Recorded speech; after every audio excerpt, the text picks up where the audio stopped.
generasi gope baru, nggak pakai lama, dompet andalan gamers banyak damage-nya.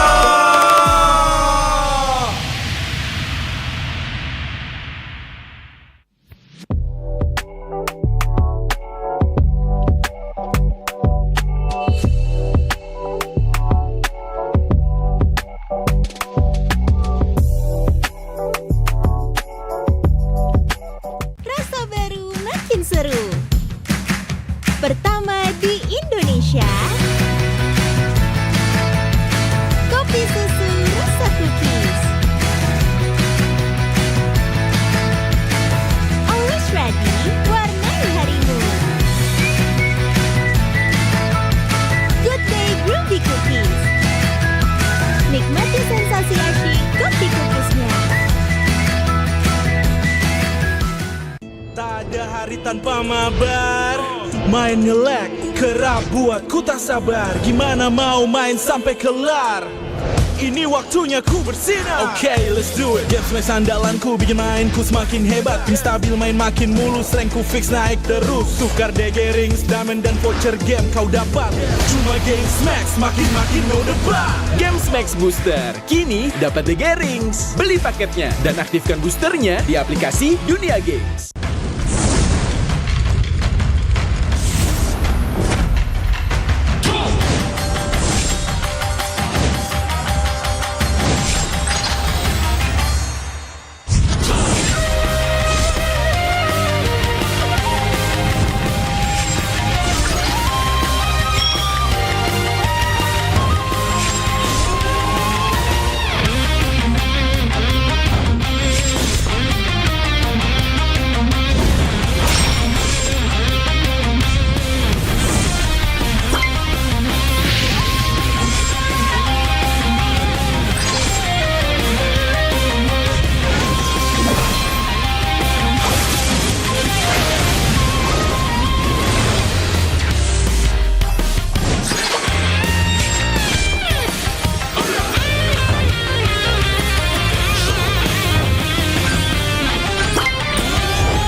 相変わらずやかましい奴らだ。今度は背中合わせでいくわよ。よっしゃ、第7班ここに復活だってばよ。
みんな、内巻ナルトが帰ってきたぞ。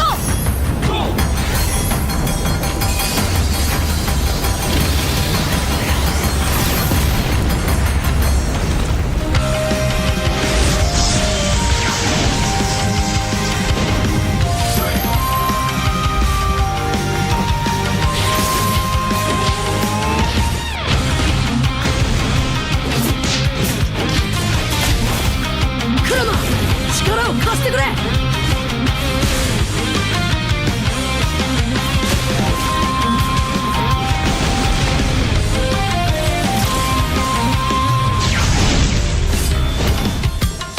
っしゃ、第7班ここに復活だってばよ。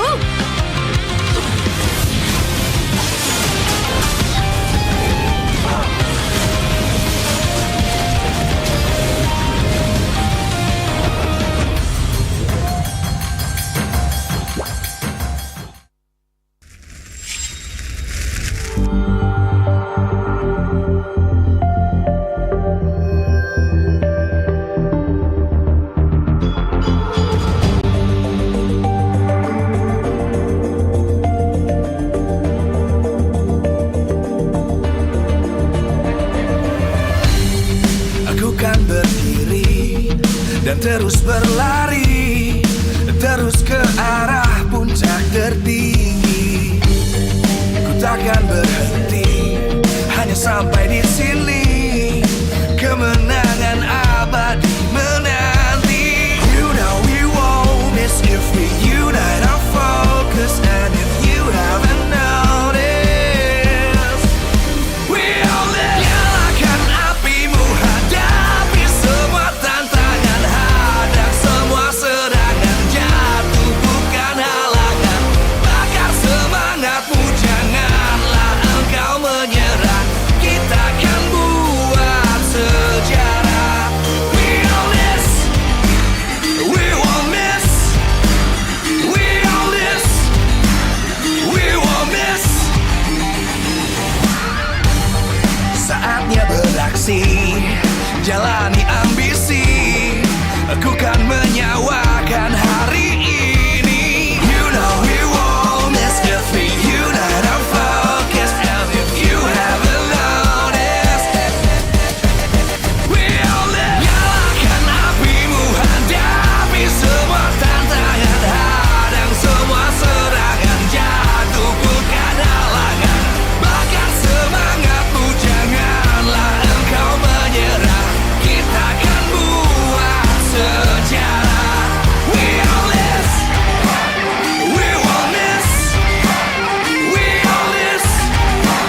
terus berlari, terus ke arah puncak tertinggi.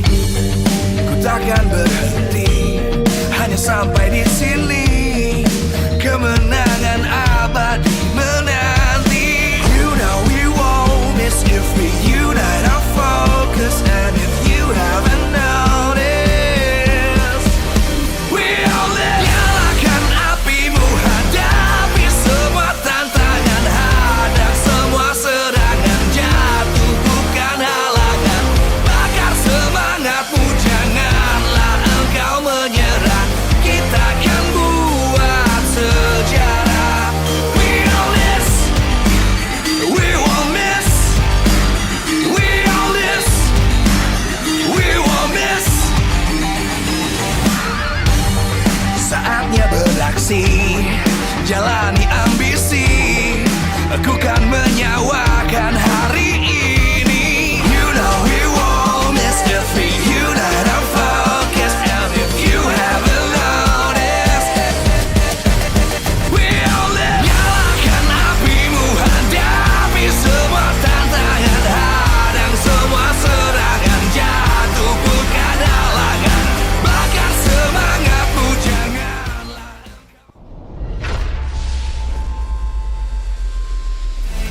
Ladies and gentlemen, welcome to the final week of MPL Indonesia Season 15. Yes, that's right. This is the end of the regular season, Week 9, Day number 1. We still have 3 amazing days to bring you guys some non-stop MLBB action.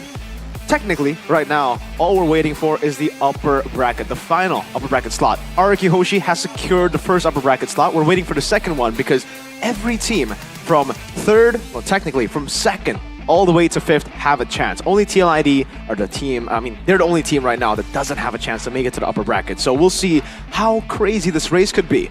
If GeekFam win today, it's over. But if BTR win, that leaves a door open for even the 4th and 5th place team, Alter Ego and Onyx, to come in and swoop their way into the upper brackets. But we're gonna get you guys some good clips, some highlight moments, some fails as well here and there of what happened in week number 8. So we're going to start things off by an amazing play from Emman. Starting things off again, making the decision. Firstly, we got to understand that he got into this position because of Moreno's diversion. It was a flicker play from Moreno to get rid of Maybe, or was it Ray? Oh, I think it was Maybe before. Straight off into the top lane he goes. Now, this was honestly just mechanically sound from Emman. Not much we can talk about in terms of macro.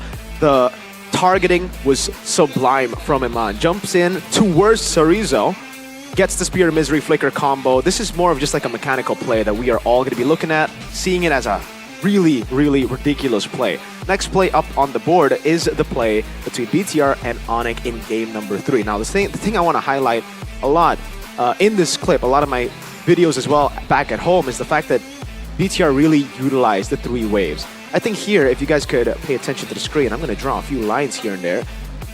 Take a look at the map.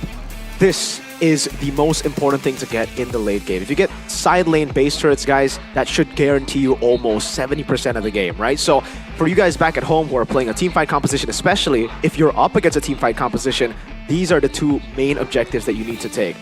The game was practically over for Onyx when they lost those base turrets after that big play in the mid lane. Now we can see this play out again where BTR had complete control of the fight, the position in the fight, taking control of this side because the mid lane wave was pushing in, top lane wave was also pushing in, giving BTR a whole lot more pressure to play with around the neutral objective. It kind of forced Onyx to go back and forth. Now we can play it again. You can see Kyrie hesitating between going here or going back because he's the only guy who can technically clear it out. The other players, with Harith, with all the other players here, it's very hard to rotate back. You only have Hanzo to clear up. That's why with Kyrie going back and forth like this, it gave BTR that forced error to take the game over Onyx in the end. Taking a 4v5 and even up against a Harith in late game, yes, it is a very tough thing to pull off, winning up against a Harith in a team fight, but if you have that side lane control, it's always a 4v5 and you're always going to be able to kite away. Baiting out the Zaman Force. Once the Zaman Force is down, that's a window of opportunity for any team to close this game out. And BTR, you can really see that level of discipline nowadays from them. I don't know if it's Coach Tazi or if they just got a sun slap in the face by Coed when it comes to discipline. We're going to talk about the drafts here for game number 1-2 in the playoff contention battle for Onyx versus Evos. This was Evos' last stand. And we got a quote from Mr. Vin himself.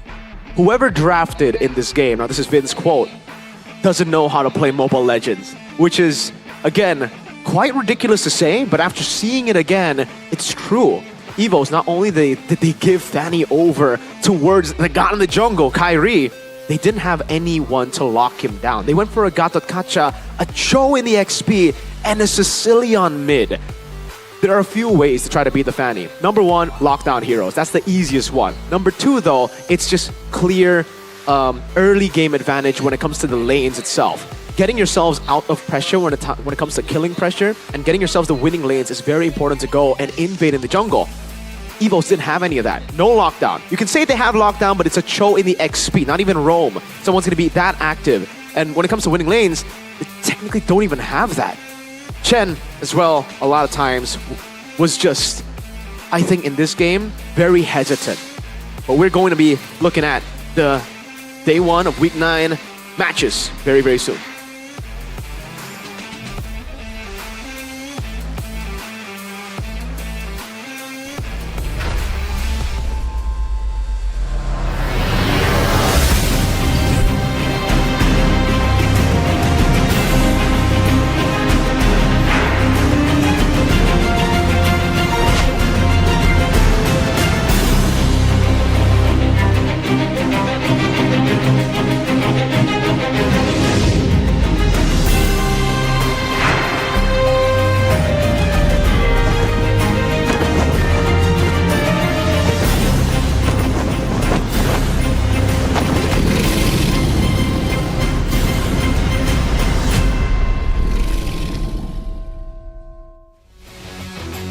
Live from MPL Arena, Jakarta, MPL Indonesia Season 15 is powered by Moonton.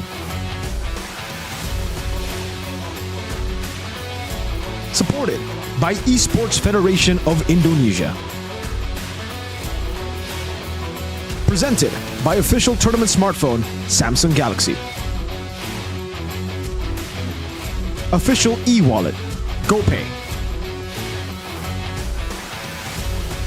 Official sponsor, Head & Shoulders. Official coffee, Good Day. We own this.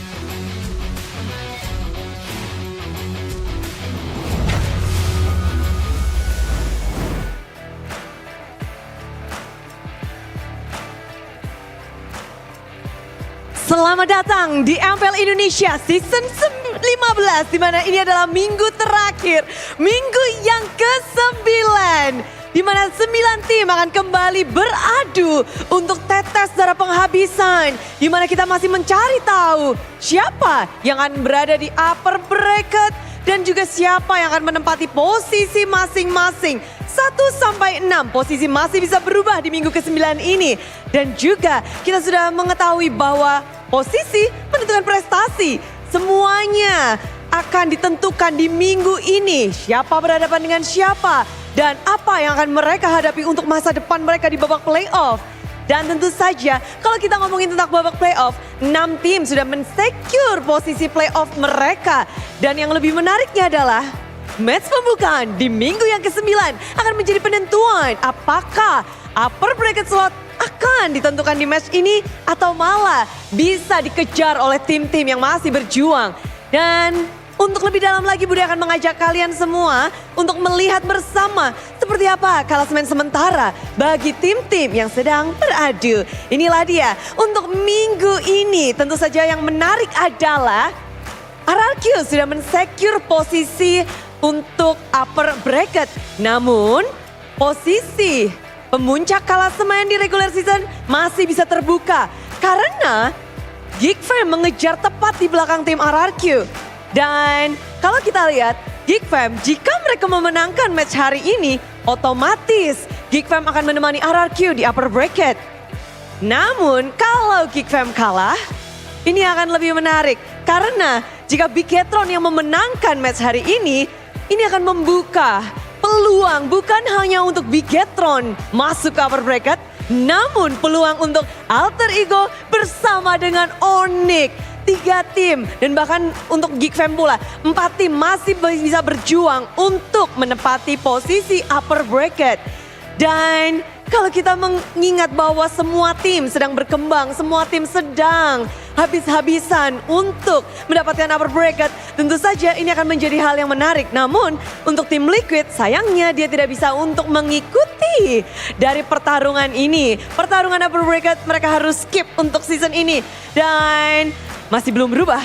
Posisi 7, 8, dan 9 di season ini tidak bisa masuk ke babak playoff. Zona merah yang sudah pakem untuk 3 tim ini. Namun posisinya mungkin bisa berubah dari 7, 8, 9. Namun itu tidak akan mempengaruhi apapun. Yang berpengaruh kali ini adalah match pembukaan kita di minggu yang ke-9. Dan jika Geek Fam menang terus-terusan ditambah RRQ gagal mendapatkan kemenangan, bukan hanya upper bracket yang bisa disecure oleh tim Geek Fam, namun juga pemuncak klasemen season 15. Dan sebelum kita melihat bagaimana pertarungan dari kedua tim ini, izinkan Budi mengucapkan terima kasih kepada super fans yang udah ngumpul di minggu ke-9. Semuanya pada heboh tentunya.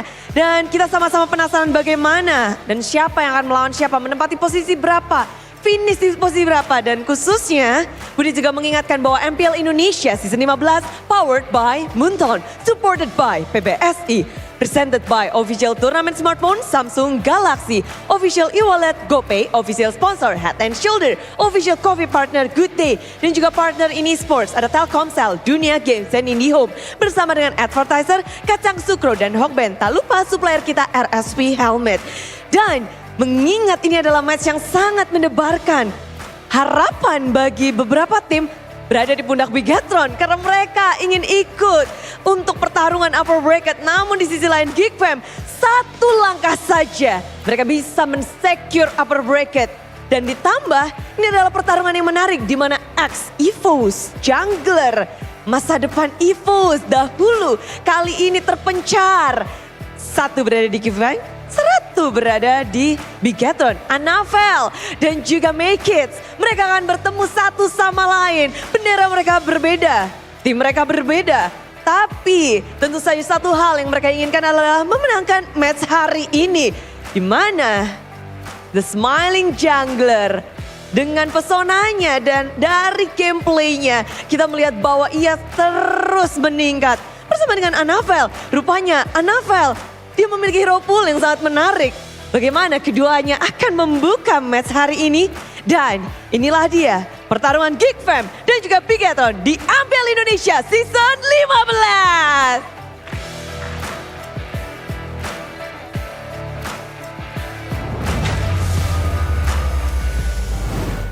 Welcome to the last week of MPL Indonesia Season 15 regular season, and we're gonna start it off with a bang between the 2 best teams in the world. Wow. Not fact checked, by the way. Against it's Bigatron Esports best team in the against world. Geek Fam.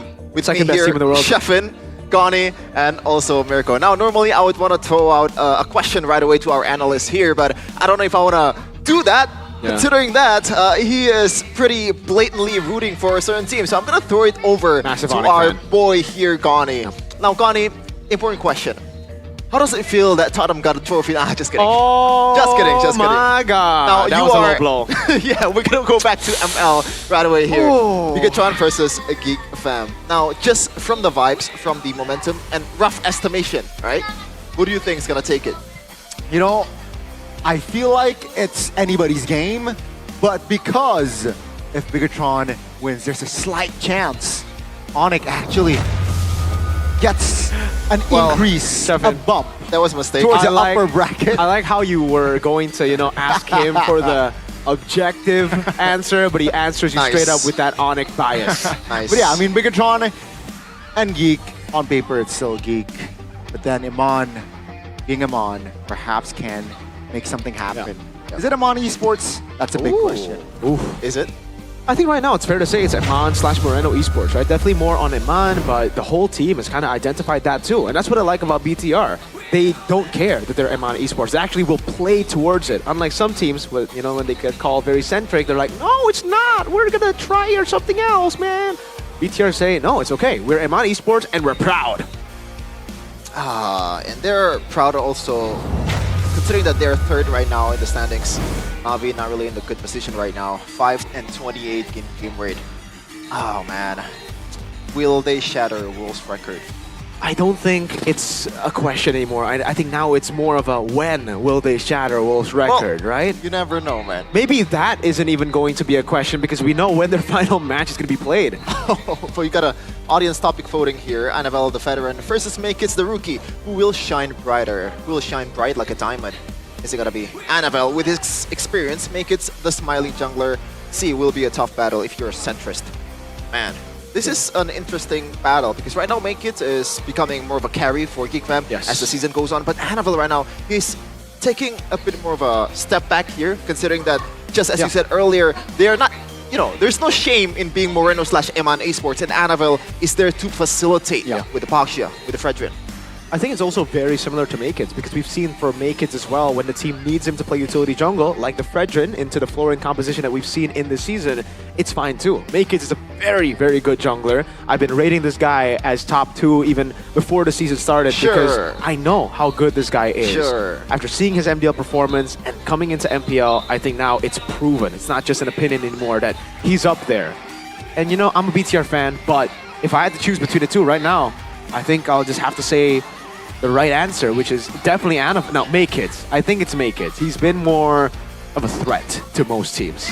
Also a side note, right? Both of these junglers, Annabelle and as well as Makeits, are you gonna go there? They're ex-Evos. Oh, right? They're ex-Evos, by the way. Ex-Evos. Their products are out here, man. but the manufacturer, the factory is down below. Let's go through the teams. Should we go on with the Evo slander? No. We can if you want. No, I don't want that. I don't want that. Evos has, Evos fans has suffered quite a lot this season. And also the previous one. That's true. Back to back. It's back to back. Oh, it's so is it more painful now or last season? I think right now because they have a lot of hope coming into the season with the signings and all that stuff. But these two teams are having a lot of hope also to be the next upper bracket tier next to RRQ. Now, we always talk about the decision between these two teams, but who to field in the lineup. And I gotta say, it feels like Finn is the better choice right now. I think the more interesting question would be Chadera and Kanziski, because this is versus Eman, right? Yeah. And Kanziski does not have the best track record against Eman. But maybe we're just gonna shift towards the audience topic voting first. Annabelle, the veteran versus Makeits, the rookie who will shine brighter. Let's see. You guys have chosen Don't Let Me Down. Whoa! You guys are kind of letting me down. Yeah. Ooh, maybe. What do you mean? No, I think even Mirko, the one that's super BTR, But it's favoring your side. only 5%. Funny. It's respectable. I think it's respectable. Knowing that Makeits is a rookie and knowing that you yourself as a GeekFam fan actually said nah in the first few weeks, I understand where they're coming from. Bit pessimistic, the way I like it. But maybe back again to my topic earlier. Kanziski versus Chadera. Yes, Chadera is the more seasoned player here. He has a lot of experience, playoff experience, world stage experience. But Kanziski is proving more and more game by game. You know, he's building brick by brick that he is here to stay for GeekFam. I think this is a fair comparison now. If you asked me in week number 1, I'd just be like, are you out of your mind? Why are you even saying Kanziski's name next to Chadera?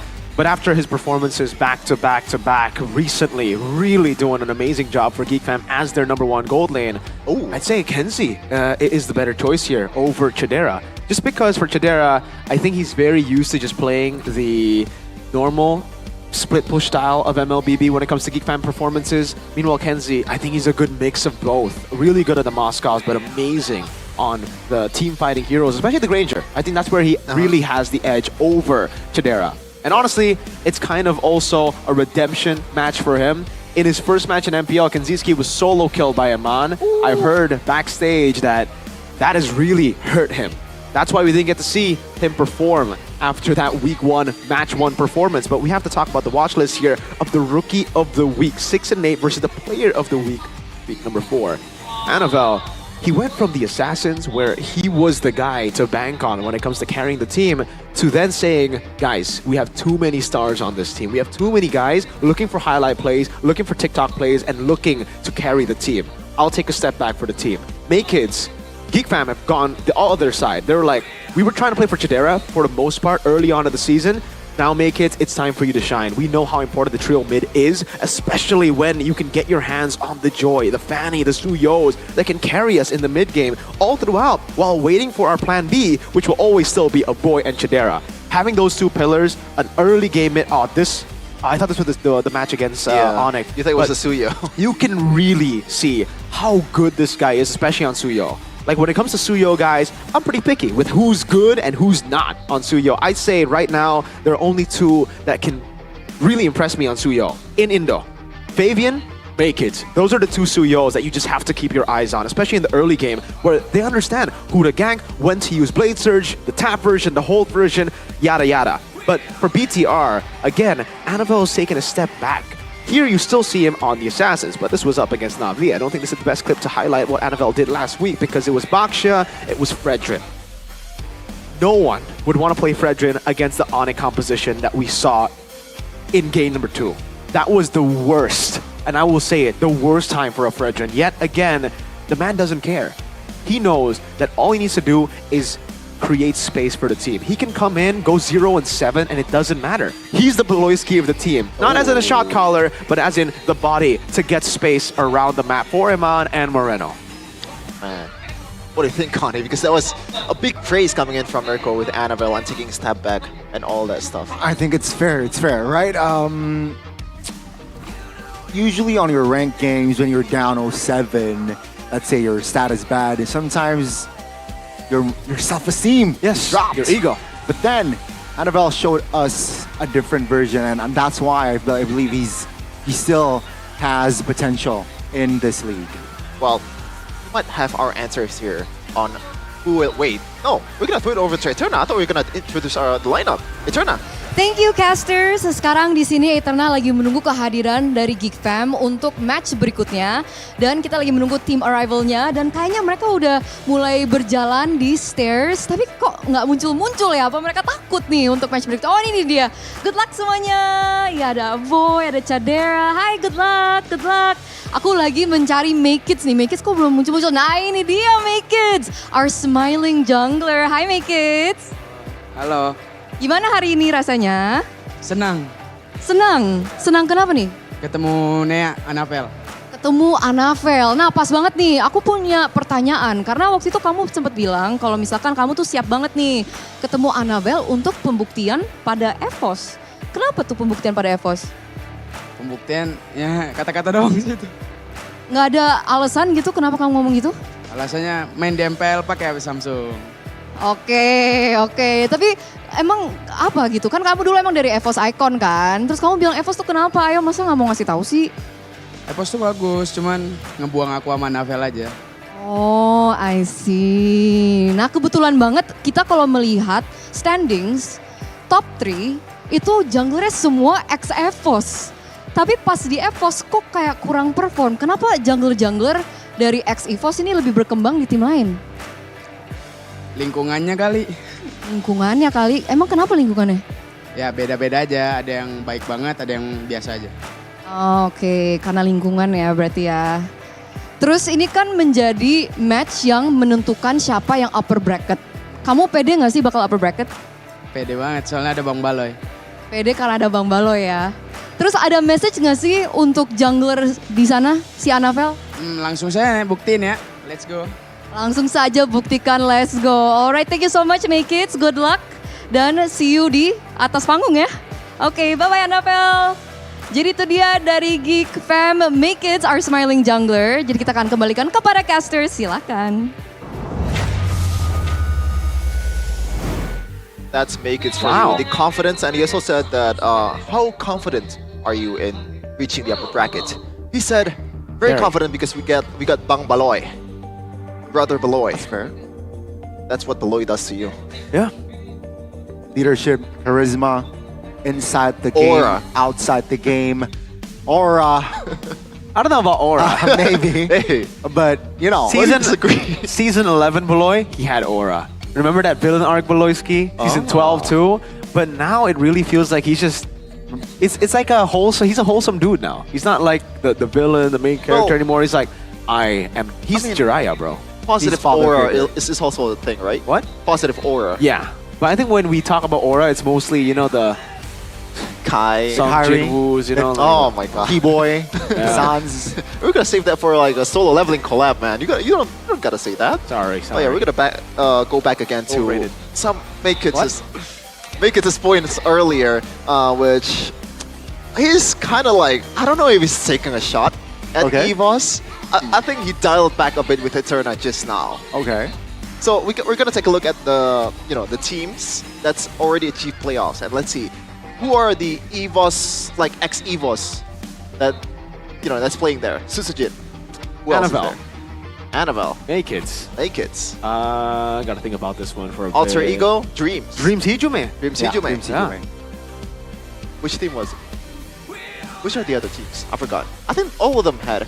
Even Weedy was EVOS Academy. That's a technically. stretch. That's a stretch. Technically. But yeah, Eterna is there with another team, BTR, on the stage. Not on the stage. Thank you casters, sekali lagi ada Eterna di sini lagi dan sekarang kita lagi menunggu Bigetron Esports nih. Mereka udah hadir di MPL Arena untuk match berikutnya dan kita akan melihat dan mungkin bertanya-tanya atau mungkin berdiskusi dikit ya. Tadi kita udah sempat ngobrol sama Make Kids, sekarang kita akan mengobrol sama BTR. Hi guys, good luck. Good luck, good luck, good luck.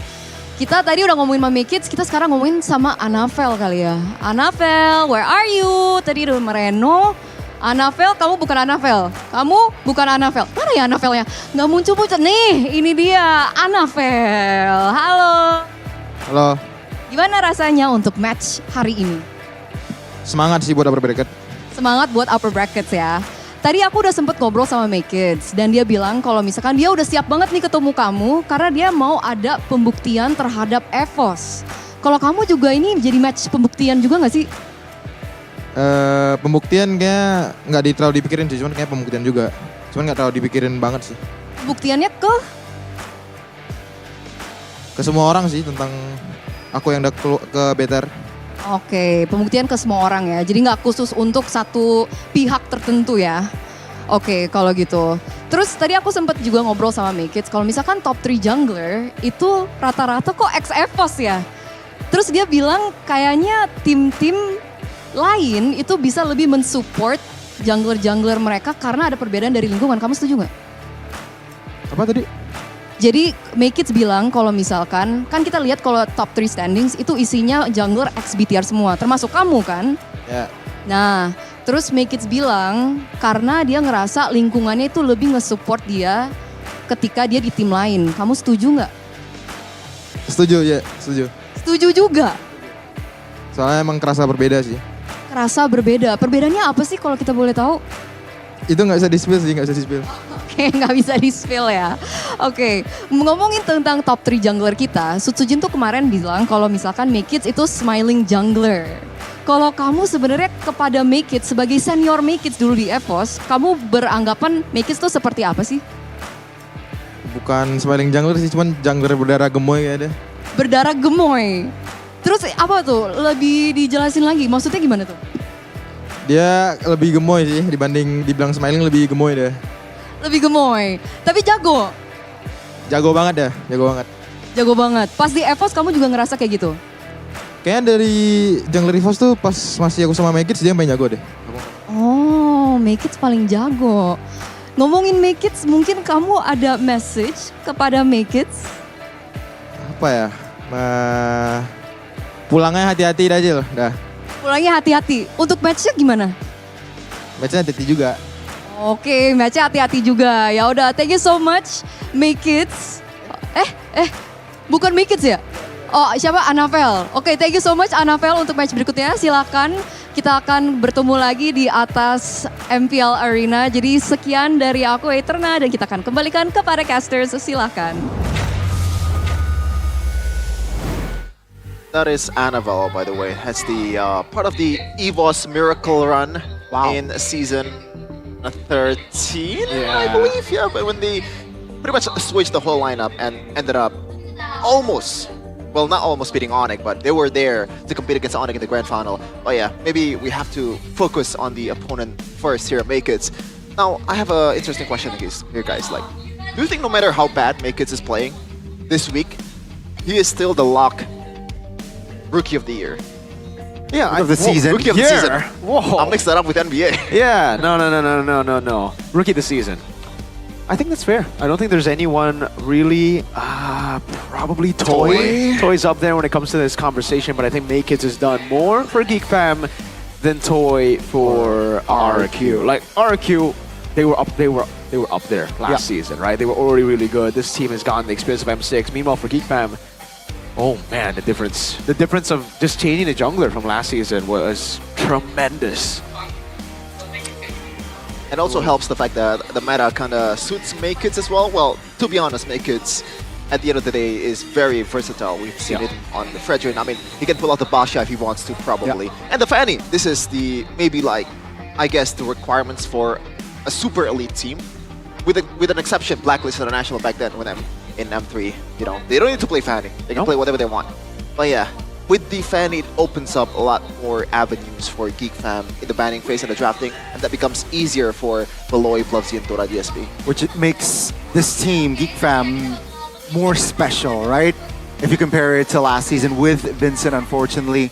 So let's see, will Geek Fam continue on? And still a big question though, Kenziski or Chidera, who's their main five? Because playoffs is near.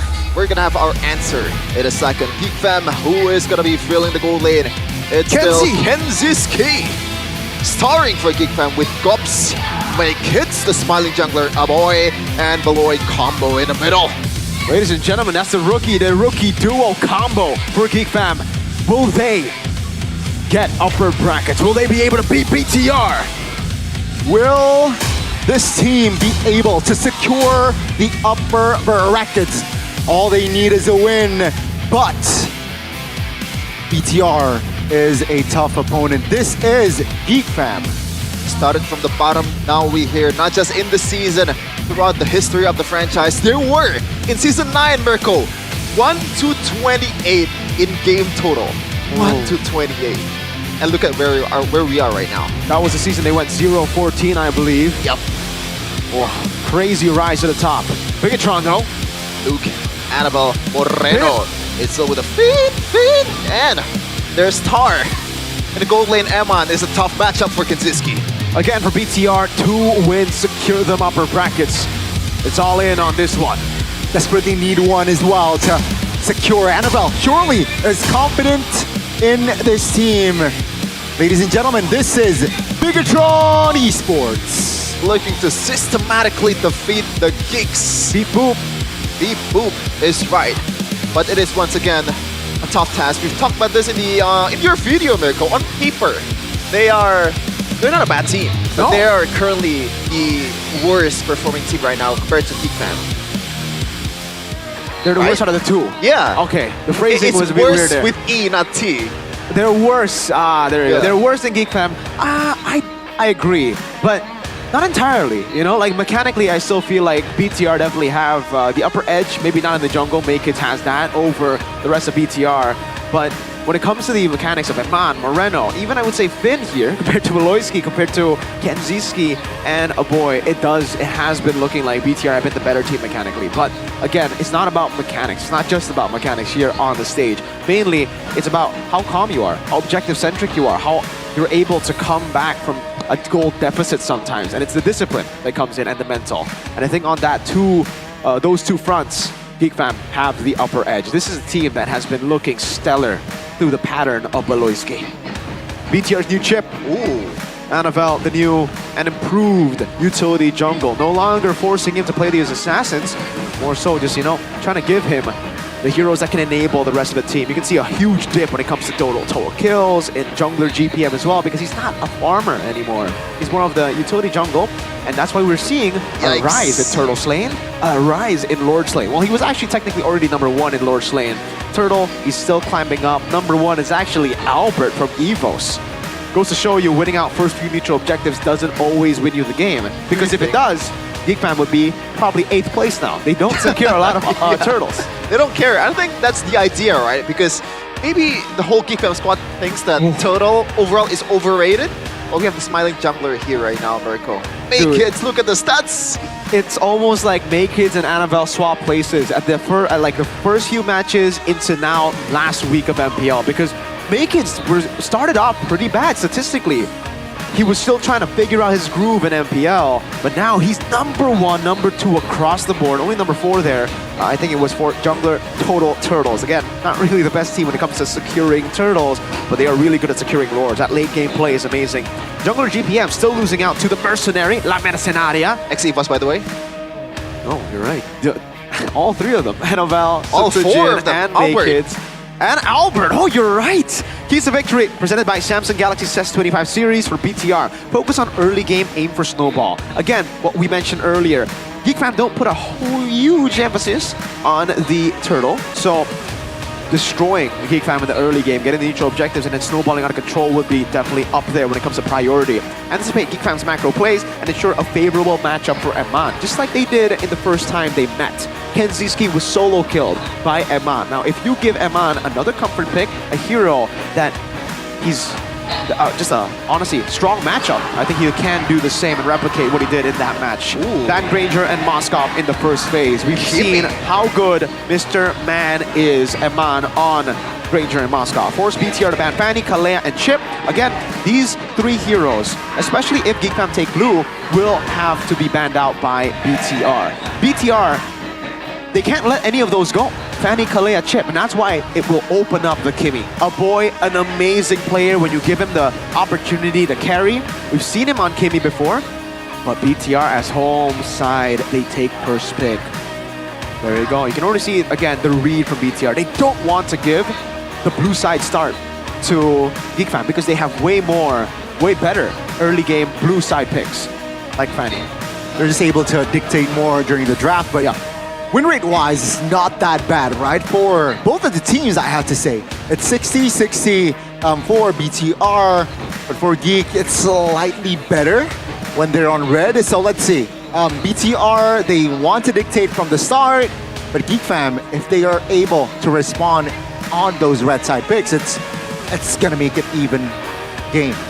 Now my question is, because we're not seeing the sides that were used to make the keys to victory, will BTR still even ban the Fanny? Or will they think that the utility jungle is going to be enough to stop the Fanny? Because in the past, that has been the case, right?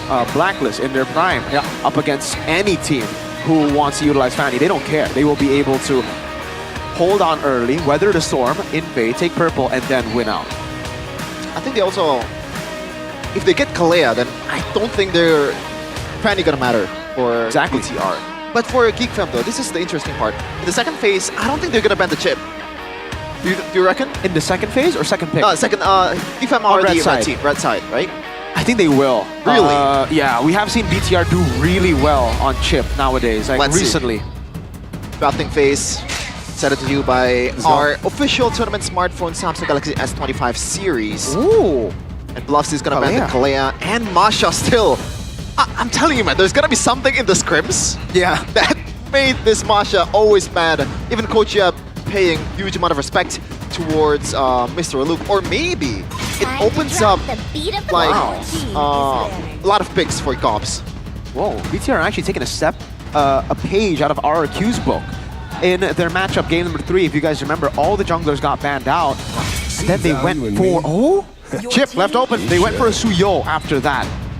GeekFam want to play that game, it seems. They will ban out the Fredrin, leaving the chip up for grabs for BTR. So it's going to be a Chip, Badang, and Suyo. Yeah. Chip, Badang, Suyo, all up for grabs.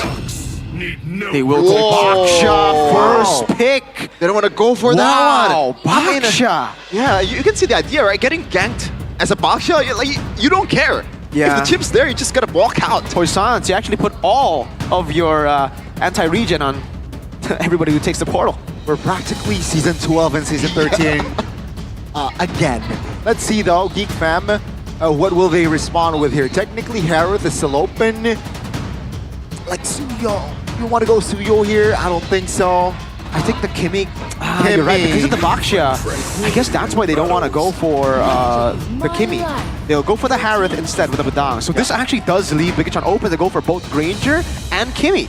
Wait, right now the chip is like, there's no attention to the chip. I don't think it's going to be picked in this match. I don't think so. I think after seeing the Baksha, GeekFam are like, yeah, again, we don't really want a portal in to gank a Baksha. And for BTR, it's kind of like, Baksha We have a isn't Baksha. really a fighter in the early game. Like, he's strong, but I don't think we needed Chip.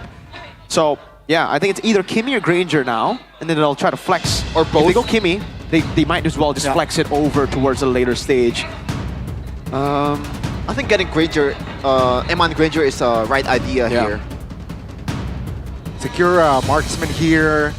And I guess Oh, they can just go Farsa, Granger. you can go mid, mid goal, I think, right?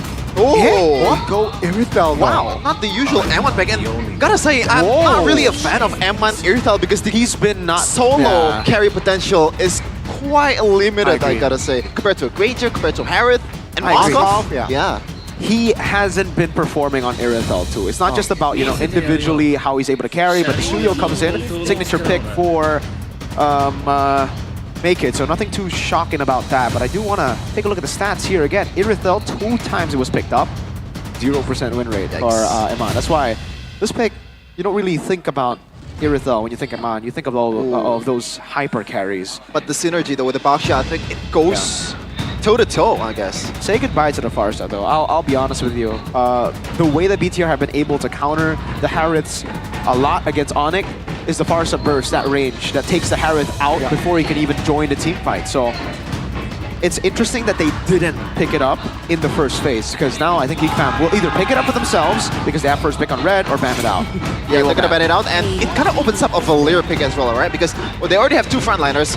It potentially will be 3. Valir for BTR? Yeah, no, Valir for GeekFam. Geek. I think that's an option, right? We have seen Valir just... Yeah, against Phobius, against Baksha. It makes sense. But then, let's say Valir, it's late game. Valir is going to be eaten up by this Irithel. Yeah. If he's, like, positioning-wise is bad. So, it's still a flip coin here.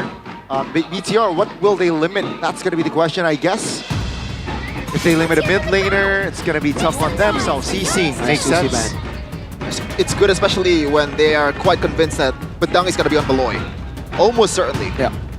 It's also, by the way, the Phobius pick, if you guys are still questioning it, if you are questioning it, that is the best pick of Gobs. It's his most favorite pick. He has been able to perform really well on it. So not only is it a good pick for BTR, it's a deny away from a signature of GeekFam. Last ban, Farsa. Do they ban out the Kimmy now is my question. Kimmy. It's, yeah, on paper, I think it does well. I mean, it's pretty much run and gun composition for BTR if there's a Kimmy. Yep. Good ban coming in for Blovsy and crew. They limited the potential here for Moreno. I think for BTR, they gotta do the same with limiting Gobs' potential. Maybe something like an Edith would be pretty good ban here. Yeah, considering that they have 2 frontliners, they need a bit more damage, I guess, to get a shred through it, and a potential catch towards the Irithel. Yeah. I think the glue ban would make sense Oh, too. yeah, you're right. The glue... That would be better, I think. To be fair, this is the thing, because GeekFam have the first pick and the last pick in red side, right? So they can just pick up a mid laner and hover over glue, waiting for if BTR decides to go Faramis, and then they can blast pick glue. Oh, they want glue, it seems. Or, this is interesting. I did not expect that. Are they threatening a glue roam? This means that GeekFam can just pick it up here. They can go for the glue, hover around what they need later on for last pick, because boy, we know his heroes are really hard to read. He has Valentina still in case BTR go for some big ults for Finn and mid lane. I mean, something like an Eve still works here. Yeah, but I think again the safer choice would just... This almost seems too good to be true for GeekFam, right? It's like a Faramis ban.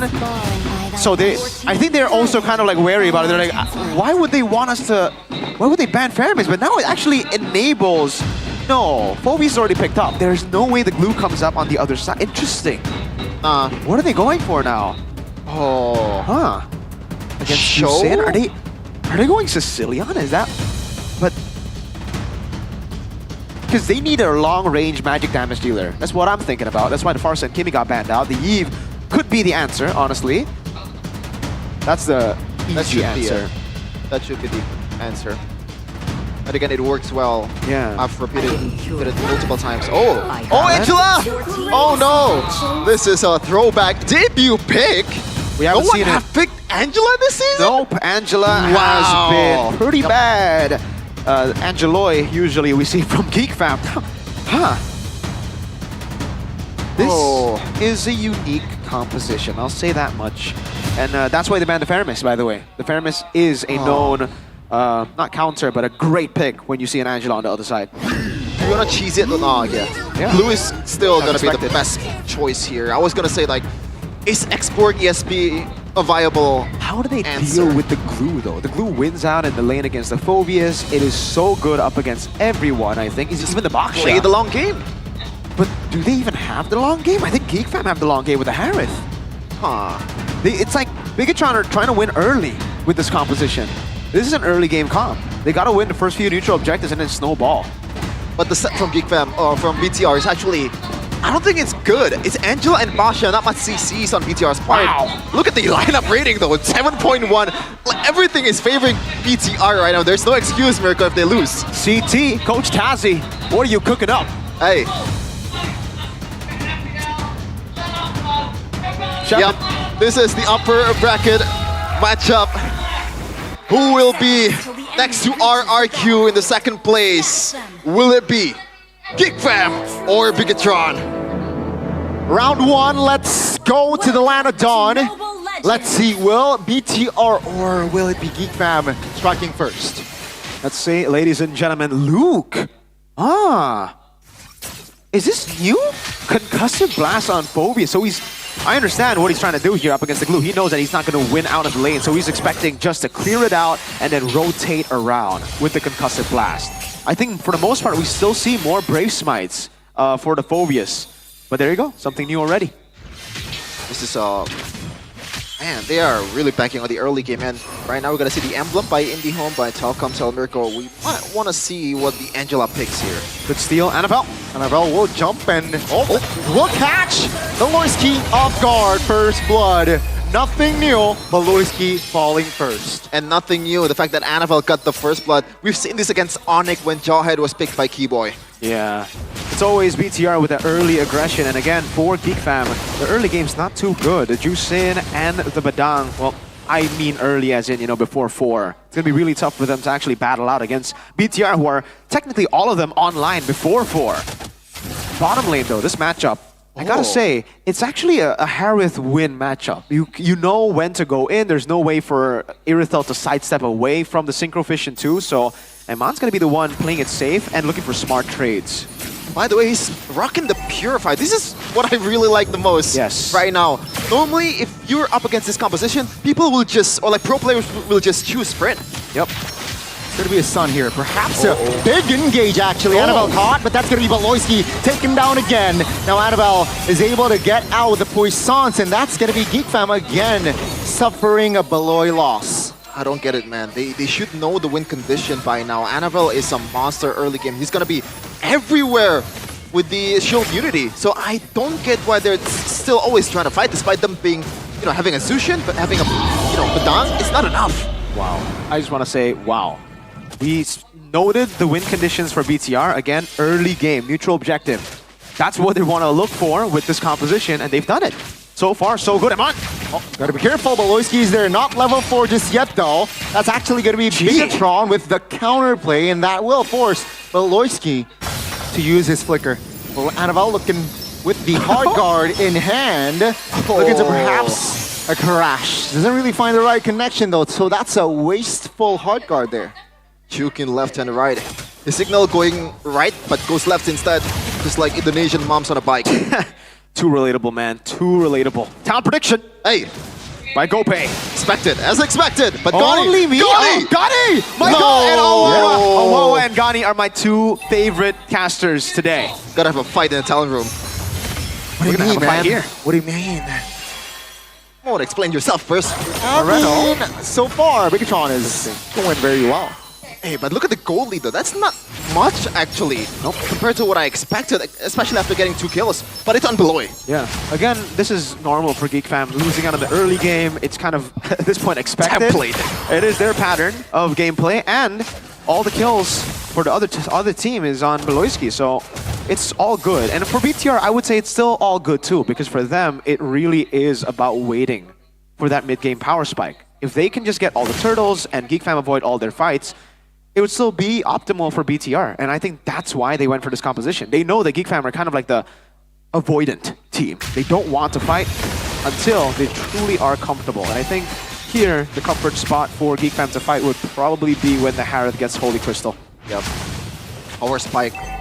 Even is gonna burst down through some of the shields from the Angela. And first item priority for Eman is going to be that Windtalker instead of the Harass Claws that... Oh, I guess he has the, you know, small lifesteal item, that's why. Yeah. It's the components that Eman does really well on. Again, really intelligent gold lane. Anaval? See, perhaps a 5v5, no, 4v5. Angela will use his hard guard though. That's gonna be Gobs find an engage. Amon actually with the Angela, that's a big stun. Geek Fam clumping up, but Gobs here mounting one will be taken down by Amon. Maloyski now stuck as well as Luke is just targeting him, and that's gonna be Geek Fam again suffering another big fight and suffering another loss on the turtle. That's the long game miracle. I mean, I guess BTR is kind of winning the early game, so that's why Geek Fam wasn't able to break through.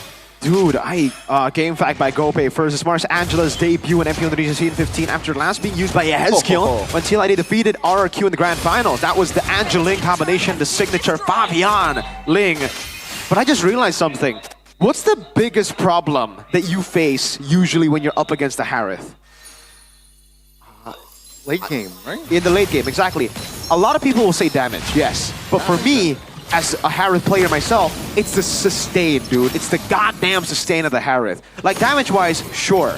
But if he doesn't have the shielding that he has, like the Oracle and Concentrated Energy build plus that late-game shield, I think it's way easier to deal with him. Now, they have a way to deal with the sustain with the Baksha and to sustain themselves with the Angela. So I think it's actually now seen. In that skirmish as well, we saw how much the Angela healing was able to really help them, despite Geek Fam winning on the TC, getting the lockdowns on the right heroes. It was Iman's hard they down, by the way, in that last fight by Beloy.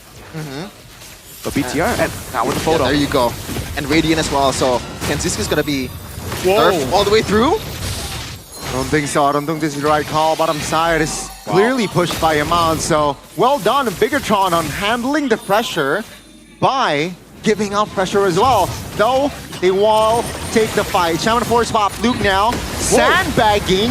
Oh my god! The Inferno pursuit, but he will fall eventually. God flickering out. That's gonna be Makis jumping in. It finds a stun on towards Annabelle, but Annabelle with the poisons will be able to get away. And that's still though, Bigatron just somehow finds a win there. Yeah, they get a turret down below. It seems like the shove in the mid lane will happen too, and BTR will have better setup so far because the frontliners were forced to back away. Eman.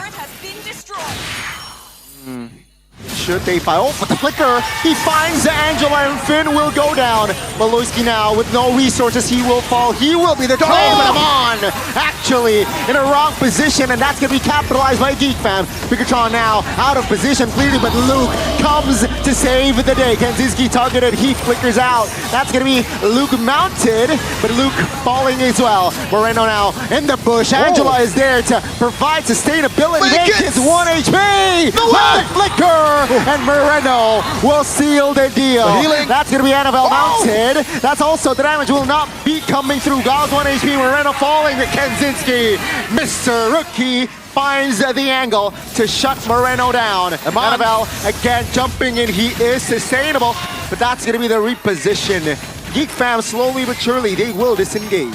Man, that fight lasts so long. Even Eman died in the first fight, came back to join the team fight again. But that's the problem that we're seeing, Mirko, with this composition. Once Eman is taken out, it's pretty much a goodbye. That's also the stagger from Geek Fam, right? If BTR don't fight a pure 5v5, it gets really tough because Phoebus is able to sustain for such a long time, but it was alone earlier. It was still, actually it was a 3v4. Down below, Makids was getting poked down. BTR, I'm confused now. Like, who actually won in that skirmish? Because Geek Fam, they got more kills, yes, but there were no bounties. They didn't get any turrets. BTR got turrets, but they got the neutral objective. Now they get a turret up top. I think it's still worth it for Geek Fam because they stopped the snowball from BTR. But it's not horrible because BTR still have the momentum around the lanes and they have the far lane control with tier 2 taken down earlier by Eman. Usually, man, the Angela just brings so many, like this is the X factor of the equation because the long lane, you might think it's Geek Fam's all the way, but when you have an Angela, you can put pretty much anyone there. Even Eman can Like, if he's brave enough, he can solo the long lane. But right now it's gotta be Vin. Seeing perhaps a big 5v5 again in the mid, but Hardguard already committed. And no real angle, no real possible threat here from the side of Bigatron. Finn perhaps invested that Hardguard a little bit too early. Make it now in trouble alongside Amon. That's going to be a solo with no Hardguard in the mid though. Actually, Bigatron finds a right angle to collapse. Now it's going to be Make It stuck. No jungler while the Lord is up. Now Luke again just showing that he is ready to fight and die. He will fall though, but that is going to be momentum actually taken away from Big Geek Fam. First of all, great recognition by Makits with the 1v1 against Eman. But on the other side, Eman, this is not the usual play that we see from Eman. Like, this is a solo mistake, I gotta say. I'd say it is the usual play. He's very confident in his own skills, but again, as we expected, the Irithel doesn't really... isn't really the best choice when you want to go for those kind of plays. It's more of a Moskov thing to do, you know? But BTR, I think I gotta disagree. Johnny, I think it's more of Geek Fam winning in that trade and stopping the momentum of BTR. This should be the window where BTR capitalize on their lead. But because Geek Fam have gotten some really smart picks and they've gotten Eman of all people in their picks, it has slowed the game to Geek Fam's game now. Kenziski is online. I believe he already has the Holy Crystal. No, he's very close to it though. But that's gonna be a problem for BTR. Kenziski, you can already see that Geek Fam are giving away the purple buff to him. They know what their win condition is. Let's see, first Lord and Geek Fam seems like they will look to get this neutral objective. Good immobilization there, Amon. Take a look at that. Amon, Make It should know. Oh no. On the whereabouts, Walorski is already isolating him. That's going to be Hardguard committed on towards a boy. Who will fall first? Make It's jungler will fall again. Bigatron, they know they have the fight. That's Geek Fam, only two members. One member as Amon with the 0% Irithel still collects a triple kill. That's the red Terminator for you, Eman, wiping out by head and shoulders, wiping out the entire Geek Fam team. And that is a beautiful flank coming in from Eman. There was some risk, but a risk worth taking. The Red Raider. Eman able to raid entirely. Geek Fam's formation there. Wow. Again, the conceal was spotted out. The targeting was crisp clean as well. Because he knew if he targeted Kenziski, Kenziski would be able to sustain. If he targeted Make-It, there's two flickers on that guy, on Suyo. The only guy that's really vulnerable in that skirmish would be a boy. You have the mobility to lock him down. And man, was that a really coordinated fight from the rest of the team as well. Luke, every single one of them collapsed right on. They did not let Eman go in by himself. Ooh. And now this is the gold lead that I would expect in the 11th minute for BTR, but not from one fight. I thought they would get it way earlier and build into it. No, they just brawled their way in. Eman is still snowballing. Man, look at the items that he has. Right now he has Berserker's Fury and GDS. That's the item that's gonna, make him evade from some of the Make-It's 1v1 plays.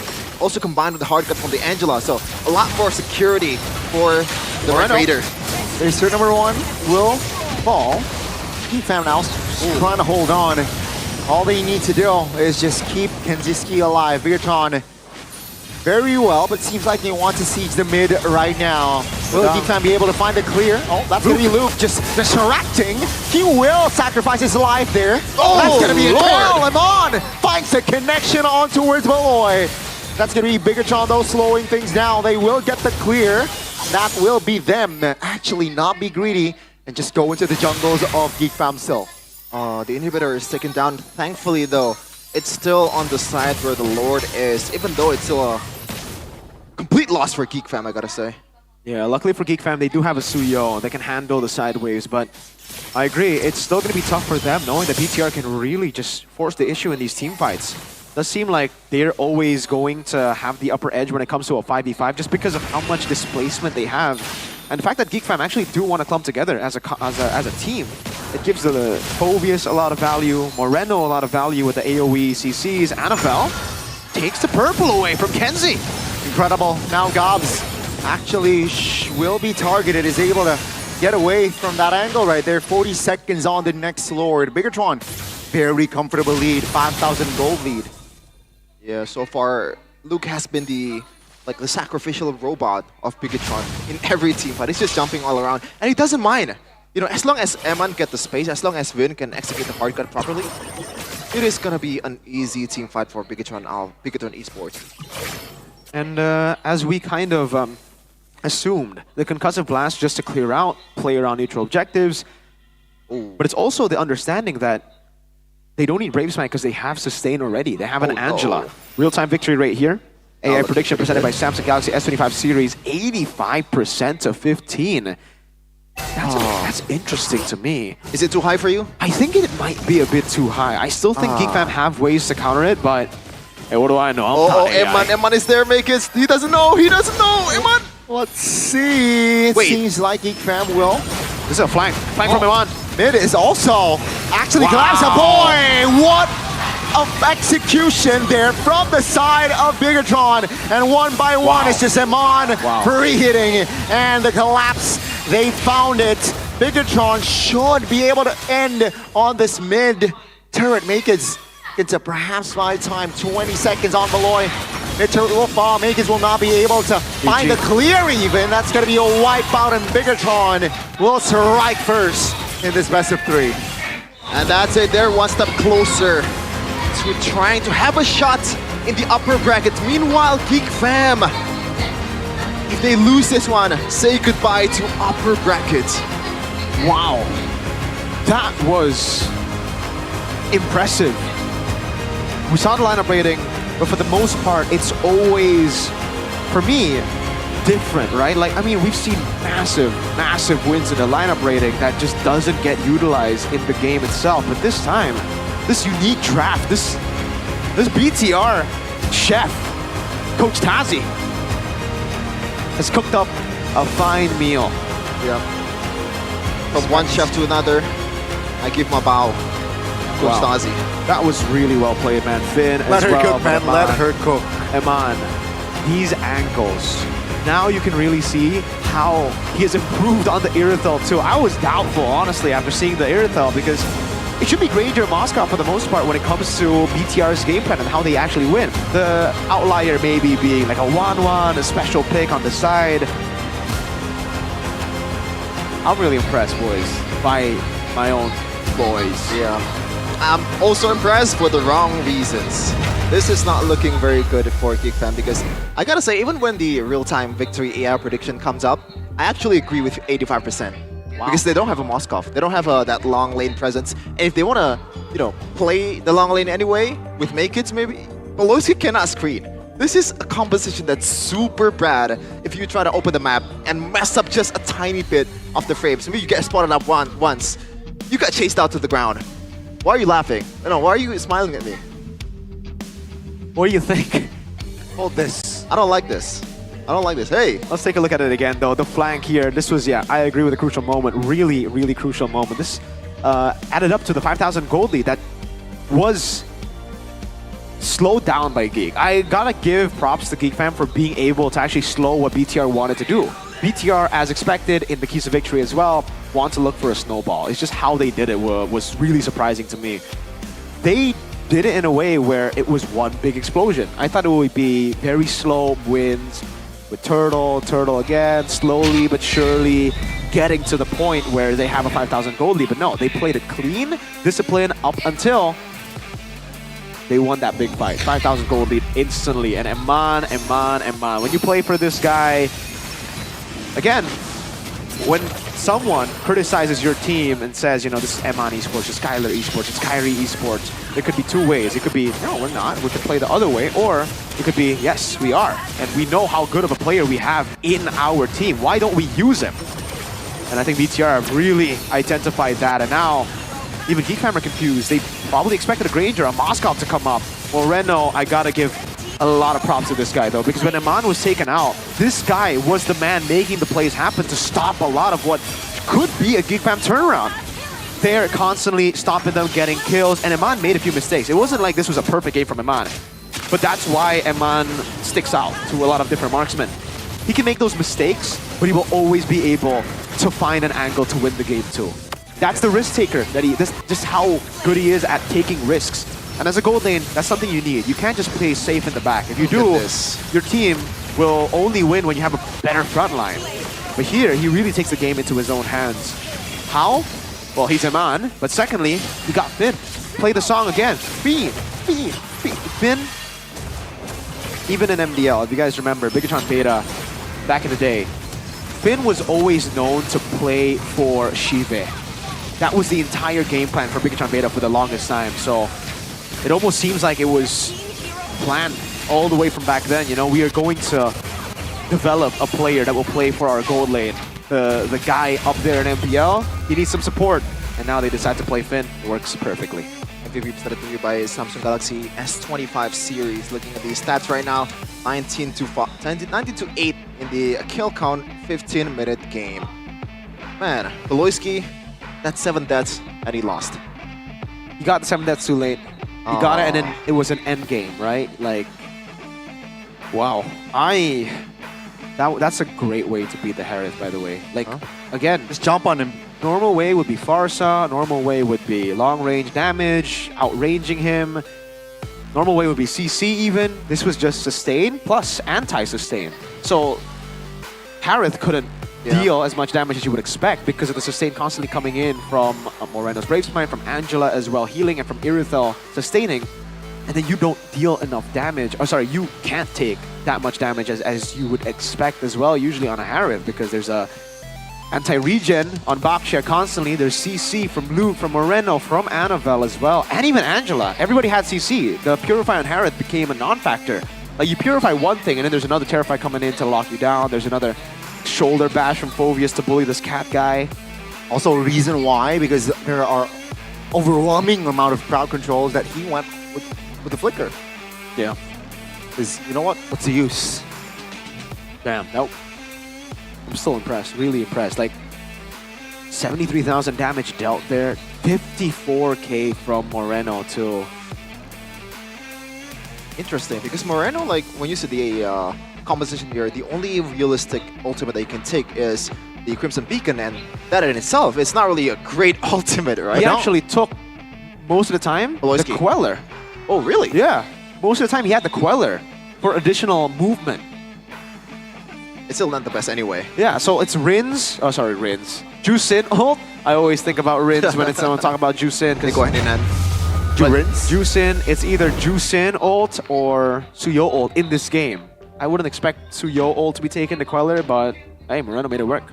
It works, and that's Ability game ults. number 1 of BTR versus GeekFam. Did they ban Baksha now? Did they just ban Baksha? See, this But is then Virgin is open. I was gonna bring that up, man. Are we? I think I would much rather go up against Fredrin than Baksha. Virgin Angela, though. The fact that it works so good, do you think we are slowly but surely getting into that meta again? I don't know. The This for meta? me, it feels like it depends on the team. It's kind of like a blacklist issue again at M3. No one was playing their game. It was just them. They were the ones playing utility junglers. The others were playing Lancelot, Lings, Kyrie, Albert. All of them were still playing their normal game, and it was just M3 blacklist, that team that wanted to keep playing utility jungles. So that could be the case here. It really depends on the team. We've seen even in that meta, a lot of teams just say, no, we want to play Assassins. We are better on Assassins than whatever this is. And if you're gonna play Assassins, you gotta use the best phone out there, Samsung Galaxy S25 series, because when it comes to gaming, the latest Samsung Galaxy S25 series, the real champion, this smartphone is incredibly powerful, Mirko, for gaming and for anything, man. Thanks to the Snapdragon 8 Elite 4 Galaxy processor, built-in 3nm technology, making it the fastest processor ever in a Samsung Galaxy device. Whoa. And that is why we are using it right now in MPL Check it out. Indonesia. I mean, I have it at home. They gave one to me, by the way, and I've been playing MLBB real good. You can ask these They guys. gave you one? They gave me one, yes, sir. Man. You know why? Why? Because I'm a god at Suyo. And they were like, you know what? Let's enhance that. Are you a god at Suyo, No. Sheffin? No. I don't think... Do you have Suyo in your server? That's the dumbest joke that you've ever made, man. I don't know why is it still Really a thing. not. It's funny. Sorry It's for the almost e-jokes. as funny as overrated lemon. We're not talking about that. We're gonna still talk about the Samsung though. Maybe you might wanna use the Gemini, Mirko. Oh, okay. Well, let me ask Gemini here. And you guys can do this at home if you have an S25. Why is it called Yo, Gemini, by the way? Is Bigatron going to win against GeekFam in MPL ID today?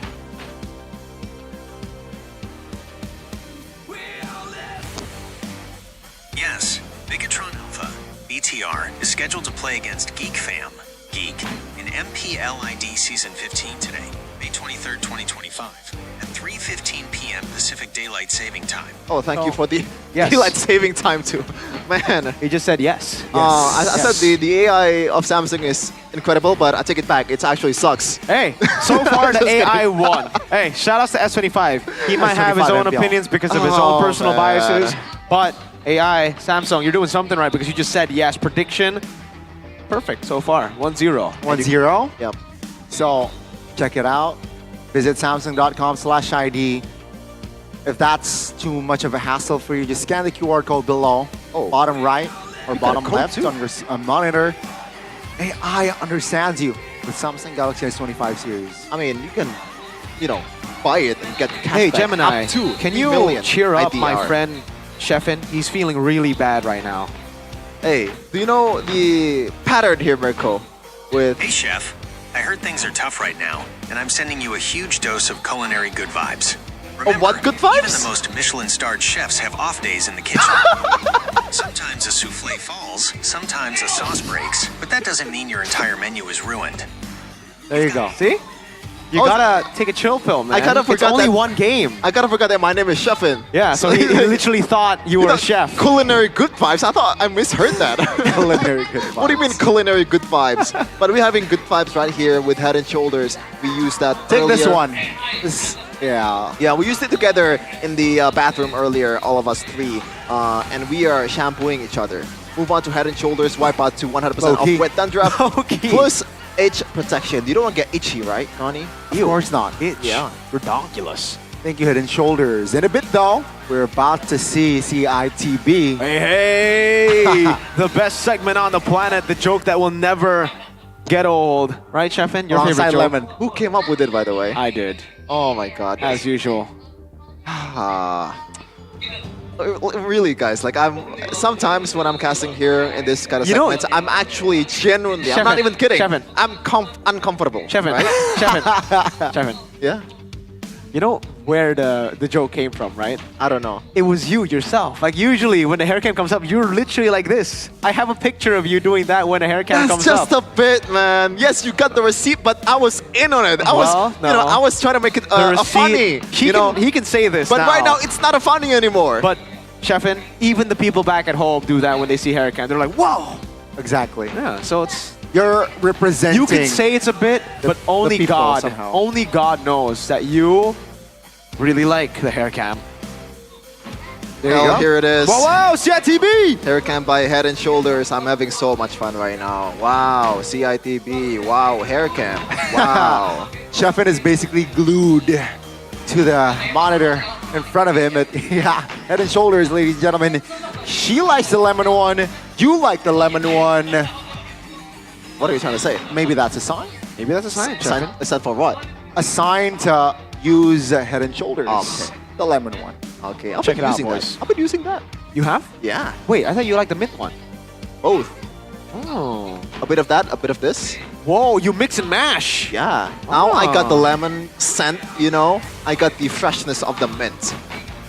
And maybe that might just be why he's called Chefin. He just keeps on cooking different types of ways to utilize Head and Shoulders. Yeah.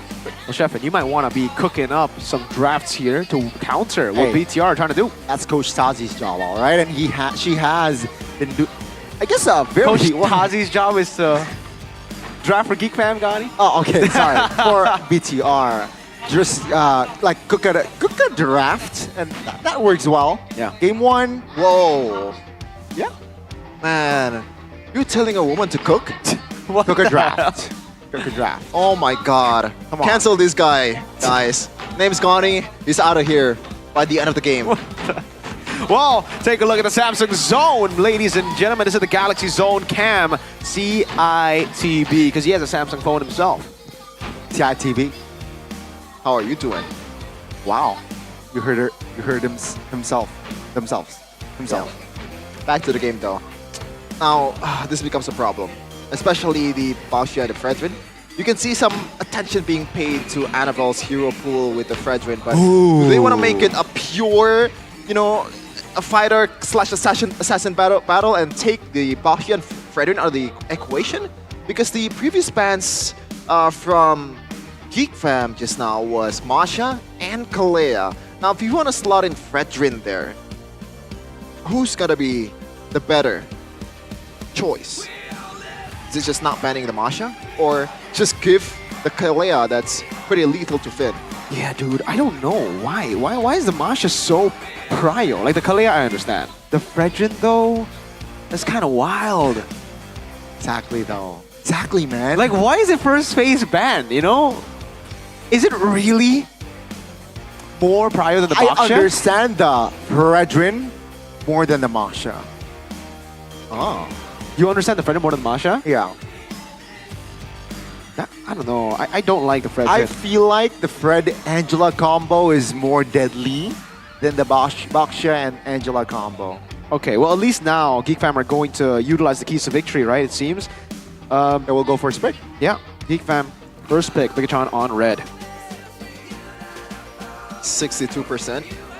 Oh, second pick selection. Okay. Now the odds are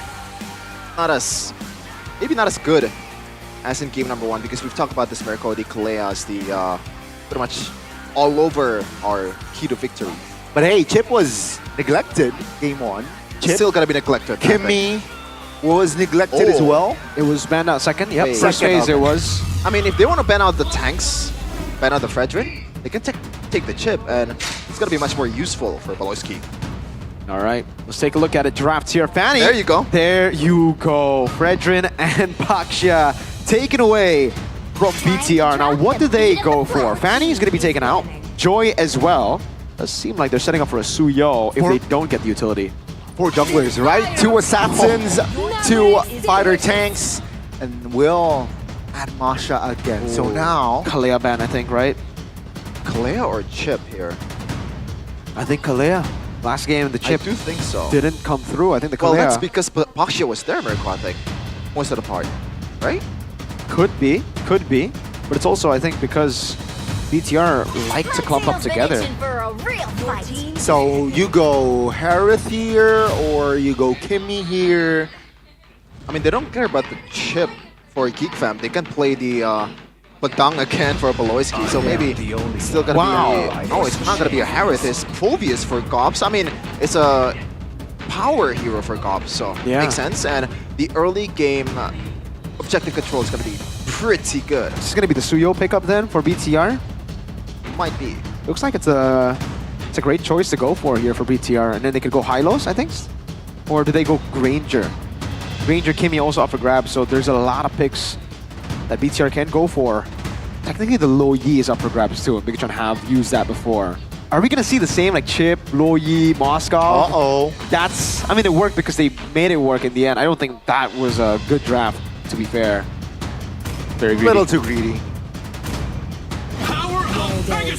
Badang and Lo Yi, all right.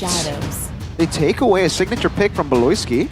So you want to cut away the chip, but at the same time, picking a chip, it feels like walking into BTR's trap. Yeah, it does, it does. The Badang is still flex, by the way. They could very easily pick up a Carmilla too, right? And with Geek-Fam's composition, if they have a Phobius chip.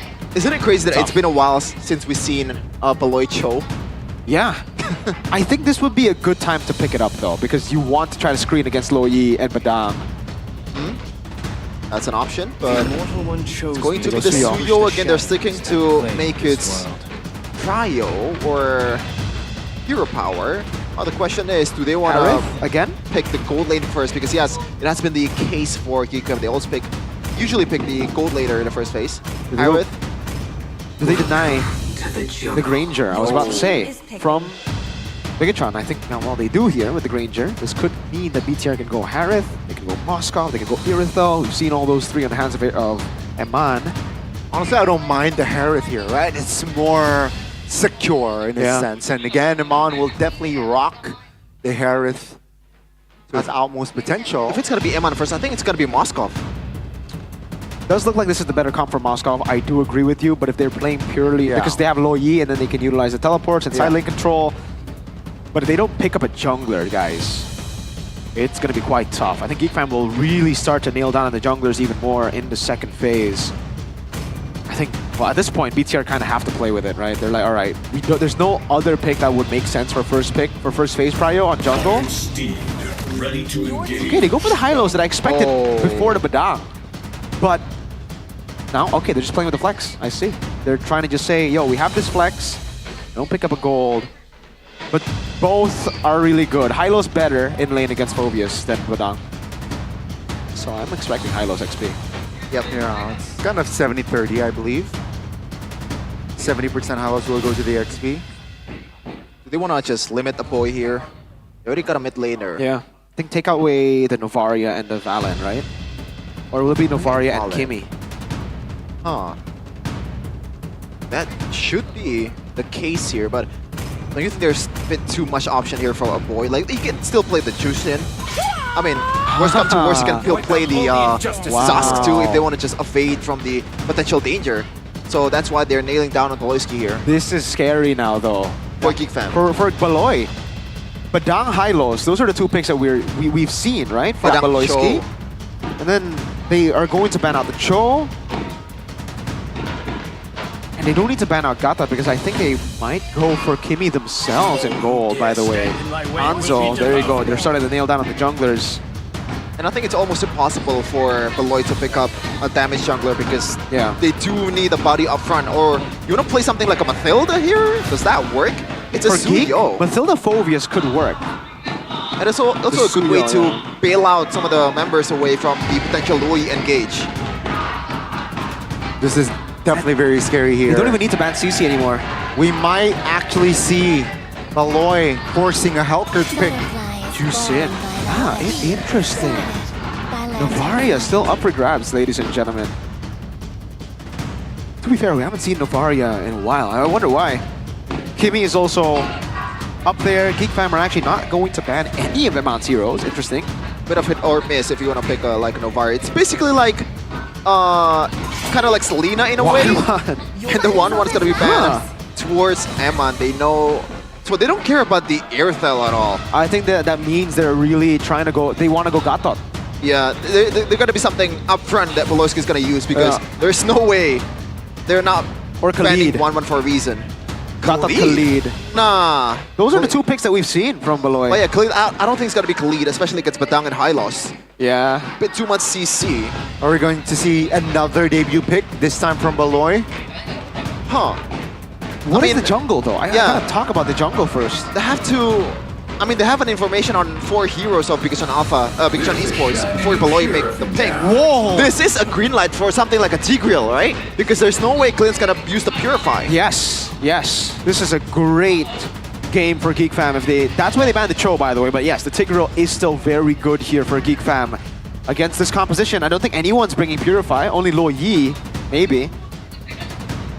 Wow, I mean, BTR even, like they're putting their bets on early game even harder now, but it will be the Gatot over the Tig and the Valentina as expected. Okay. In a way, I do like the Gatot a bit more because when you're getting chunked up in the front line, you're gonna be playing front to back like it or not. Because you have Granger. Is this gonna be a Lancelot then?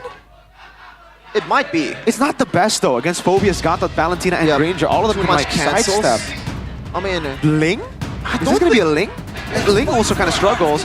Lucas! Oh, that's actually good, I think. But it's against Valen and Phobius. Oh yeah, you're right. Against Valen, I don't like it, but like against, there's not much shred, and you can survive in a team fight, I think, a bit long enough. Oh, this is very early game for BTR. Like even their goal lane, they don't really have a plan B. It's plan A or game 3. It's all in. Lucas against a Valen and Phobius. Wow, they're giving a weapon towards Geek Fam. I mean, to be fair, I've been playing a lot of Lucas recently too. And a lot of Valens just, maybe it's because of the matchup, but a lot of Valens don't understand how this is a boy. Lucas. Exactly. But if they're able to bait out some of these skills before and then Lucas comes in the end, could work. Upper bracket is the stakes here. Game number 2. Will it be Geek Fam or will it be Bigatron? Will come through as the next upper bracketeer. Let's go to the Land of Dawn. With a bold last pick as well. Bigatron, they look to find the clean sweep, but Geek Fam, with of course, classic Gatot Kacha on Baloy, or Baloy on Gatot Kacha will try to prolong the series. Wait, Luke on Badang. Yep. It's not going to be the land of dawn today, boys. It'll be the final valley for Sasuke versus Naruto. Early on. Wow. Yep. As expected, it's Moreno on the Luoyi, but it's Baloyski too. But the Revitalize didn't get used. Well, there you go. Annabelle's on killing spree. This might be a sign that he wants to go more damage. And yeah, it does look like he does want to go a bit more damage here. Season Hunter, Thrill, normal, but the Assassin Emblem. Ooh. Makeit's has gotten for attack speed over Thrill. Inspires and pull yourself together for Moreno. Tenacity, Vitality, Weapon Mastery for Clint. Okay. In a tough spot here, Makeit's. Whoa, the jukes! Great blink there. Let's see, Bigatron though, it seems like they want to look for another possible opening, but now Fubin will recall. Top lane, and Beloyski finds a good taunt onto Zaman. That's going to be Flicker. Whoa! Konzinski though will drew first blood with a Flicker play himself. Good recognition by Beloy. In early game, you are super vulnerable on a Clint. And look at that. Oh, gotta watch out. Someone's coming. It's Naruto. Kenzie, no flicker too. Annabelle. Annabelle is ready to unleash his beast. Even Beloy knows. Oh my goodness, Konzinski. No flicker, so that's an easy punishment from Bigatron. Interesting that I thought Beloy is gonna make a calm that, you know what, you might want to go back because it's a bit dangerous here. We take the risky move. Boy level 4. Moreno's still quite a bit away. Let's see, that's gonna be a first crack on towards Seal. Seal though, Gobs holding on, that's a good taunt and a knock-up. And a boy collects a double. Bigatron now, they will look for a disengage as Makeit's will find the turtle and he will be greedy. Looking for on towards a move on towards a purple and he will claim it as well. It's hard when you gotta play against your Kage Bunshin. They know all your moves. It's very, very tough for BTR. We thought it was going to be Naruto versus Sasuke. Turns out it's Naruto versus Sasuke and Naruto as well. A boy. Call that Valentina the copy ninja. This game really wreaking havoc there earlier. Again, this is the reason that we were very skeptical about the Lucas last pick against the Valen and Phobius. We got to see it with Gobs and a boy really just styling on BTR. And remember, BTR kind of need that early game, so it's all Geek Fam. Yeah. In the late game, believe it or not, Eman is not going to scale as good as Konzinski because just how much range that Konzinski has compared to Eman. And by the way, Konzinski, I believe he chooses to go for the Thrill earlier instead of the Rupture. Like, do you think it's a interesting decision, Mirka? Because I do think it's pretty interesting because there's too much frontliner for BTR. You might want to go penetration against them, right? He's not thinking about the team fights right now. He's really just thinking about winning out in the lane. Against Eman, that would definitely, you know, serve as the better emblem to go for. And I think we have seen that. Konzinski's been able to put Eman down in the lane, forcing him back a couple of times. 2.2k gold lead already. So the early game has gone to south for Bigatron. Compared to what happened in game number 1, this is not the position that they want to be in. Nope. But looking at the items right now by Dunia Games. Looking at the in-game equipment, Annabelle, oh man, 2 levels down, 689 gold. Everyone on Geek Fam having a lead. BTR, that plan A is looking very, very questionable now. They might have to go with big brawls. Like, no, I don't even want to say plan B because it's still the same plan. It's like, all right, we fight for neutral objectives, and this time we hope we win and turn around the gold lead. I mean, Luke is there to kind of turn the fight around. He has the flicker and also the fist crack combo. So that might be a game changer if he actually executes it properly. He has the flank. Moreno will commit on towards the diversion with Annabelle in hand. That's going to be Beloyski. What a read. That's a read. An AOG read. But it's going to be Annabelle losing out on the retribution and he will lose his life. Eman flickers out of danger. Good immobilization there from Eman and Geek Fam. They will just claim the jungler and take the neutral objective.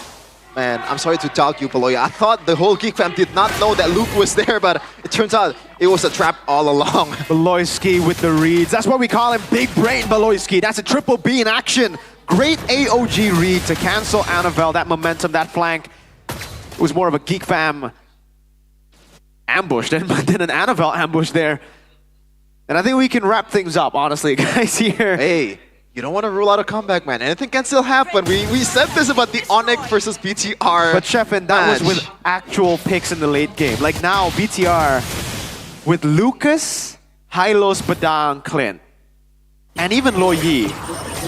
It will take some big plays, like some 5-man sets, or a big mistake from Geek, I think. Well, there you go. Under the turret, very aggressive there. Finn though pops the glorious pathway defensively, and he will get away. Good Sun, but they touch and they go. Bottom side, it's a 2v1 Annabelle under the turret. Unnatural, unlikely, but Annabelle, he died 3 times already. Pack it up. Oh no. Oh no, it's not going to the script, man. Sasuke winning against Naruto? This shouldn't happen. Hey man, even Kishimoto can't write Naruto out of this fight with the plot armor. Naruto's getting cooked. That's a 2v1 also. Oh my goodness, no flicker. And that's gonna be Iman punished. Now, Glorious Pathway trying to buy time, perhaps, but Geek Fam here, they are moving as one. They will move on towards the jungle, still claiming the orange. Just to top it off, Bigatron, they're catching strays. 6,000 gold lead almost in 6 minutes of game time. Oh, that's aura farming from a boy, man. He used the fist crack against Batam before Luke has the chance to do so. But right now, Geek Fam, the whole team is also aura farming. 6.4k gold lead in a span of 7 minutes. Everything is going according to Keikaku, I'm sorry. Stompy stomp for Geek Fam right now. I don't think, again, BTR have any ways to really turn things around. Because usually you would expect like a big set. Maybe they can still look for a big set, but that's more wishful thinking. As you can see, the 2,000 gold lead in jungle and in gold. Oh man, Kenzie, how many stacks does he have? Is that 2 kills? I don't know, but what one. I think more than Sheffin's, more than Sheffin's Granger. Let's not talk about that. Sure. That's an item for Genziski to help them burst the front line. But look at this, Mirko. Look at the first item that Anvil went for. Bro. You know, it's Counter-Strike. He knows that he is trying to win the early game, but everything is not going well for BTR. Again, Sheffin, I think we all knew what BTR's draft was meant to do. Oh my god! AOG doesn't land though, but that's gonna be Kenziski finding a kill onto his Luke now. Annabelle finds a flank with the diversion play, but seems like the damage will not be enough to take anybody from Geek Fam down. That's gonna be Annabelle dying for the fourth time this game. 8,000 gold lead again. 8 minutes game time. I don't think he will commit this. Scavs is too durable. And Berko, you're familiar with me and the duality of man aspect. I think it's really time to pack it up. yeah. Again, you were like, no, there's no way should come back. No, there's... Hey, it's Luoyi! Hey, Moreno. no, it's listen, Sheffin. In the draft, we've said plan A or next game. I think we all kind of knew. Again, yes, obviously it's never it's not impossible. Let's see, diversion. Where they going? A 5-man on Gatot Kacha. Wait, if Beloski reads this, has AOG. I'm just gonna walk out. Okay, I think they will recall. Yeah. But right now, yeah, the diversion, even if they get a diversion, Geek can just stick to. They are trying to kill for that one. He has AOG though. I don't think, that's a good, just simple read there. I mean, Fam, knowing this, they will commit on towards the Lord. They gotta try something, right? That's an attempt, but I don't know if it's a really good attempt. Santai, bro. Santai is what Beloski is saying right now, as he found BTR trying to ambush him. The options are super limited when you're trying to gank a Beloski Gatot. B, that's big brain Beloy, man. He read the diversion once. He doesn't need to read this one. He can just see it and react to it. AOG. Even with old mechanics, he's still the BBB that we know. 10k gold lead by Geek Fam, by the way. This is some Onyx Prime stuff that we're seeing right now. Like 1k. What? Shut up. 1k gold lead per minute.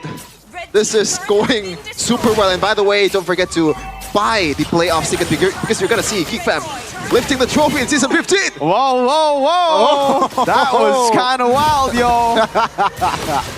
Oh my god, that's a burst though. Come on, quite low. A boy very aggressive there. An attempt. Lord taken care of. Bigatron trying to defend all 3 base turrets. Top lane, no. massive. Bottom side though, there's still Hoey Shield. Now Geek Fam, they will try to capitalize the top turret. Lord's not going to use diversion though. Oh my goodness, come on! Taken down by Gobs. Now Makis finds another kill. That's going to be just Geek Fam lobbering down, collapsing on towards the members of BTR. And Beloyski will pay. Oh, wait, Moreno. Oh my god. It's free hitting. Great timing on that flicker. Mid turret now should fall. And Moreno, can he hold off for 5? Luckily, they have a minion wave to clear. And perhaps that might be enough. Moreno very low, trying to angle himself. Base turret though, exposed. Make his fall. But ladies and gentlemen, with that, Geek Fam are taking us to game 3. It's all come down to the best of one. It comes down to the wire. Geek Fam, they're not gonna go down just yet. They take game number 2. And frankly, quite easily. GG, easy for Geek Fam. Plan A didn't work, ladies and gentlemen, so it's on to Plan B. Go next. Wow, I'm still too stunned. That Lucas pick was one of the picks of all time, ladies and gentlemen. BBB as usual, reading that Loyi diversion, winning out that early, and then really stopping what BTR wanted to do. It was a very greedy composition, to be fair with you, for BTR. They really wanted to just win early. And against a Geek Fam that has banned out Baksha, Fredrin, all the jungles, Hanzo too. It was really tough for BTR. There's no way they were able to come back there, in my opinion. Pack it up, Sheffin.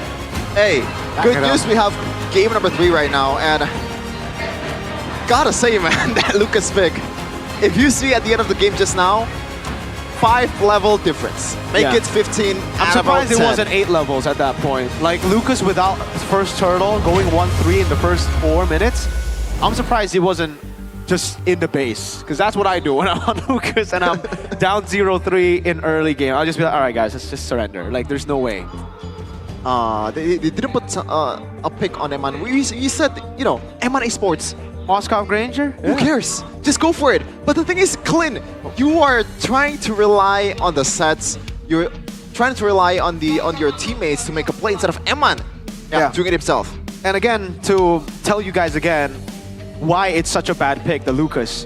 Valentina can copy the ult of Lucas. You're basically a better Lucas because when you're on Lucas, you have to wait for your bar to be full before you can use the ultimate. Valentina takes the ult, my bad, and then instantly goes Sacred Beast form. Exactly. Like, you don't even need to wait for the rage. 3-0 and 4 on a boy, stealing the Valentina ult, stealing the Lucas ult, and then Phobius. Why it's so good against everyone here, but mainly the Lucas, is you can follow through. You can keep on jumping, you can displace him. Even though they got a kill on Kenzie, it was really just like it's more of a respect from Geek Fam. They're like, you know what? Because we want to respect you, let's give him 1 kill. And then here you can see, again, a boy take the ult, jump in, gobs, dude. Boom, bang, bada, bing, pow. Yummy, yummy. And then, oh, BBB with the read up there. Annabelle cooked a boy. This was just a clean game, honestly. Very clean game from Geek Fam. Pure outdraft, in my opinion. Because for BTR, I think this is one of the most one-dimensional ways that we've seen BTR draft. Gobs was an absolute monster, though, this game. And it goes to show you again, the Clint pick, you were kind of like, wait, there's no Purify. You're going to go up against like a lot of CC there. I think, would it have been worse with a tick? I don't think so. I think the Gata was the better choice here, looking at it, because again, usually when you have the Ninetales, it's a lot of CC immunity. On Gata, you don't care about CC immunity. You can just revitalize, stay there, and let him chill. And you are much more useful before level 4, and that's why Play was able to get the kill anyway in the top lane against M1. And that's the first game, man. Trying to see the goal lead after this. It was a less sub 11 minutes game, you know. I don't want to praise Onyx again because God is going to jump in. But look at this. The items that they're picking. I mean, it doesn't really matter at this point. Hey, look! Kenziski really took on his fan. Playing Granger, no stacks. Let's see, it's only 10 stacks there. He got 10 stacks. My goat. Oh my goat. Hey, sometimes, hey, you got like 5 frontliners. Like 12 frontliners for Pikachu and Alpha, man. Sometimes it's not really your job to execute. Just yes, I do get it. That was actually a bad statement. It's your job to execute. Yeah, I was like, but wait. hey, sometimes it doesn't work out. You know? Yeah, okay, that makes more sense than whose job is it to execute the guy with a gun, man. But no, this is just a clean game, ladies and gentlemen, for Geek Fam. Really, honestly, not much to talk about. Great choice by the Thrill. By the way, you mentioned that. I think it was a great choice again because they knew that for BTR, it was really all about the early game. If they don't get the early game, then going Rupture, there's no use. They think, because I don't know, even let's say Bigatron get the early game. I mean, to be fair, damage-wise, they do have it. Maybe they could have dove onto Geek. So, yeah, no, it's just a clean game. A boy was too smart of a Valentina, unlike the Valentinas you meet in the ranked games, you know, where you go Lucas and they're like, oh, let me take Badang ult. Really bad Valentinas in ranked games, man. I mean, to be fair, he did pick a Badang ult. But that was when everyone's dead, right? It was more of like a aura farming moment. Like you said, perfect game. Oh my God, 3 orange, 2 purples. My goats got done dirty. That doesn't feel like a Geek Fam game, you know, with the 3 turtles. Oh my God. Yeah, you're right. And, ladies and gentlemen, it's the one death below. Uh-oh. See, the 7th death power spike hit in game 1. Uh-oh. So game 2 transferred over. This is me in the game new arc 3. from Beloy? Geek Fam? It's a reset. Usually That's a after they reset? win, it's a reset, Gotti. Oh, okay. I'm just making rules up as we go, to be fair. But Yeah. Let's see what fits. No wonder Onyx Let's not talk about lose. Onyx. 10.6k Against gold Yeah. lead Was against the best a of 5. Bigatron Esports. Man, what do you have to say about that, Mirko? 10.6k Yeah. in 11 minutes? Like, are you serious? I think Are you for Geek Fam, serious? they just read it. Again, Baksha over Fredrin ban. They went ban for ban. Baksha and Fredrin. So shout out to Geek Fam for again adapting, banning Baksha. And then now, I think for Bigatron, brother, pick up Suyo when you've already banned Fanny and Joy. Like, Baksha and Fredrin gets banned out. Fanny, Joy gets banned out. Yeah. Like what? Were you going? It's Lancelot or a horrible Lucas pick? Yeah. Or a Ling. That would also be just as bad. Maybe it was a stubborn A pick, Nolan, right? that would have just been GG. Perhaps. What Yeah. jungle could have worked there? Alpha? I don't know. I don't even think Alpha. That's the genius part of the draft. I guess Alpha. Alpha, yeah, I can see it. But at Alpha the same would time, be- you're going to be trapped in the front line. You're pretty much going to be the... You jump in and then you sacrifice, yeah. Again, just... In But a at way, least you don't give Lucas ult to Valen. You know what? That's actually right. Yeah.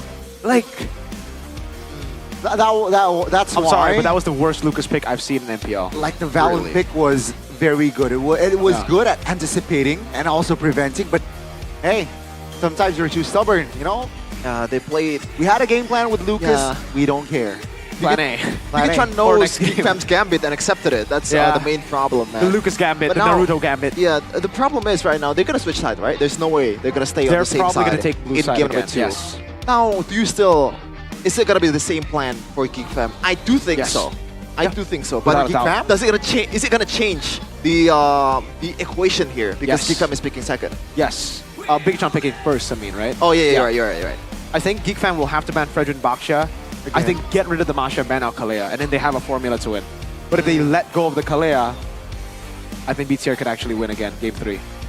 I mean, just don't respect the Masha, it's fine. Dude, don't... You know what? Let the Fredrin go, dude. Ban Kalea over Fredrin. Baksha, Kalea, Masha. so you're thinking that... I don't know why the Fredrin is like... Well, Even in this... No, that was the loss. Right? The Fredrin pick was a loss. It was a win against Onyx. It was a win. it's a win. It was bad. Not as bad as Serna, though. We're going to throw it to her. Let's go. Thank you casters, di sini satu-satu antara Bigatron dan juga Geek Fam. Yeay, asik banget nih. Ethernet sekarang udah bersama para super fans. Di sebelah kanan kita ada Bigat Troopers. Halo. Halo, dan kita juga sama Geek Fam Unity.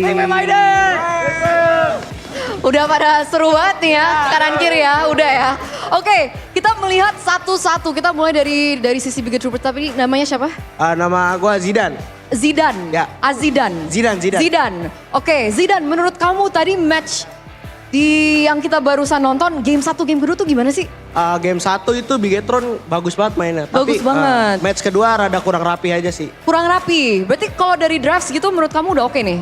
Oh, Driver tadi match kedua menurut aku rada kalah ya. Rada kalah di game kedua. Game kedua. Game kedua kalah. Kalau dari sisi community gimana nih? Nama tadi siapa? Nama saya Ferdi. Ferdi. Kalau menurut Ferdi gimana? Game pertama retailnya Eman sangat menggila sih. Menggila ya retailnya ya. Diakuin loh retailnya. Respect bang. Tapi di game kedua Aboy menggila juga. Aboy menggila. Kira-kira kenapa sih Aboy bisa menggila gitu? Gak tahu itu dia rahasia sendiri. Oh, rahasia sendiri ya. Iya, sangat jago Aboy. Terus Gi kenapa di game 1? Gi kayaknya kurang rapi aja sih game pertama. Oke, kurang rapi. Kita melihat tadi ada Baxia jungle nih yang keluar. Betul. Tiba-tiba Baxianya di-ban di game yang kedua. Terus kalah. Kok bisa ya? Musuhnya takut sama Baxianya Anavel. Buset takut? Takut. Baxianya ya? Betul. Kalau Angelanya deh? Angelanya juga itu keren banget, Cok. Keren banget ya? Maaf. Gak apa-apa, aman. Tolong editor ya, di-cut dikit gak apa-apa, santai. Terus menurut kamu akan dilepasin lagi gak tuh Baxianya? Kalau pasti lepas kayaknya. Lepas? Mau nyoba lagi aja lawan. Game yang ketiga lawan aja gitu, tabrak aja. Tabrak aja. Tabrak ya? Tabrak aja. Pede? Izin upper bracket bang. Aman. Karena gini guys, karena kalau misalkan Geek menang di sini, ya? dia auto upper bracket loh. Panik nggak? Nggak, biasa aja. Biasa aja? Kenapa nggak panik? Karena Bigetron lebih jago. Karena Bigetron lebih jago. Kamu dibayar berapa sama Mirko ngomong kayak gitu? Nggak ada. Gimana nih? Bigetron lebih jago. Kalau kamu? Jangan ngomong jago dulu sih, lihat aja game 3 nanti. Oke. Kita lihat game yang ketiga. Wah, kayaknya Ujo mau ngomong juga tuh. Gak apa-apa, mau nambahin? Nggak? Oh, yang kalah jangan nangis aja katanya. Kata kakaknya kalau jangan nangis, kalau kalah jangan nangis ya. Waduh. Takutnya kayak season kemarin, dipulangin duluan. Aja sih, sekarang aja. Ya. Mahal. Gila, MPL Arena semakin memanas ya. Nggak dari player doang, tapi dari super fans juga sama. Jadi kita mau dengar kata-kata support atau chant-nya dong sebelum kita masuk ke game yang ketiga. Kita mulai dari Biget Troopers.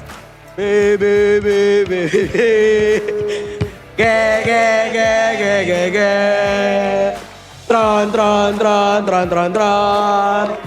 Forza Bigetron. Itu dia. Keren. Gimana? Geek Community pasti nggak mau kalah dong? Nggak mau kalah dong? Calalalala. Geek Fam ID.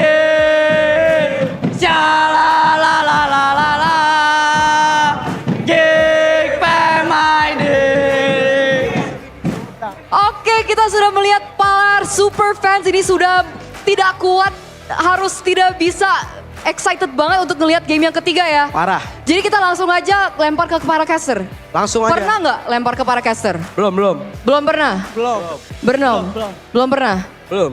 Sampai sekarang, tapi udah sering ke MPL Arena? Setiap BTR main. Setiap BT main tapi belum pernah dilempar? Belum. Oke, kira-kira enaknya kita lemparnya pakai kata apa ya?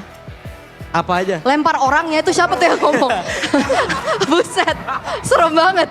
Nanti kita ngomongnya apa? Kan kalau ada beberapa orang yang signaturenya take it over atau monggo, bude biasanya ngomongnya, kita ngomongnya apa nih? Kita harus janjian dulu nih. Apa ya? Ikut aja dah. Ikut aja. Ikut sama. Nah, jangan dong. Apa Miguel? Katanya Miguel ada ide. Oh, apa-apa? Langsung aja caster gawe. Langsung aja caster gawe ya. Oke, udah pada siap? Siap, oke. 3, 2, 1. Langsung aja caster pada gawe.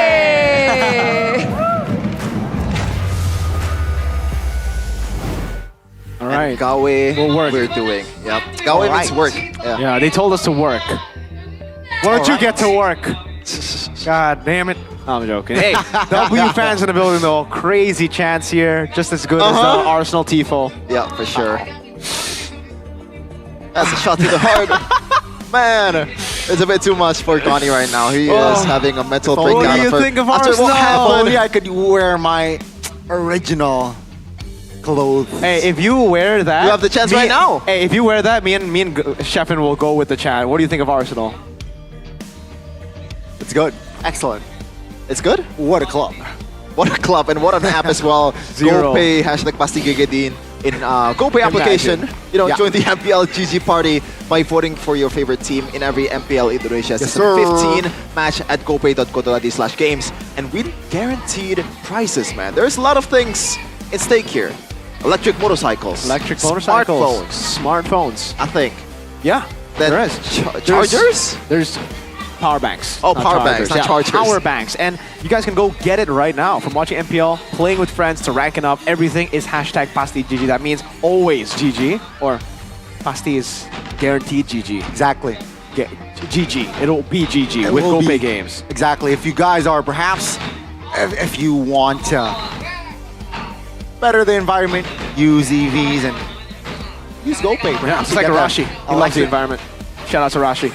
Really? He really likes the environment? Yeah, he Is pays that a- extra for his laundry to save the environment. Oh, does he use metal straws or metal straws, paper straws? Plastic. He just likes the environment. He doesn't like turtles. Oh, okay. Electric bikes. Maybe he's trying to actively kill the turtles. No, what? That's what Arashi does usually. He's trying to kill the turtles? Yeah. No, that's more of a MLBB thing. You know, we want to secure turtles. Yeah. But for you guys, go and spin the wheel. Yeah, go spin in the gift arena and go and win that electric motorcycle, because right now we only have 13 remaining electric motorcycles. 13? Everything else has been claimed already. Uh-oh. 2 electric motorcycle winners, done. 5 smartphone winners, done. 5 power bank winners, done. Tell them how to do it. It's easy. Go to gopay.co.id/games or open the GoPay app and select the top up game Select it. icon. You know. Done. Click the trophy icon at the top Click right. it. You know, Done. click vote now to Vote. get a token. Done. Pick your winning team. That's GeekFam, by the way. On it. And Score. enter the final match score. 2-0. It's 2-0. Get up to 59 free diamonds and 1 59. token free for your first vote. That's Alright? 10 off 69. Use the token to spin in the gift arena and win your dream prizes as long as you pick GeekFam. You can also get more tokens by topping up game credits starting from just the low price of 10k IDR. Your token will be available right away for spinning. And right now we're in for a spin in game number 3. Speaking of spins, I have a Fam. brain rot name for you. Go. It's gotta be so cringe. Chefini Bonini. That's your name. That's my face every time someone said brain rotting. Donnie, you might be too old for this. You know? I am old. Yeah, Gon is pushing 40, guys. Oh, Now, basically the same as pushing 30, yeah. yeah, we're pushing the... Sorry. I'm old. Man, oh man. We're a bunch of old men right there. W Except this brain guy. rot in the This chat. is a child right I here. am a child, actually. Yeah. W brain rot in the chat, guys. Oh, red hair goats. Let's take a look at the damage dealt to Hero, though. The goats were literally forced to eat grass in game 2. They were stepped on. Stepped on. Eat grass. I don't get the reference. You know when goats eat grass, they kind of Oh, yeah, goats. Actual goat. Yeah, actual okay. goats, yeah. Okay. I'm a bit slow, guys. Look at the total goal right here. Make it an Annabelle. Uh-oh. 4.9k to 9.7k. Oh, my lord. It's a bit unfair to Naruto because, like, once you snowball... Naruto! Like, if you snowball with Sasuke, there's no way Naruto's gonna catch up, right?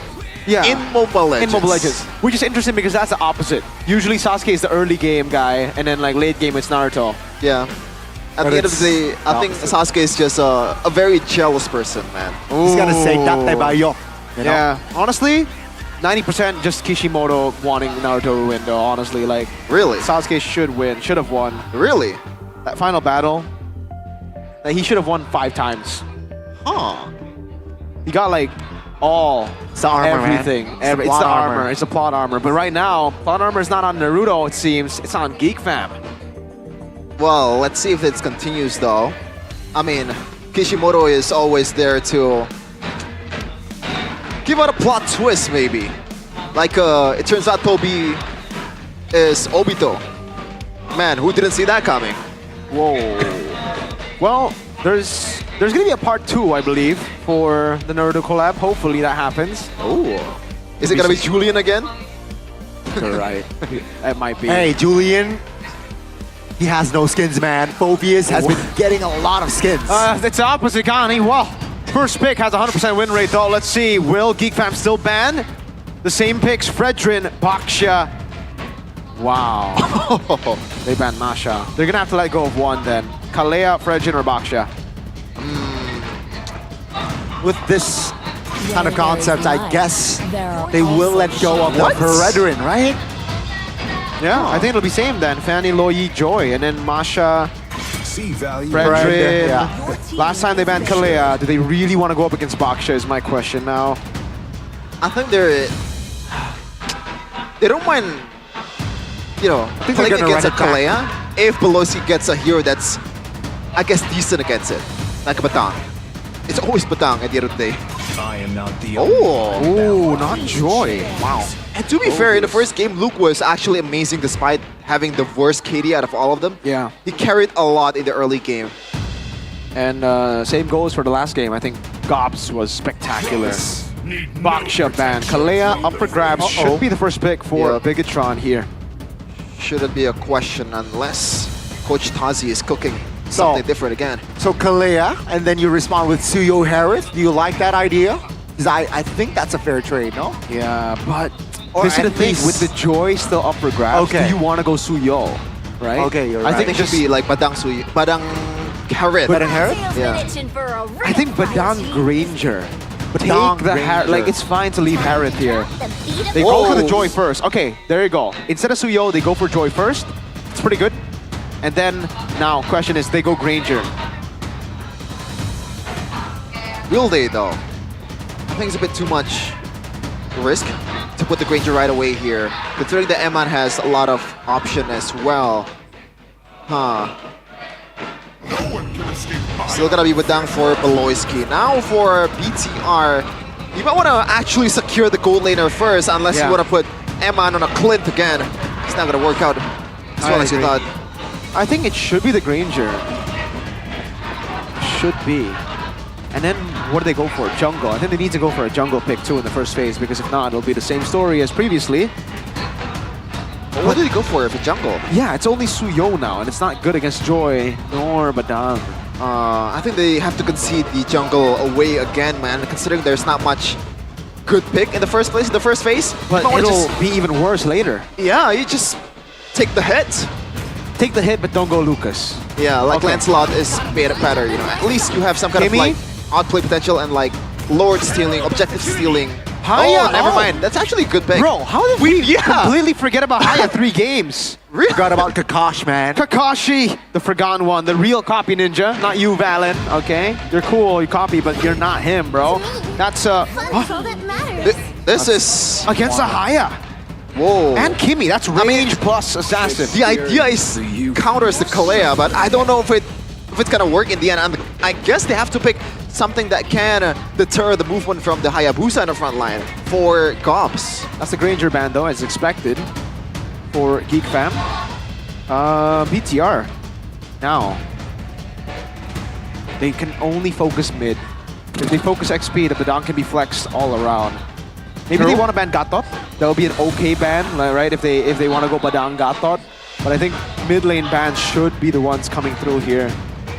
I think if they're banning the Gatot, they have the also luxury to put the gold lane or like Kimi to the gold lane and play something like a Farsa in the mid lane.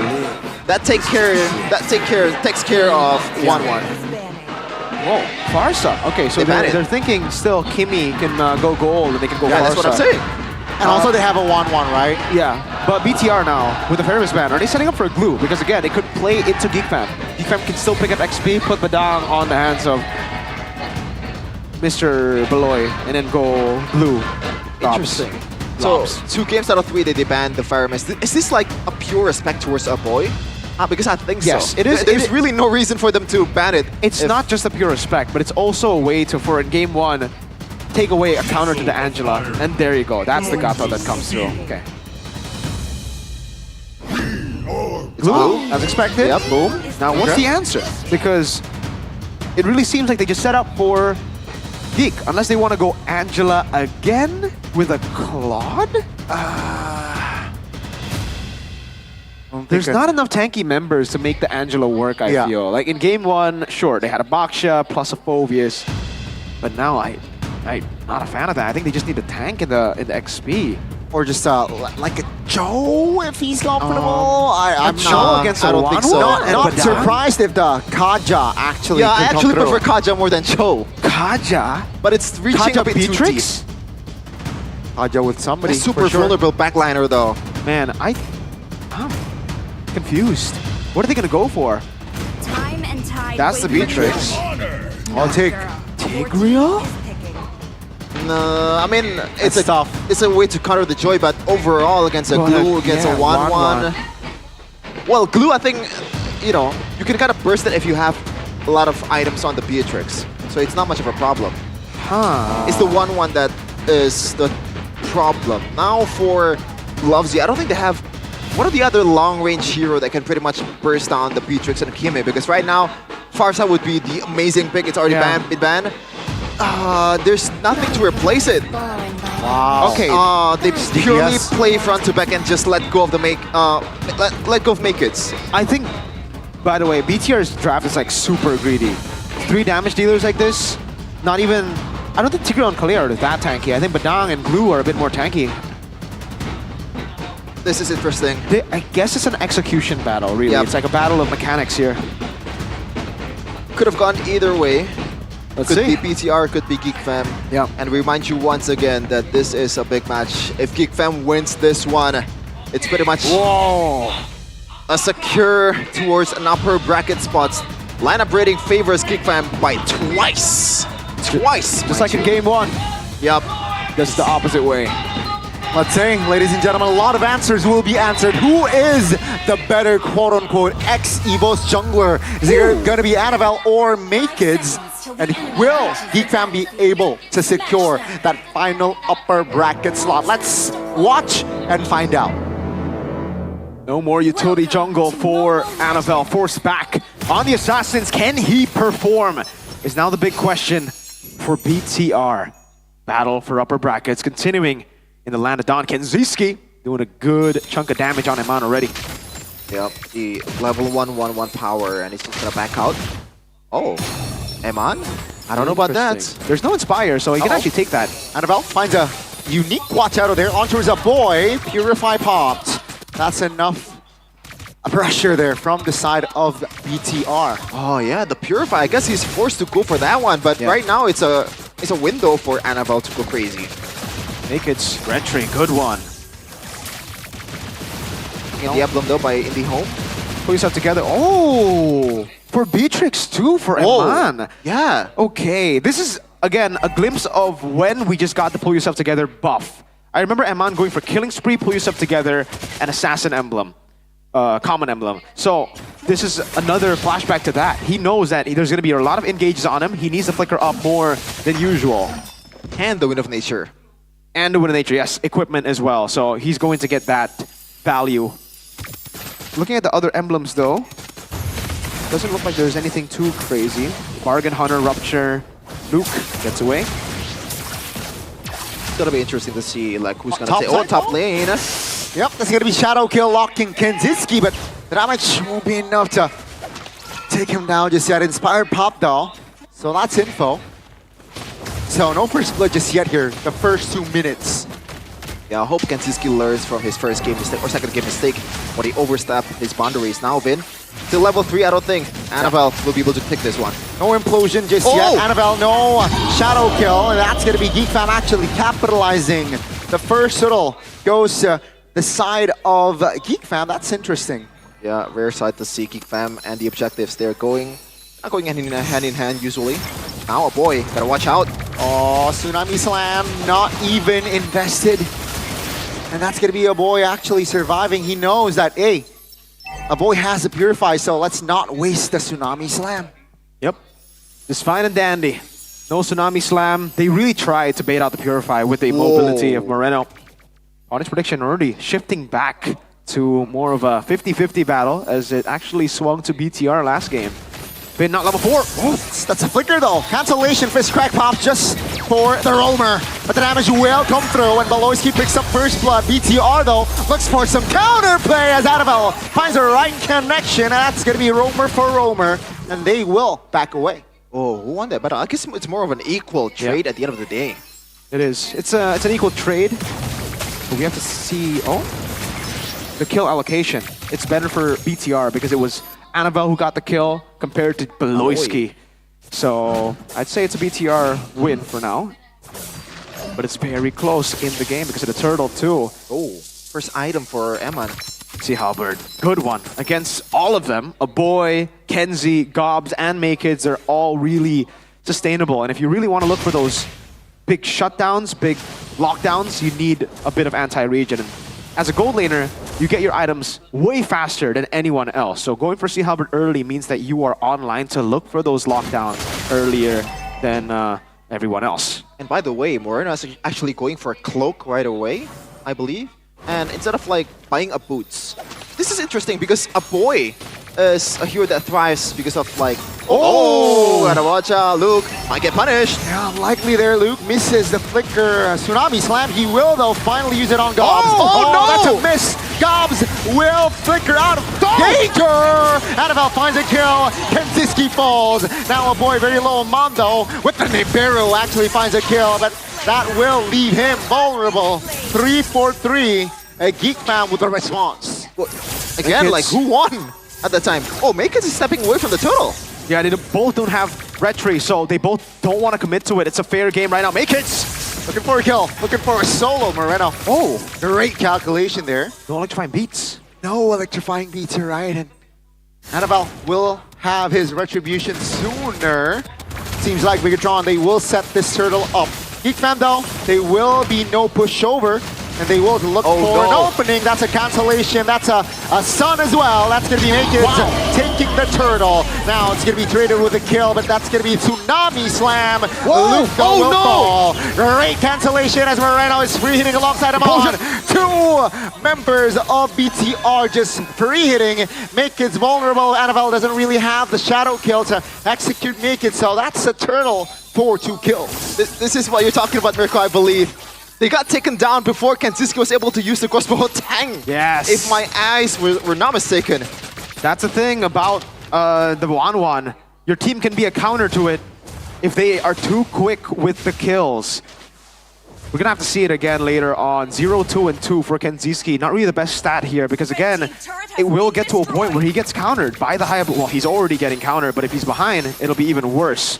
Down below, a 1v1. Annabelle wants to clear. Maykids, Shadow Kill committed. Good placement there to divide the Shadow Kill damage towards minions as well. And seems like no kills bottom side. There's gonna be a retaliation here. He's trying to screen. A boy still has to purify. Luke knows that. He will hold his Tsunami Slam button and seems like tempo will go down. Oh no, Maykids. Oh, gotta be careful. He knows though. Maykids knows that no Shadow Kill. Annabelle now still has it. Quad Shadow! Oh my goodness, Maloyski finds the right connection, but Annabelle isn't down just yet. Yeah, that's gonna be 6 minutes in here. Just 500 gold. The difference. Yeah, Maykids was able to do that because like the Quad Shadow or the Shadow Kill was not there. But overall, like the long lane battle between Annabelle and Maykids, I think the advantage is gonna skew towards Annabelle by a lot. Later on, yes, for sure. The Hayabusa does have a better time against the Joy, but it is ultimately still a skill matchup. So we'll just have to see. Annabelle did have the retry earlier to contest. They don't know Beloyski's in the bush. This could be a massive flank. Look at Beloy already concealing. Oh, good cancellation there. That's going to be info. Tsunami Slam wasted. Annabelle jumps in with Shadow Kill. Maykids actually it has gone down. A boy, Crimson Beacon defensively. Now jungler. Geek Fam though has resources to perhaps buy time, but bigger trend now. Looking for an engage. Finn has the flicker and implosion. Will he make that play? No Inspire, no crossbow attack for Kenzie. See, both teams here just waiting for the right time, waiting for the right moment. Annabelle, he wants this turtle. Seems like Maykids is up already and will be back in action soon. Bigatron, are they wasting time? Oh man, they're trying to get a position here, but I don't think Geek will allow the Maykids. In a truly Geek Fan fashion, will probably concede this turtle because Maykids is already trying to secure the orange, but it looks like he wants to go back. Maykids mid. Pushing the wave. Luke finds a connection there. Tsunami Slam. The damage won't be enough. Iman now flickering back. That's going to be the damage for Luke, though. He will fall first in this big team fight. Geek Fam now forcing the issue, and Bigatron, they have no counterplay. Maykids will collect the turtle. Aokin seems like the mid is very vulnerable. This time Megatron will be able to defend, but with the next wave coming up, not sure. Maloyski pops to conceal, looking for an angle. Doesn't really find it as GeekFam finds the collapse on towards the mid turret. I'm actually surprised that GeekFam won that. Yes, it is a 5v4 for BTR, but I guess the one that really makes it or break it for BTR if whether Finn or Luke was able to get a good set. Yeah, and also for GeekFam, Beloyski, as long as Beloyski is able to stagger the back, which I think should be quite easy this game, knowing that there's no Purify, they can win the game, win the team fights, win the skirmishes. We saw that earlier. That was going to be a combo for BTR to get rid of Gobs before the fight even started, right? It was a pick-off attempt. Gobs got Tsunami slammed, the Bennett Rage came in, but that was it. Because Beloyski was able to flicker into Eman, forcing him to run away, forcing him to use his own flicker defensively, and then the boy chased him down. So the value of having that juice in, man, you can really force these marksmen to go back, especially in the early game when there's not that explosive damage yet for the Beatrix. He's gone for, again, the old Beatrix build that he likes. Sea Halberd, Melfic Gun, and then BOD into the Wind of Nature. This is what we saw when he went for the killing spree, pull yourself together, emblem choice. Moreno. DHS. Wow. Okay, we're seeing more and more of this build, by the way. The DHS is on the Kimmy. He is ahead, and he will scale better than the Juicin. So BTR are really banking now on staying alive, weathering the storm. Yeah, GeekFam is also kind of trying to stay alive, especially with Genziski securing the House Claws instead of the Wind of Nature right away. So he needs more damage and also survivability in the fights. Interesting choice. Now, going into the later part of the game, 10 minutes has elapsed, 1.2k gold lead for GeekFam. So they've been weathering the early Bigatron Storm quite well. A lot of damage control.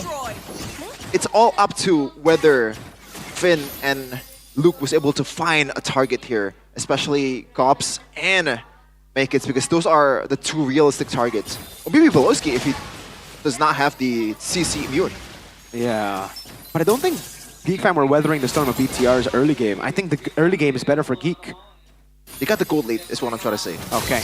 Annabelle with the quad shadow. Beloy. Oh, no. Flicker. Let's see. With the conceal as well. Luke trying to provide cover.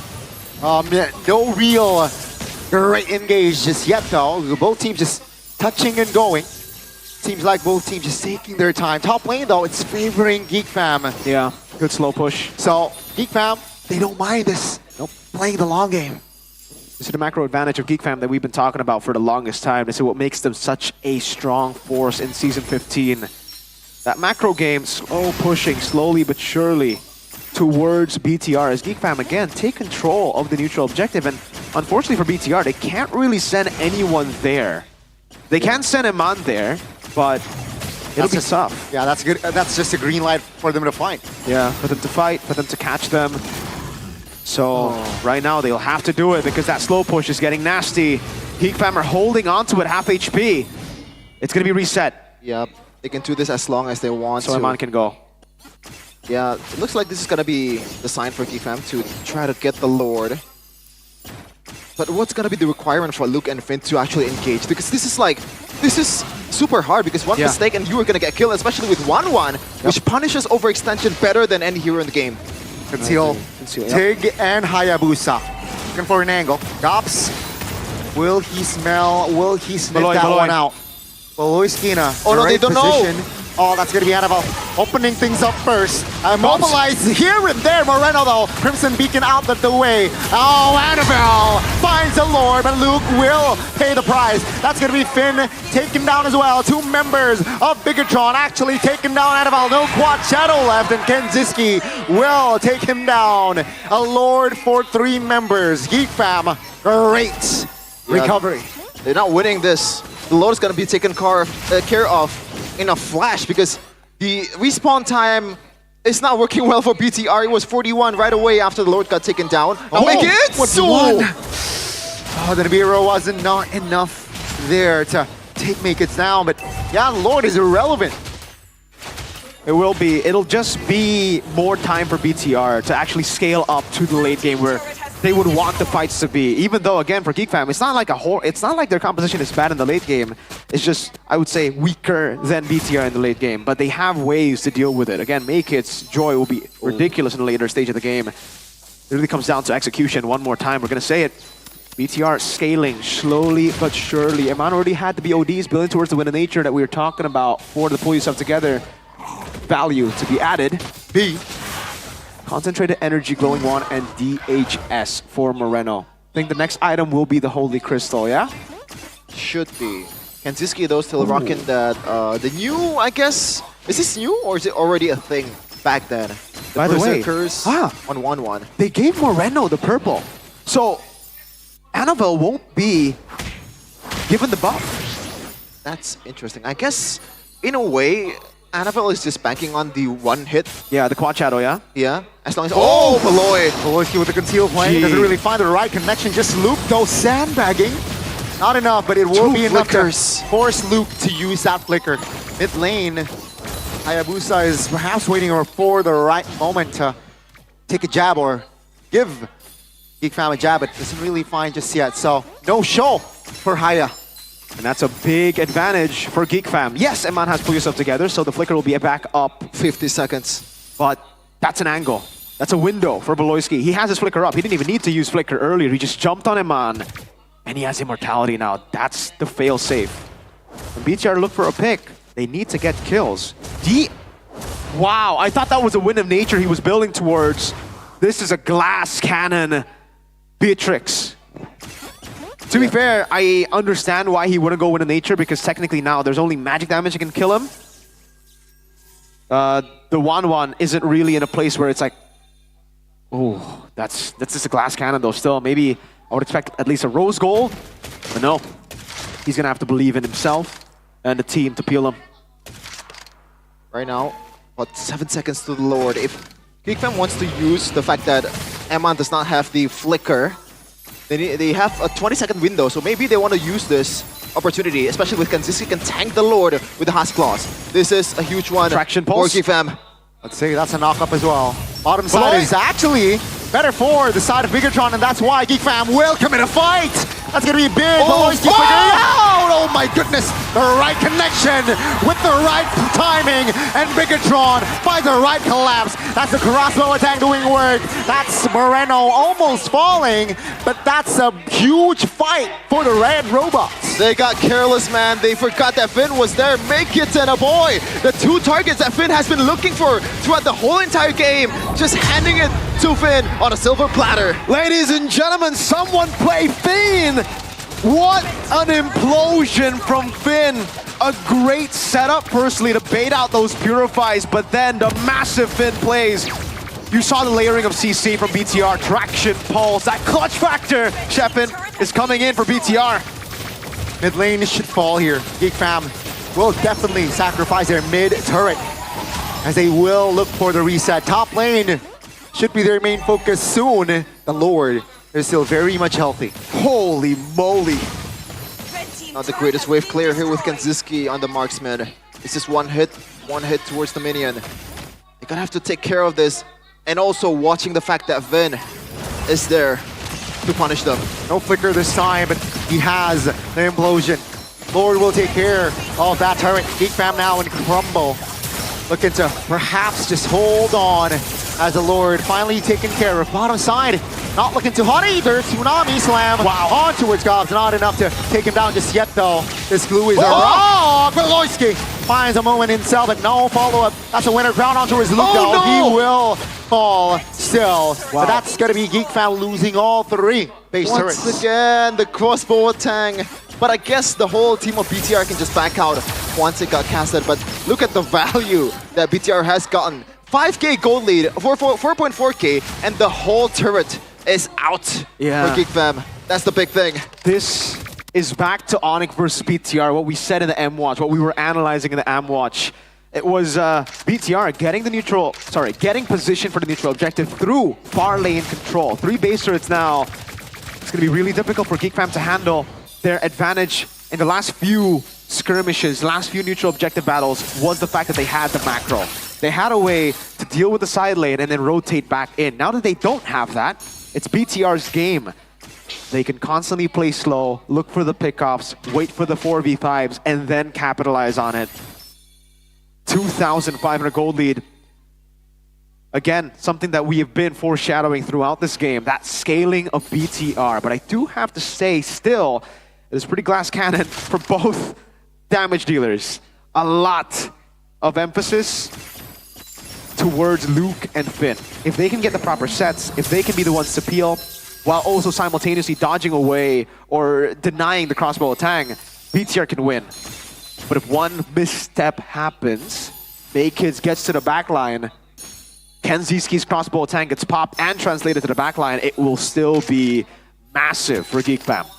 Yeah, it's not over just yet for Geek Fam. BTR, even though there was a really good play by Finn, you gotta consider that there was only one play throughout like 5 minutes, so the windows and the opportunity to execute those kind of plays is super slow. Look at Moreno just shredding the Lord. Far lane control one more time.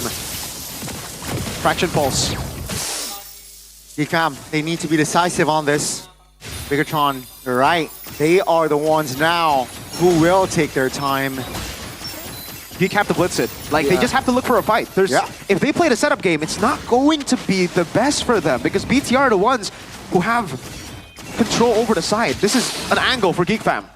Yep, half HP on the Lord. This might be the make or break play of this game right now. Gob's gonna screen. Oh, Baloyski.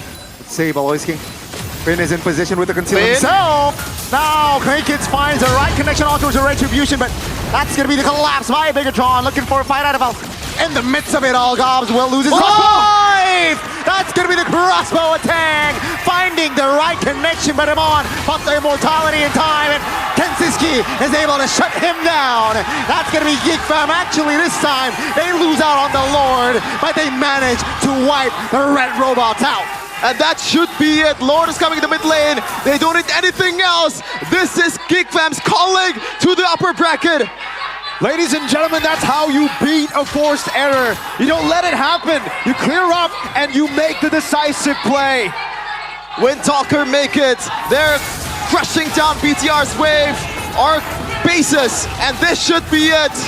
Geek Fam has secured upper bracket for themselves. GG. Welcome, Geek Fam, said RRQ, and they will accompany RRQ in the upper brackets. Bigatron, nice try. Well played to Geek Fam. Again and again and again. The macro advantage, the decisive plays, the intelligence of Baloyski. Big brain Baloy with a call, probably. And Geek Fam with the win. Forced error, 3 neutral objectives. What was that? 3 neutral objectives. 3 base turrets taken down, but it did not matter because Geek Fam cleared it and instantly went straight for that Evolve Lord. Held it down, forced BTR to actually skirmish in, and Geek Fam are now your second and confirmed upper bracket. I love the way they adjust. They know that if they wait a long time, eventually an opportunity is gonna come out to BTR. It's gonna bite them in the back. So they take control. They know they have the control. Even like when there were like no waves at all, they still holding the map. They were so confident, and Eman, man, no Wind of Nature at that time, I believe. Yep. That's the consequences of the glass cannon build. And we're gonna see them celebrating the upper bracket securement here. Geek Fam on the stage with Bude Clara Bongstar.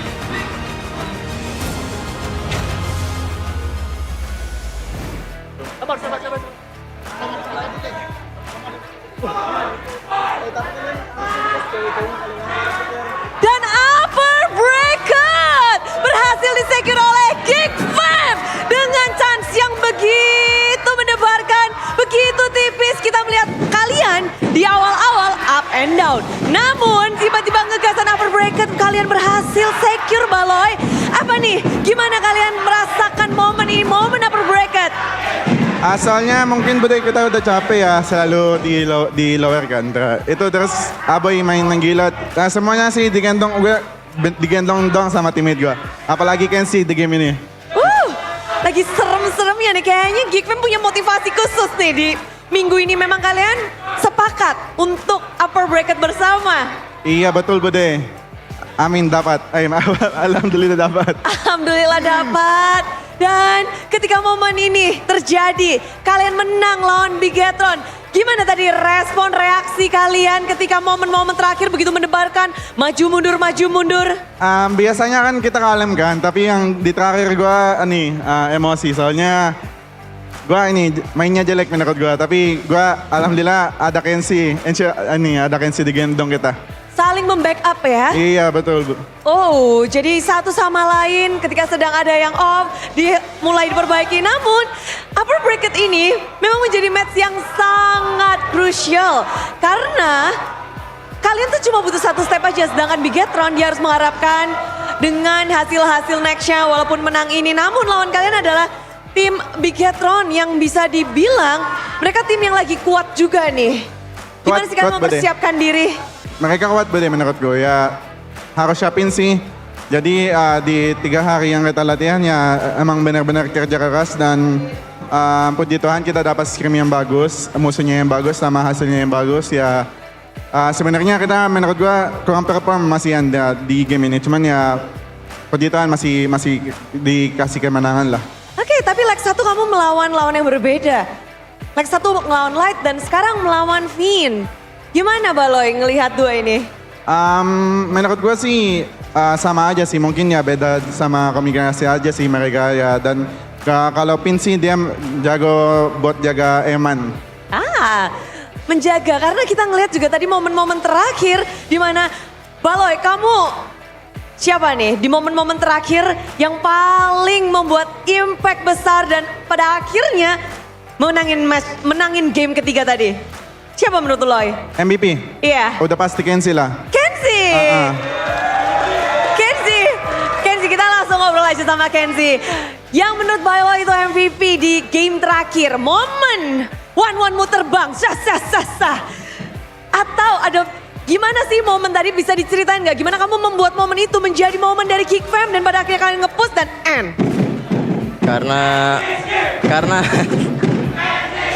Karena ada Baloy, jadinya terbang one aku. Jadinya terbang. Tapi benar gimana leg 1 Kenzi yang bermain dan pada saat itu kalah. Dan sekarang kamu berhasil balas dendam. Dan bukan hanya balas dendam namun juga per bracket yang kamu secure. Gimana Kenzi? Apa yang ingin kamu ungkapkan atas kemenangan ini? Alhamdulillah Bode, menang di lawan BTR kali ini.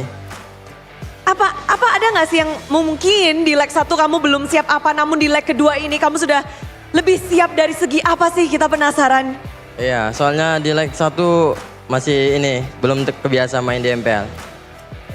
Kalau leg 2 80% udah pede. 80% udah pede.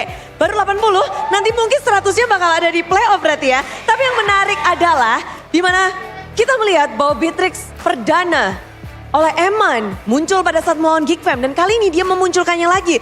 Dan 100% win rate kamu pecahkan dari 6 kali di pick. Bahkan ini berarti kali ke-7 kamu pecahkan. Dan apakah Beatrix menjadi lawan yang seperti apa sih buat kamu digunakan Eman? Nggak tahu sih, hoki mungkin.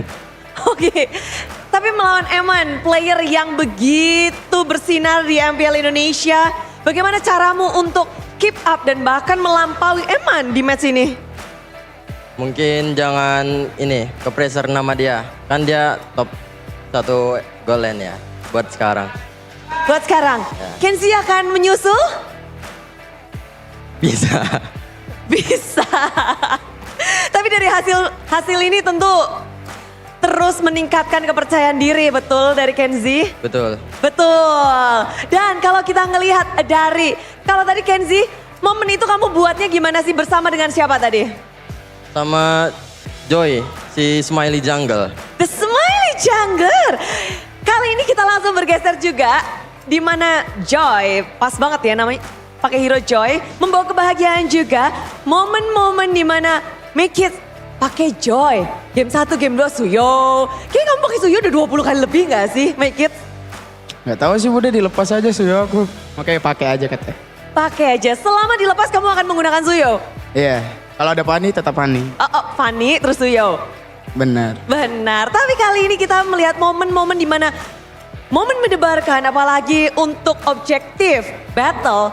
kamu dan Anavel, kita tahu ini akan menjadi hal yang menarik di mana Anavel adalah pemegang top Lord di MPL untuk saat ini dengan poin ke Lord itu sekitar 40-an dan kamu mengikuti di belakangnya. Seberapa ketat sih untuk perebutan objektif bersama dengan Anavel? Tergantung XP aja sih, bisa megang belakang apa enggak biar aku adu retri aja sama Napel. Wah, kalau bisa berduaan aja ya. Ya adu retri aja. Aduh retri aja. Tapi kalau kita lihat tadi dari interview awal dateng, dari bersama Eterna juga, kamu dan juga Anavel udah di interview. Gimana? Sebelum bermain dan setelah bermain, ada kata-kata yang mau disampaikan gak sih? Tadi sebelum udah, sekarang sesudahnya dong. Kata-kata buat Napel, I love you aja. Emang ini ya, Smaiza gemoy banget, I love you. Tapi kalau dari Make It sendiri, momen ini, momen udah tutup nih regular season. Iya. Sudah selesai, hasil sudah sesuai dengan yang Make It harapkan? Belum. Kenapa belum? Masih upper, belum juara. Oh, baru upper, belum juara karena Make It memang mengharapkannya langsung juara nih. Season pertamamu kepengennya juara langsung? Insya Allah. Insya Allah. Dan ngelihat hari ini Make It bermain apik, Kenziski bermain apik, Aboy pun kita ngelihat bahwa game kedua kamu bahkan jadi MVP. Tapi kamu melihat melawan Bigetron di leg kedua ini gimana sih Boy? Apakah beda dari leg pertama? Kalian yang berbeda atau Bigetron yang berbeda? Kita yang berbeda sih, soalnya kita leg 1 masih mainnya belum lepas aja. Terus sekarang udah main lepas kayak di latihan. Bermain lepas, tapi ngomong tentang lepas, tadi kayaknya Moreno tuh bebas banget ya. Kayaknya dari game 1, 2, game 2 dia zero dead, game 1 kayaknya cuma 1. Dia benar-benar susah untuk disentuh. Gimana kamu melihat dari Moreno di leg kedua ini ngelawan kamu? Apakah selicin itu seorang Moreno? Jago. Cuman kita lebih main as a team aja, jadi kita bisa menangin. Jadi bukan berfokus terhadap mid lane on mid lane, tapi tidak. Ini kalian berfokus untuk memenangkan sebagai tim. Ya benar-benar. Tapi kalau dari Aboy, kemenangan ini juga menjadi upper bracket untuk a Geek Fam. Sesuai yang Aboy harapkan? Kalau di regular ya kita udah harapin pasti buat upper, soalnya dari yang sebelumnya kita gagal terus kan. Jadi baru kali ini ngerasain upper aja. Seberapa susah sih season ini kalian berjuang untuk upper bracket? Susah sih pastinya, soalnya kita awalnya juga targetnya playoff dulu kan. Soalnya kita dari bawah banget kan, jadi ya senang lah. Meningkat dan pada akhirnya mendapatkan. Tapi ini jadi hal yang menarik Gops. Banyak banget nih ya sebenarnya tim yang mengharapkan kalian kalah. Karena jika kalian kalah, chance untuk 4 tim masih terbuka. Tapi kalian menutup hal itu. Gimana sih kalian main di match di mana banyak banget yang mengharapkan kekalahan kalian. Menutup harapan-harapan tim lain. Ya kita tetap main ini aja sih, nggak usah mikirin yang gitu-gitu, tetap kita fokus ke tim kita aja. Fokus ke tim kalian aja. Seberapa fokus nih Gops hari ini untuk match ini? Oh, fokus banget sih, soalnya penentuan juga kan buat upper. Apa yang dikerjakan ekstra oleh Geek Fam untuk hari ini? Ada nggak? Ada, latihan sampai jam 1. Sampai jam 1. Oke, hasil yang baik sudah didapatkan, playoff di depan mata ditambah tempat yang nyaman untuk tim A Geek Fam. Loy, ini banyak bahkan lagi yang nonton nih ya. Tahu kan ada siapa aja yang tim-tim berharap, ayo Bigetron menang. Yang bahkan yang predik itu, Mirko juga udah kasih sinyal. Dan Shevin bahagia, banyak prediksi yang kamu patahkan dan ada nggak sih yang ingin kamu sampaikan? Yang pasti ya sama pacar lah, makasih selalu datang di MPL Arena dan of course Geek Community terima kasih banyak selalu dorong kita meskipun kita lose streak di awal. Dan yang gue paling mau terima kasih sih yang raguin gameplay gue dari awal. Makasih udah raguin gue, bikin panas gue. Ya gue bakal buktiin lagi. Baloy akan lebih membuktikan lagi. Namun playoff di depan mata, kita akan break 2 minggu. Apa yang direncanakan oleh tim Geek Fam? Buktiin lagi sih sama haters. Oh, dan ada yang mau disampaikan mungkin untuk kalian jangan lupa atau Kenziski untuk para Geek Fam Unity untuk ngingetin Ayo dong, ingetin mereka untuk dukung kalian nih di playoff. Kata-kata untuk playoff nih. Nah, gue aja lah. Oke. Buat King Community, makasih. Kita pertama kali dapat upper bracket. Semoga kalian datang di Velodrome. Udah ya? Di Velodrome yan. Ya, semoga kalian bisa soalnya kita bakal butuh kalian buat kita semangat. Dan itulah dia. Upper bracket yang sudah mereka perjuangkan dan akhirnya mereka dapatkan di season 15. Momen yang dinantikan. Maka Geek Community, berpestalah dan sambutlah Geek Fam!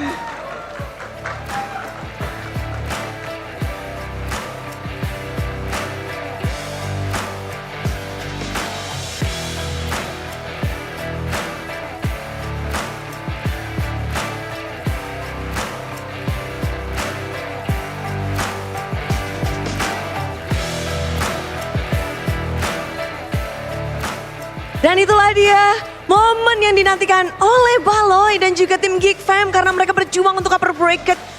Mereka benar-benar mendapatkannya dengan hasil jerih payah di detik-detik akhir. Last match mereka membawa keberuntungan untuk mereka. Dan tentu saja kebahagiaan kita belum berakhir. Karena akan ada GoPay hadiah GG. Dimana kita bisa ngedapetin GoPay coin secara cuma-cuma. Caranya gimana? Langsung aja ini dia. Dan untuk mendapatkan GoPay caranya gampang banget. Pertama-tama pastikan kalian sudah mendownload. Yang belum download langsung aja download GoPay Coins di aplikasi GoPay di smartphone kalian. Karena downloadnya itu gratis. Kalian bisa ngedapetin banyak banget keuntungan. Udah yakin kalian udah punya GoPay? Karena kita udah ngelakuin ini setiap hari. Di Jumat, Sabtu, Minggu selalu ada GoPay hadiah GG. Dan setelah kalian punya aplikasi GoPay, tinggal buka saja kamera pada smartphone untuk scan QR code-nya. Nanti akan ada di yang putih-putih itu tuh. Dan selanjutnya klik buka hadiah untuk terima GoPay hadiah. Dan otomatis saldo GoPay akan masuk ke akun GoPay kalian. So, GoPay hadiah GG udah siap semuanya?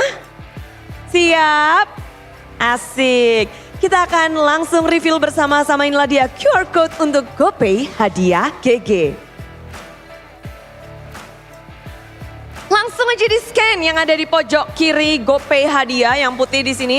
MPL Arena tuh happy bersama kita berkumpul menyaksikan match yang seru dan congratulations.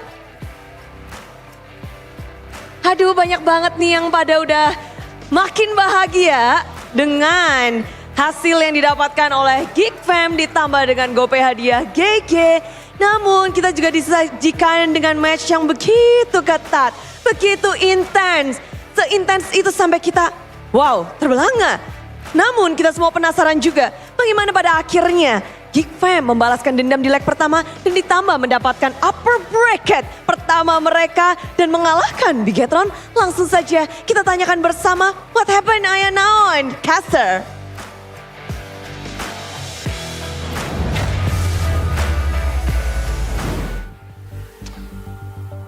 Some nice words coming in from Baloy. Hey, all you haters out there, all of you doubters, you get called out by Baloy himself. You get called out by Baloy himself. Shut your trap.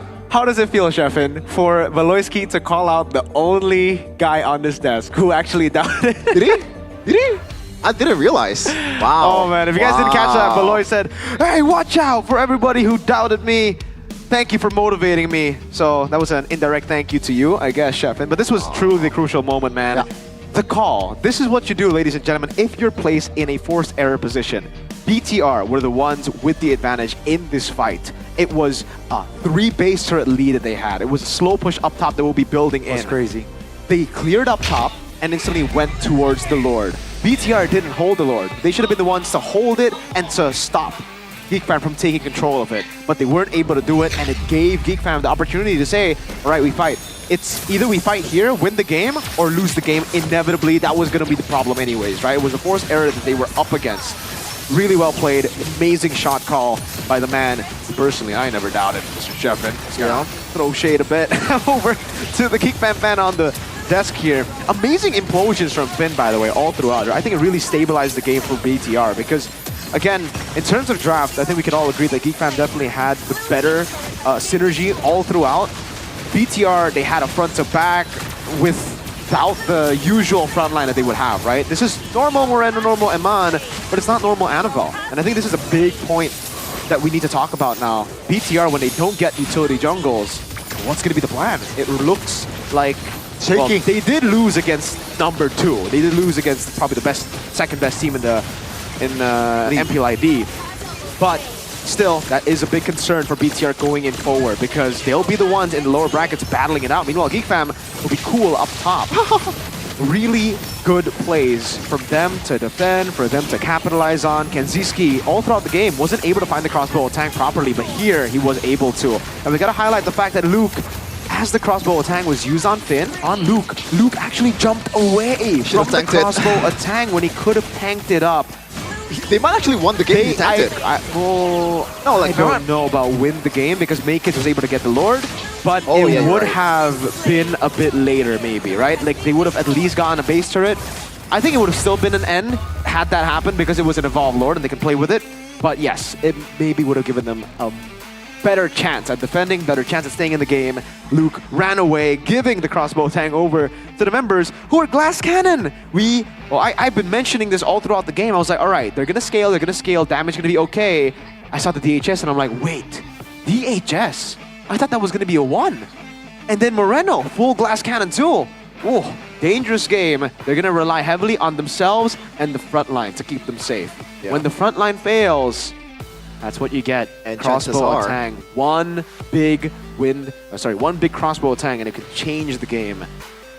I really want to give props to Geek Fam though. That was a phenomenal performance from them. Losing out, but coming back, for me, is more of an impressive feat than actually just taking the game and snowballing from the start. Because it shows how smart, how intelligent, how good they are at improvising a different game plan to what was pre-planned before. And the thing is, like when Finn was executing that implosion towards a 3-member, I think there was a pretty demoralizing moment if it were to happen to me. You know, that would be like, oh man, we blew that one and this might be over. But no, Geek Fam, I think they are more experienced than ever before. Yeah. Even though they are building a bunch of rookies here too, in fact. But the thing is, when you have good leadership, when you have a direction on where you want to go, and someone that can pretty much, you want to die for them in a way. Yeah. It's good. It's always fun. It's funny because for a moment it was Geek Fam with the advantage during Lord setups, but then Bigatron were able to find the right connection and they got the control. But then when they got the advantage, it was Geek Fam who were able to capitalize, not just taking the Lord, but they got the full wipeout as well. So I guess like Indo teams, they need to make sure that when you have an advantage during the setup for the Lord, you need to capitalize on that and not choke, practically. To be fair, I will have to say that I don't think it was Bigatron choking. I think more it was Geek Fam making the right decision. Because again, Bigatron had the right idea in my opinion. They had a far lane. They had a far lane. They didn't need to fight, but Geek Fam were like, no, I'm going to take the Lord if you don't fight. So it forced BTR to be like, all right, damn, we gotta fight. All right, they're taking it. Either we give Evolve Lord for nothing, or we fight and try to win. And then mechanically, that's when we see a little bit of like the shake-ups, right? Like Luke getting away from the crossbow tang changed the trajectory of the fight, and the Lord being so low got Makid's the Lord. And even Makid said, MV loses to Aero. Whoa, Hazel beating MV. Okay. Impressive stuff, my friend. SRG Homeboys. Yep. Upper bracket spot in MPL MY. Is this a surprise to you, by the way? Why? SRG? No, is it a surprise to you? SRG and Homeboys? I mean, that's been the template for like years. For me, Homeboys is quite surprising. SRG though, not really. This is guaranteed a 3-peat, no? Almost. How about... Who's gonna beat them? No one. I don't think anyone. Ocean Black. If DJY plays, that's a needle mover. I agree. But probably like a negative one. DJY, it's all on you, buddy. But it doesn't even matter. You didn't make it to playoffs. I mean, just now he's again restreaming his own team. Dude, DJY, your team is relegated now, right? I think that's confirmed. Wait, they actually have the chance to break Na'Vi and Wolf's current record. They have 10 teams there. No. Right? It's only one. They only meet once. Oh, really? Wait. Ours is a two Oh, round yeah, robin. you're right. They only meet once. Oh, no. So no, you can't Yeah, you you're can't even right. break Navi's record. Like what? DJY, what's the point of you joining? You're not going to playoffs. Come You're on, not going last to game, last any game. record, Navi's record or Wolf's record. Like you could have just restreamed the entire season and nothing would have changed. DJY, what the hell? I thought you were supposed to be an impact. At least like make the team worse or something, right? At least there's an impact. You know, just in the locker room giving pep talk. You know, Yeah. hey, guys, You guys. take a page out of Arteta's book, all right? Bring a light bulb. And give out pretty Yeah. corny. Yeah, that's what losers do, right? It's my coach right there. Your coach. You Trust the might need a process. coach too if you want to play MCGG, Connie. Because the second MCGG, that's Magic Chess Go Whoa, Go Community no, Tournament, full swing. MCCT MCCT. is in full swing after first group stage clashes. I'm sorry. Top 16 have emerged. Catch the semifinals and finals live from what Today? month is this? This is May. 23rd of May to 25th of May. Streaming daily at 1900 at Indonesian time, by That's the way. 7 p.m. Hey, I want to pitch you guys MCGG, man. There's a reason why Realize and me have been playing it for a Listen. long time. Oh my god, it's so fun. Shevin, God. I know how fun it is, and that's exactly why I don't want to play it. If I play it, I wouldn't want to cast MLBB anymore. I just want to play MCGG. The thing is, like, the best part of MCGG is when you AFK, no one's gonna punish you, first of all. Yeah. When you're playing bad, no one's gonna trash talk you. In fact, they're happy that you're playing bad. Because you're not taking their troops. Yeah, so if you suck at MLBB, you might want to try MCGG. Yeah, if you have the brains, if you have macro power, but you're really dumb when it comes to mechanics, You know. play MCGG. There's a reason why Beloy... Just kidding. This is the guy, by the way, the guy who Beloyski called out, to all them doubts, No, say no, what no, you no. want now. Out of everyone on the English desk, only one guy was doubting Beloy, and it was the Geek Fam. Hey, I'm happy that I'm wrong, alright? Let's put Yeah, it at rest, yeah, alright? yeah, But yeah. Beloyski is actually a god at MCGG. I believe he's like... Of course. 1,000 points? Again, Beloyski is like prime example of like, you know, good macro, mechanics, right? Like, and even in that game, he was like, dude, I was so mad at myself because I was messing up a lot. But thankfully, we had Kenzie. Yeah. He's a good guy. I like Beloy. Big brain Beloy playing MCGG. Oh, to all the MCG pros, good luck. Good luck to Well done. the second match as well. It's Dewa, I believe, Onyx. versus Onyx. So let's see what's going to Whoa. happen in our second match after this My break. team.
Ya, aku merem. Ulang dong. Gak perlu.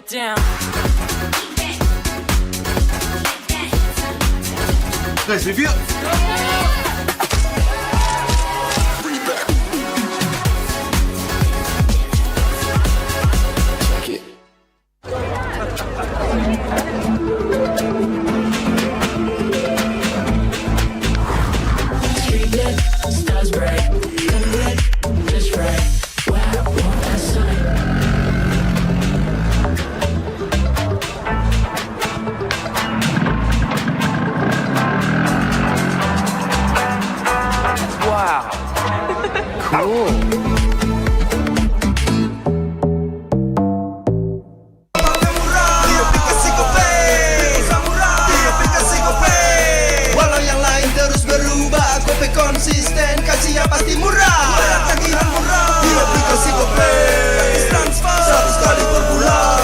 aplikasi GoPay baru, nggak pakai lama. Dompet andalan gamers banyak damage-nya.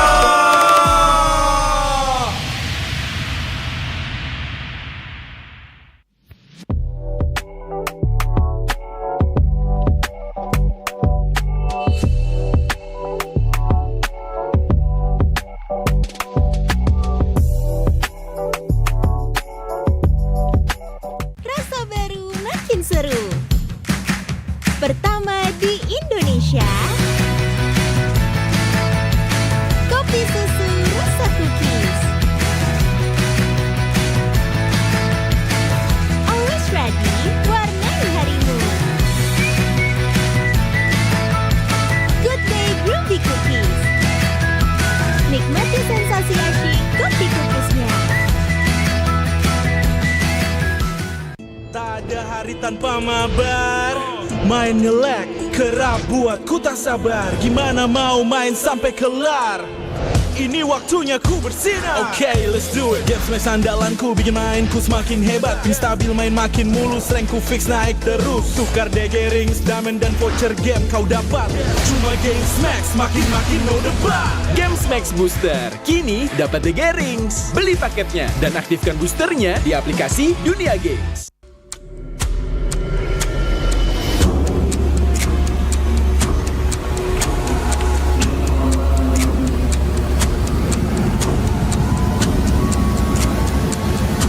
Ini bakal langka. Ini dari One Play. Ada tanda tangan gua. Kalian harus dapat semua.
相変わらずやかましい奴らだ。今度は背中合わせでいくわよ。よっしゃ第7班ここに復活だってばよ。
渦巻きナルトが帰ってきたぞ。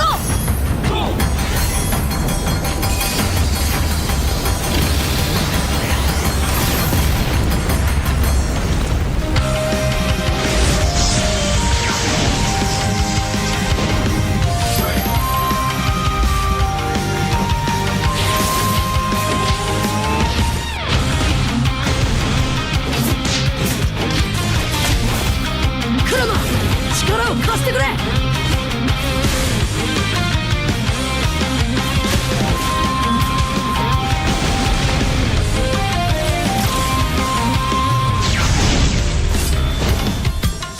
っしゃ第7班ここに復活だってばよ。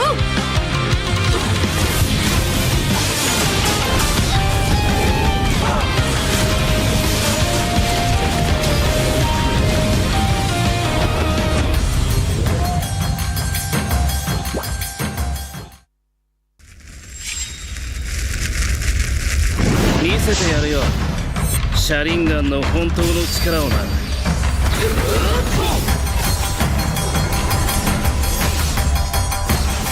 力が湧いてくる。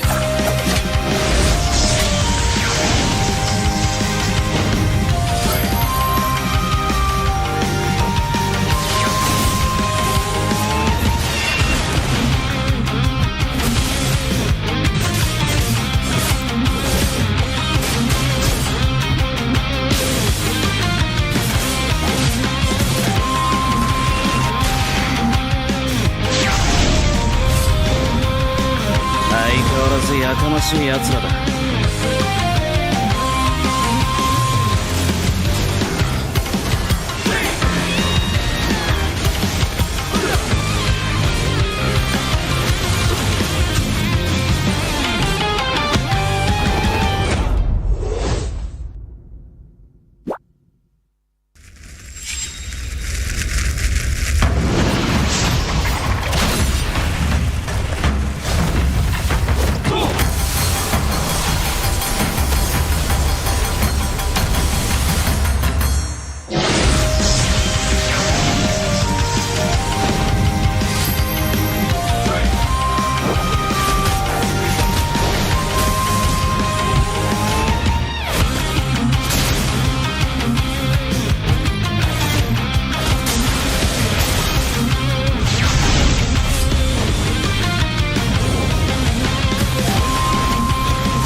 とは俺に任せ。もらった。四代目他目を超える忍びはお前しかいないと俺はそう信じた。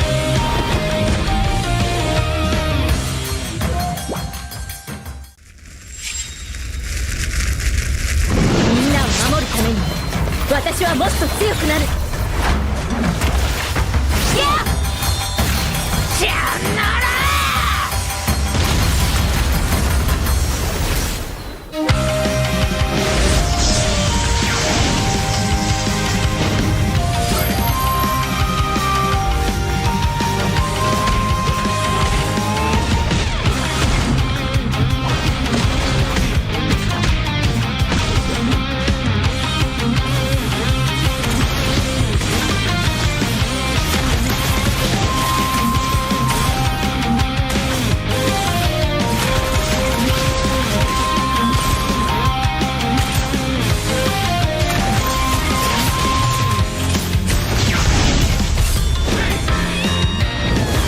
背中合わせで行くわよ。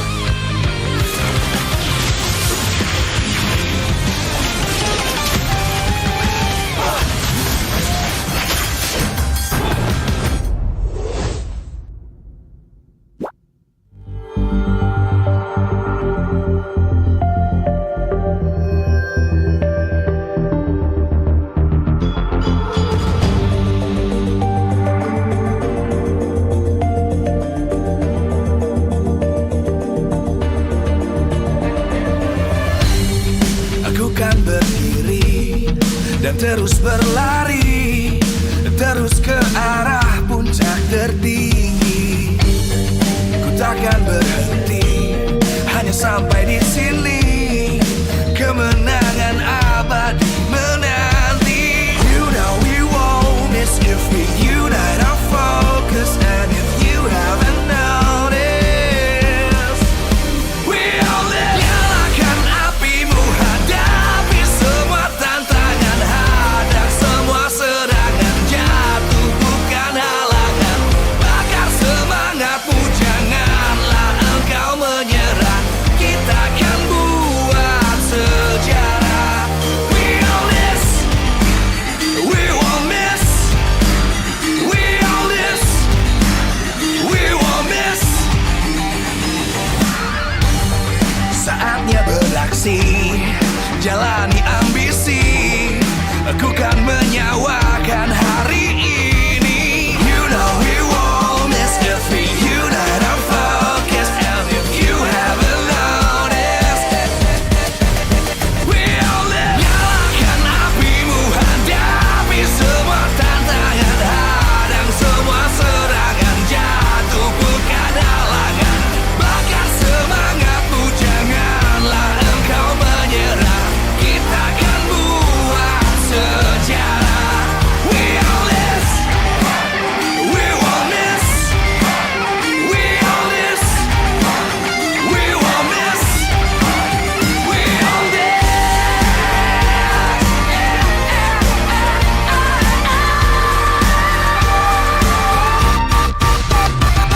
Nyalakan apimu, hadapi semua tantangan, hadang semua serangan, jatuh bukan halangan. Bakar semangatmu, janganlah engkau menyerah.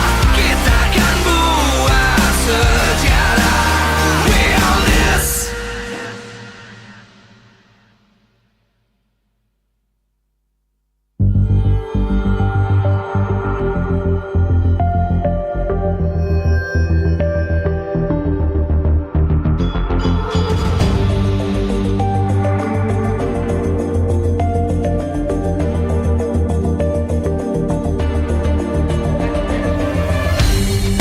Aku kan berdiri dan terus berlari, terus ke arah puncak tertinggi.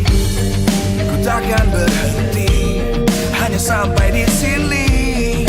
Kemenangan abadi menanti. You know we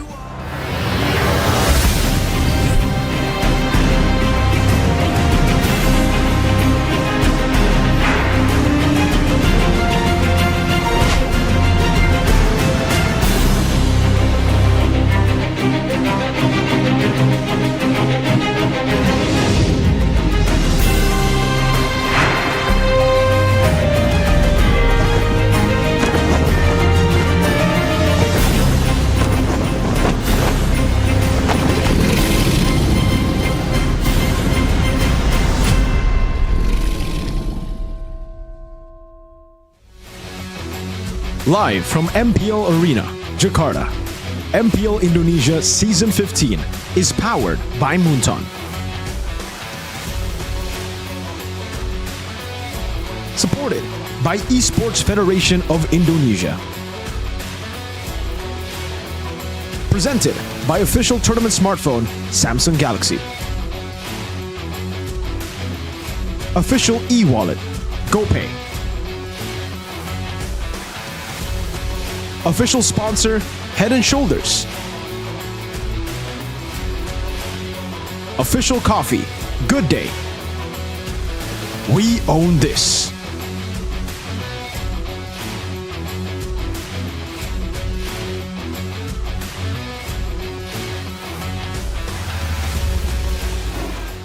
Welcome back semuanya ke MPL ID season yang ke-15, week terakhir, week 9. Dan kita juga ada match terakhir untuk penutupan day yang pertama, yaitu antara Onyx dan juga Dewa United. Dan untuk berdiskusi mengenai match berikut ini, kita akan mengundang seseorang sosok, kok ini berapa seseorang sosok? Udahlah, Paman W masuk aja deh. Lemes banget. Sosok gitu ya? Sosok, bener kan? Sosok tadi apa sih? Sosok kayak ya. Tokoh, kayak orang yang sangat keren gitu kan? Enggak sih, sosok Enggak. tuh kayak malu Bukan. halus gitu gak sih? Malu. Enggak ya? Kenapa jadi spooky gini ya? Paman W, welcome back. Kamu Halo, kenapa halo. sih disebut Paman W? Jadi Mungkin Uncle faktor W? umur kali ya? Faktor umur? Iya. Udah tua? Muka masih muda sih tapi. Muka masih muda, aman berarti, aman. Nah, kita mau ngobrol-ngobrol dikit dong tentang match berikut Boleh, ini. boleh. Kan Onyx kan biasanya konsisten upper brackets dari season ke season ke season ke season. Tapi untuk 2 season ke belakang, kita melihat kalau misalkan Onyx itu nggak upper bracket. Ada masalah apa sih? Sebenarnya kalau dibilang masalah, mungkin masalahnya bukan di Onyx sih. Masalahnya bukan di Onyx? Di tim lain aja, tim lain lebih improve kayak ya gapnya tuh makin deket lah. Makin cepet berkembang, Iya. catch up ya sama Onyx gitu. Betul. Itu guys. Nah, terus kalau misalkan kita ngomongin season ini in particular, kita melihat banyak banget adanya regeneration player. Apalagi di gold lane. Kita Yeah. ada Toy, ada siapa lagi? Arvi, Kyo masuk dan banyak banget yang lain. Menurut Paman W nih, apalagi kamu veteran gold laner nih. Ngelihat regenerasi season ini tuh gimana sih? Sebenarnya ya, emang udah beberapa kali sih aku bilang kayak regenerasi itu dalam sebuah tim emang penting lah. Jadi kayak gimana kita manage kayak rookie-rookie-nya aja sih. Biasanya problemnya apa dengan rookie? Biasanya sih kayak harus dikasih jam terbang sama pengalaman sih, paling mental juga. Jadi pengalaman, jam terbang, Ya, sama kalau mental nggak- boost. Ya, sama harus dikasih jam terbang sih biar dapat pengalaman sama mentalnya itu. Yang penting berarti Biar jam kebentuk. terbang. Yes. Soalnya kalau di Onyx sendiri kan kalian punya Savero ya. Kamu gimana? Kalau Savero kamu ngeliatnya gimana tanggapannya? Udah cocok banget sih buat jadi Golden Onyx karena dia C kan. Dia C. C. Hah? Maksudnya? Tahu lah penonton pasti. Hah? Apa sih? Aku nggak ngerti. Ih jelasin dong. Maksudnya C apa?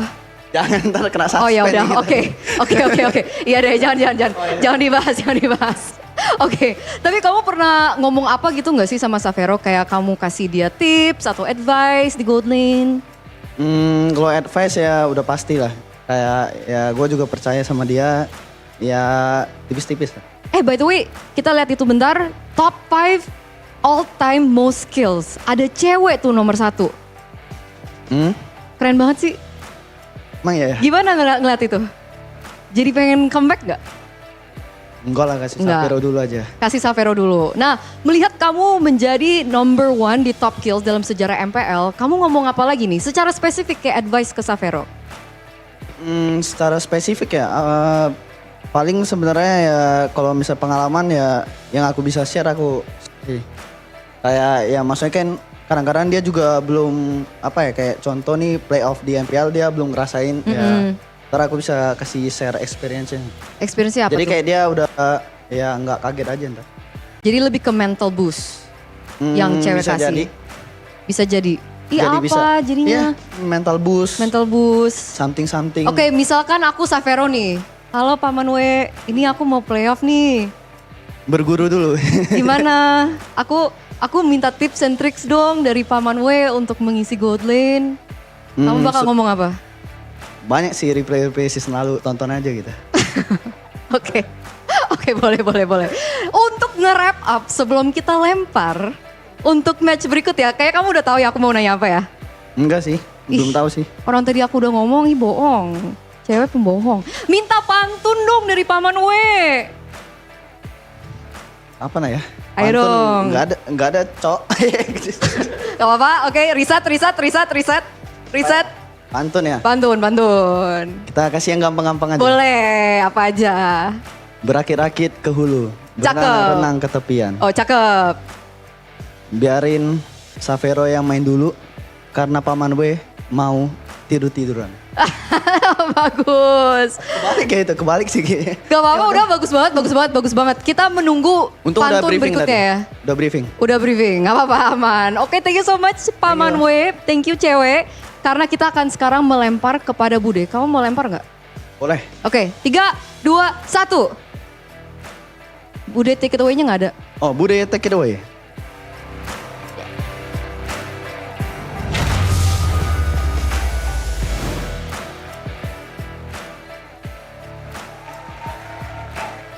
Berusaha menangkap di belakang layar memang begitu menarik, apalagi obrolan tentang bagaimana regenerasi gold laner dari sosok legendaris yang pernah menjadi final MVP. Dan Paman W dirindukan banyak sekali para Sonic, tapi kalau kita melihat Sonic kali ini mereka berharap bahwa Onyx juga mereka bisa bersama-sama masuk ke dalam babak playoff dengan senyuman, menghabiskan sisa-sisa match dengan kemenangan. Dan inilah dia match penutupan untuk hari pertama di MPL Indonesia Season 15 hari pertama. Ini akan menjadi Jumat terakhir kita bersama karena ini akan menjadi regular season terakhir di minggu yang ke-9. Semuanya akan habis-habisan tanpa kita bisa lihat bagaimana mereka berjuang terus-terusan dan kita juga sudah melihat bagaimana hasil yang mereka dapatkan untuk babak playoff. Dari Onyx sendiri, mereka terbiasa masuk dari upper bracket dan mereka berhasil mendapatkan kemenangan pun pada saat berada di upper bracket. Dan kali ini menjadi tantangan besar bagi tim Onyx karena mereka tidak punya kesempatan dan tidak bisa ke babak playoff dengan upper bracketnya. Mereka harus berjuang dari awal. Jika berkaca dari musim lalu, itu menjadi hal yang cukup sulit untuk mereka. Dan mereka terpatahkan. The 4-piece champion tidak bisa mendapatkan cincin kelima mereka. Dan kali ini setelah kita melihat bagaimana histori dari tim Onyx, tentu saja dari Sonic mengharapkan yang terbaik dan berbeda dari season lalu. Dan sebelum kita melihat bagaimana tim Onyx berjuang melawan tim Dewa, di mana tim Dewa pun mereka kali ini berada di posisi 8, namun jika menang, mereka akan bisa memboosting mental mereka menjadi bekal untuk tim Dewa. Karena mereka berhasil mendapatkan kemenangan di match terakhir mereka. Di minggu lalu 2-0 mereka dapatkan dari lawan yang bukan mudah. Karena lawan mereka adalah top 1 klasemen. Dan di sini di MPL Arena juga udah banyak rame banget yang ada di sini. Dari para super fans Sonic, dari manapun kalian berada sudah berkumpul. Dan tentu saja dari anak Dewa yang lagi ngumpul juga kayaknya. Di sini Bude juga ingin mengingatkan bahwa MPL Indonesia Season 15 powered by Moonton, supported by PBSI, presented by official turnamen smartphone Samsung Galaxy, official e-wallet GoPay, official sponsor Head and Shoulder, official dari coffee partner Good Day, dan juga kita punya partner ini sports, ada Telkomsel, Dunia Games, dan IndiHome bersama dengan advertiser Kacang Sukro dan Hokben. Tak lupa supplier kita RSV Helmet. Dan sepertinya semuanya tak sabar untuk bagaimana melihat pertarungan antara Sang Raja Langit dan juga Dewa. Sang Dewa dan Sang Raja Langit akan berhadapan satu sama lain. Peperangan akan semakin memanas. Dari manapun Superfans berada, kita semua berkumpul untuk menyaksikan pertarungan yang epic ini. Udah gak sabar pastinya semuanya? So, sambutlah match penutupan di hari Jumat. Inilah dia, Dewa United dan tim Onyx.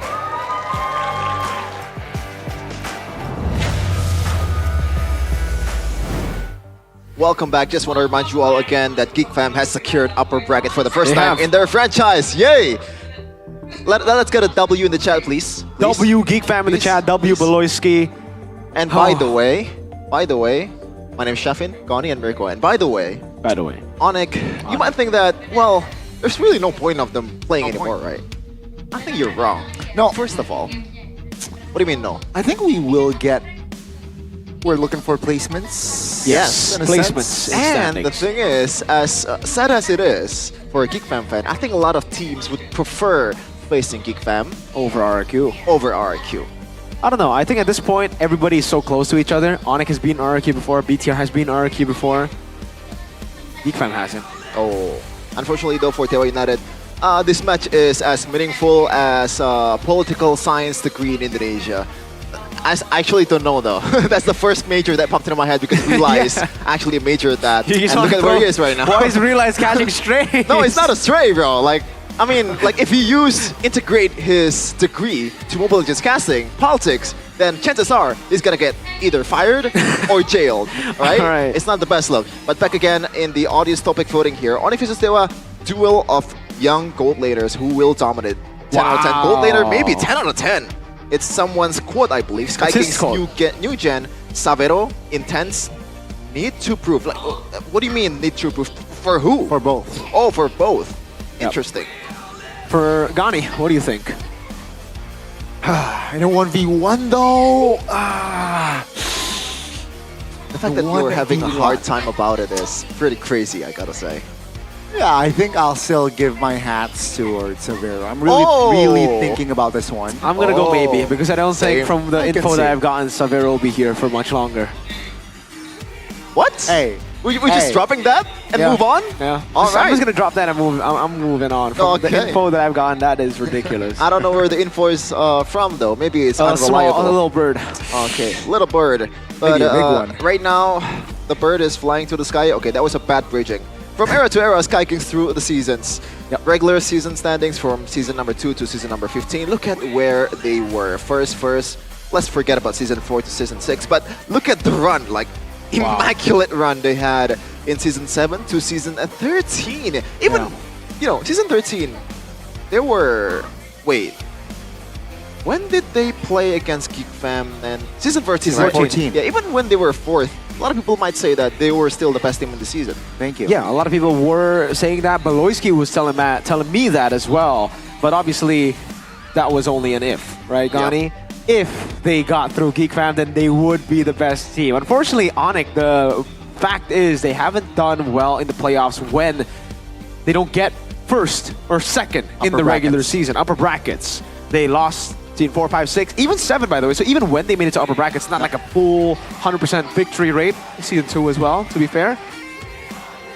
So it really comes down to now proving the doubters wrong, just like Beloyski. Proving the pattern wrong. Proving the pattern wrong. Can they do well in the playoffs later without an upper bracket slot? Because if you guys are just tuning in, upper brackets have been secured by 2 teams already. RRQ, that's Rex, Regum, Kaon, Hoshi, and Bigatron, Geek Fam. Geek Fam did it. Santai, bro. Santai. They got 2-1. They reverse swept DTR. Pretty sad. Let's go at the audience topic voting. What do you guys vote earlier? Sky Kings New Gen Savero. I think this is more of a bias towards That's Onyx, crazy, to be honest. guys. You don't know, like... Maybe Savero it's isn't legit. even gonna... What is this bit, man? It's a funny bit. Okay. It's a bit from Mas Ade. Mas Ade keeps saying, like, there's a player going to Onyx. Ah, I see. We might want to actually know who that player is. I think it's Cap. Oh, it's Cap? Oh, the guy's name is Cap? Sure. Okay. How about you, Goni? Like the fact that they've Onyx, they're on the right track, I think. Especially after they brought Yep back, the vibes are immaculate. They're having fun again. They were dominating in some games against RRQ, but right now, what do they need to further improve their chances in the playoffs? Yeah, I think just be more united, right? It seems like before Yeb. Yeah. Wow. Yeah. Gani. Gotti, sir. Read it. you're big right now, Why bro. did Severo get overshadowed by other rookies? The simple answer comes down to two main reasons. First, Severo had less impact compared to his teammates, right?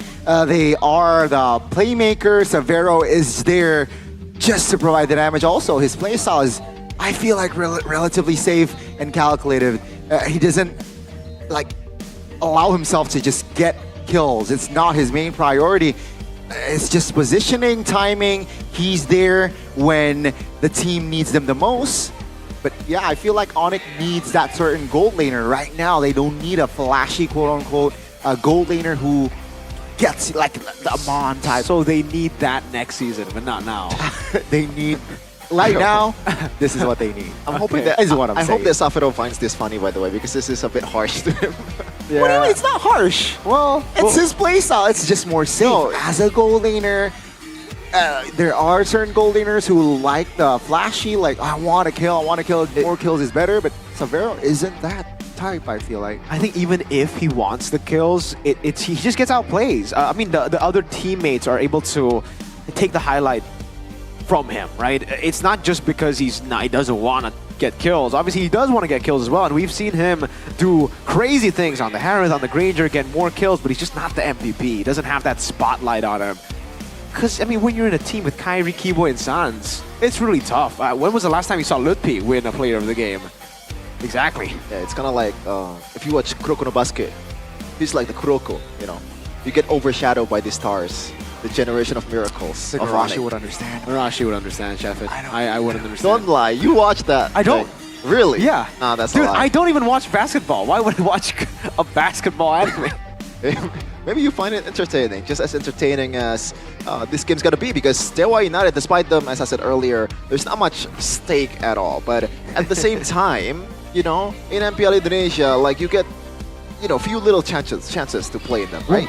You might want to try some things out, figure out what works, figure out who is the real cornerstone that we need to build in this team. Because so far, I think the only one that really fits that criteria is only Maybe.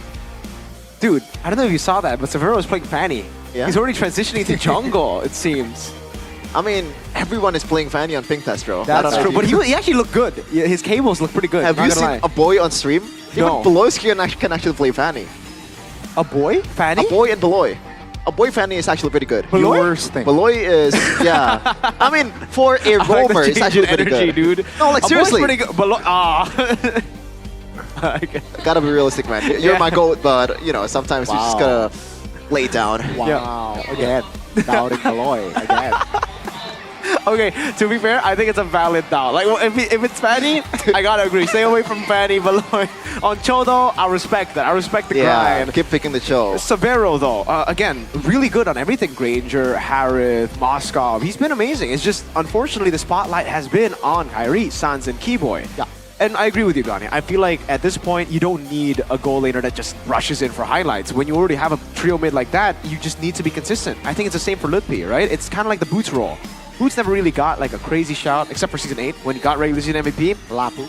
That was his meta. Very like Bauman as well in XP. But in the next few seasons, I think it was just a very safe Boots. Just setting up a sacrificial lamb for the rest of the team to do well. And hey, you can't blame him when you have a trio mid like that. Yeah, as long as it works. As long as it works. And for a bit though, Season 15 wasn't really Onyx season. It was a rough start for Roddy and friends, but seems like they have recovered, and I'm actually intrigued to see what they have developed right now and also towards later on the playoffs. Perhaps they might bring something new. Gotta say, even, you know, Onyx is obviously not in the best place right now. I don't care what seeding they are. They can be 5th seed or 6th seed. I think they're still contenders at the end of the day. No matter what happens in the regular season, this is a team that has proven they can do it 4 times in a row, you know. And the cornerstone, the main guys are still there. Kiboy, Sans, and Kai. And right now, Yeb. And Yeb, too. Yeb's back in, So too. the chances are still there. Definitely. Still open. They still are up there when it comes to, you know, I think we're just in a very healthy season of MPL ID. We don't know who is we know who the best is right now, but number 2 all the way to number 6, I think it really depended on who got online earlier, you know? Because like for Onyx, they took a while for them to get Yeb back to help, right? Like they were struggling real hard. Well, let's see if they will struggle to find the right players here for Onyx. It is going to be Lutfi on the XP lane, Kyrie, Sans, Safero, and Keyboy on the roam. So, they've only lost once in leg number 2. They want to continue that run. It was the Red Robot too defeated them, but right now it seems like they are ready. Savero leading the pack. Will he be able to perhaps perform the MVP worthy this time around? Ladies and gentlemen, this is Team Onyx. Missing out on some Onyx Blaze right there, Connie, as usual. But yeah, this team is scary. No matter what they do in the regular season, this is Onyx we're talking about. We're talking about the name, the aura that they bring to the stage. They can do anything. They truly can. Still, really, most of the teams see them as the final boss of MPL ID. And truly, it will be a test for this team. And for Dewa United, Sorizo, Ray, Spencer, still Itoshi Kiss, and also maybe in the gold lane. The new rookies in the Dewa United looking to solidify their places and spot in the team. Getting more experience, but it will be a rookie in the gold lane. Going up against Savero, another rookie. Savero led the pack, and this time maybe is leading as well. Ladies and gentlemen, let's welcome Dewa United Esports. The Apostles of Gods is here. I don't think any prayer can get them to the playoffs. The dream is over. But it is time to rebuild over that dream this season and prepare for the next. Dewa United, ever since swapping out the trio mid from having Mueza and Octa to now Itoshi Kesu and Spencer, they've looked like a completely different team. With Bombi back up, it does seem like that synergy is coming back. And it will be Bombi and Kurt with Yeb and Adi. Oh, it's Coach Adi now. Oh, man, I like that. Some synergy outside of the Land of Dawn. Wow, I'm digesting. I guess I should change my in-game name to Player Gani. Are you a player Dogani? Maybe it's Caster Gani. Caster Gani. Yeah, or Kufra God Gani. Oh. KGG. I don't know about that. You're pretty good though. Yeah, you don't see Kufras a lot in your server. I'm sorry for the in-jokes, ladies and gentlemen, but this is Savero, Onyx new gen and gold laner. Yes, Hopefully he's here to stay, contrary of what Mirko said earlier, but look at the stats. Yeah, taking a look at the stats, number 7 in gold lane total kills, number 7 in gold lane DPM. We gotta understand that also for Savero, it wasn't like he played the entire season.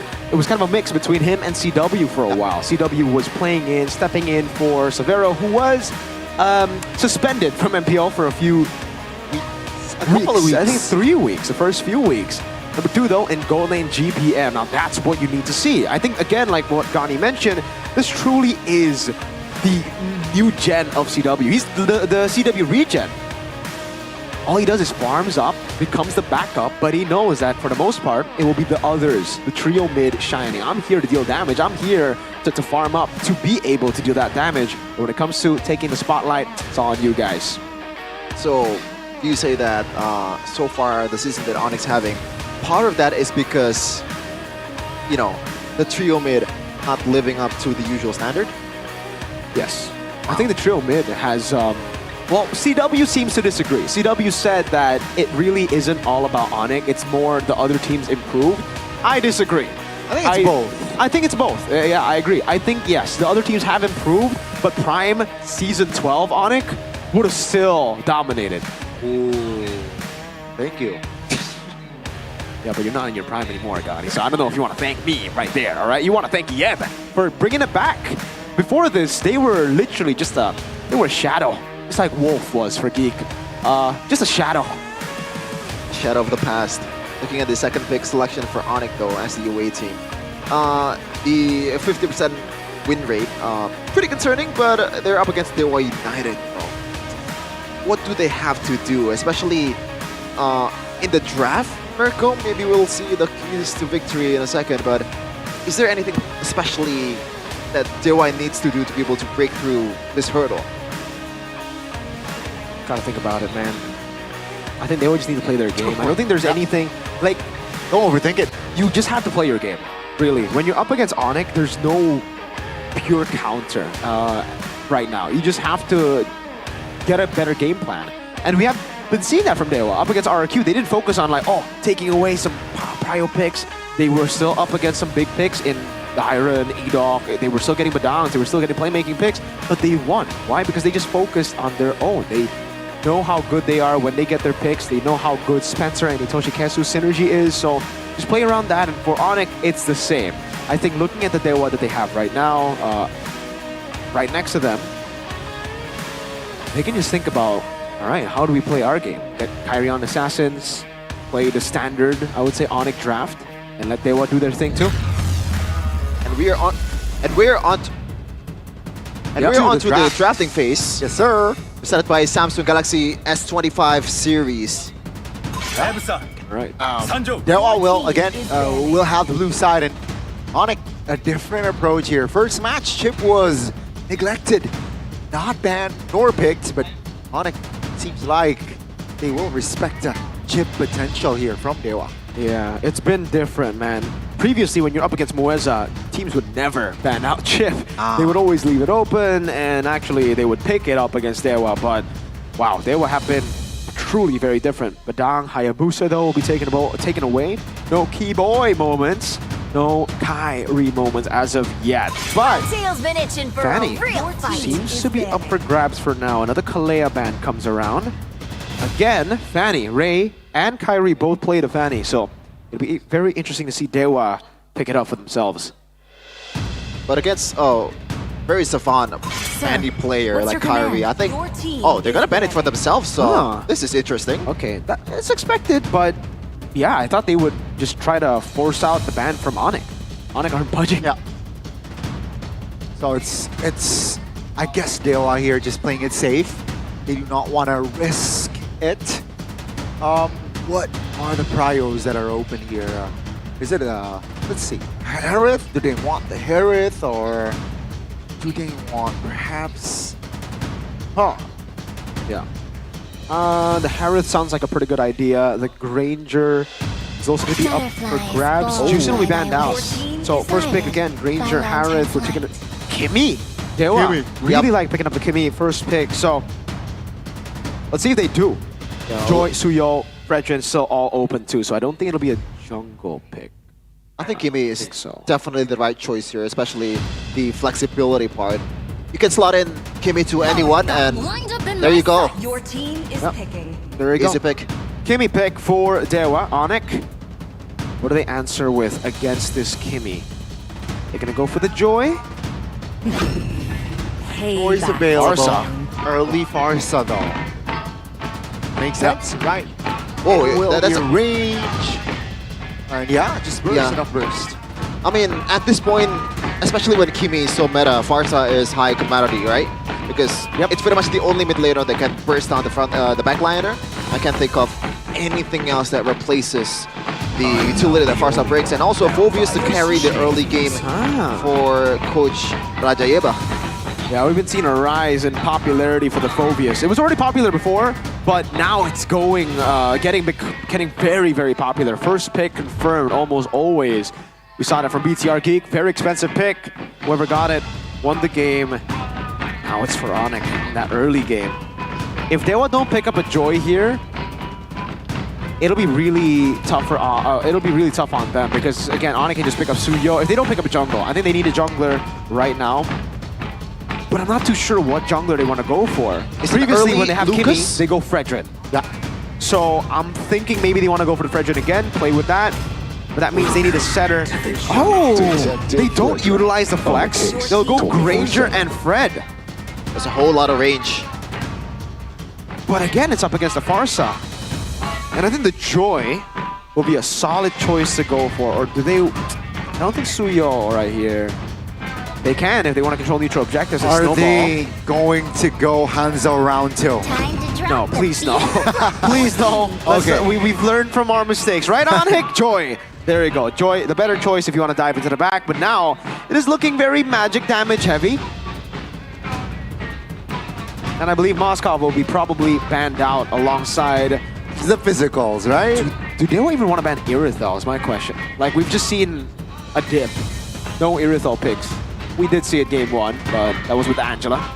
But at the same time though, so far the composition for Onyx, it's not built to peel for the gold lane, right?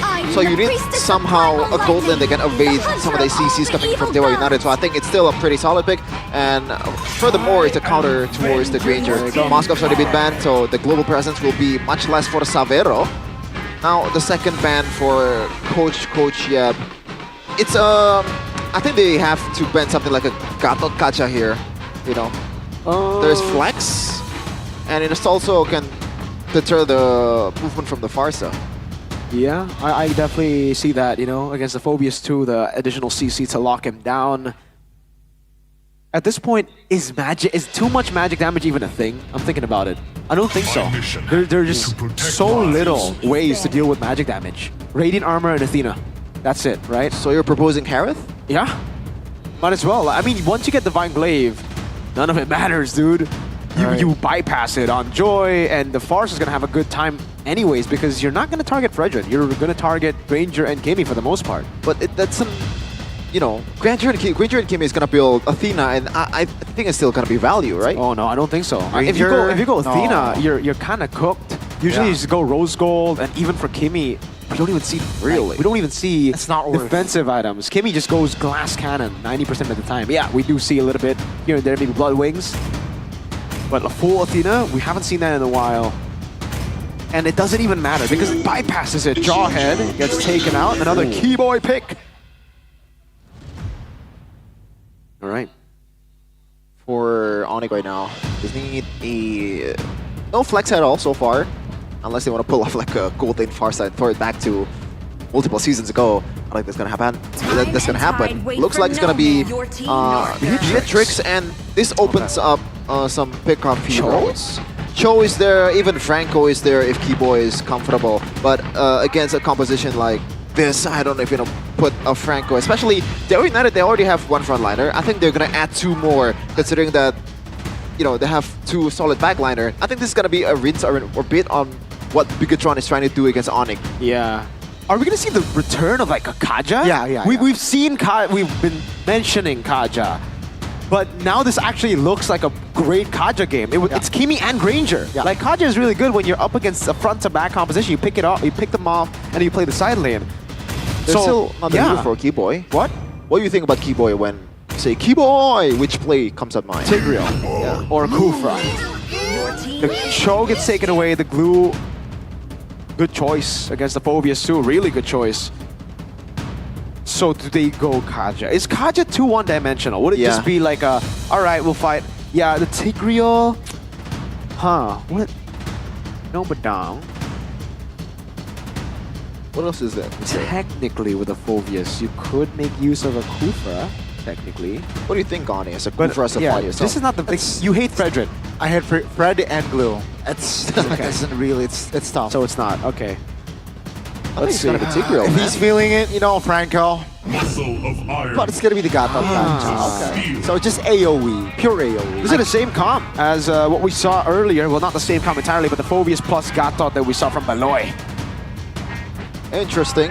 And looking at the win rate so far, Gatot Kacha is actually Keyboy's favorite hero so far in the season, with a 71% win rate, 5 out of 7 matches won.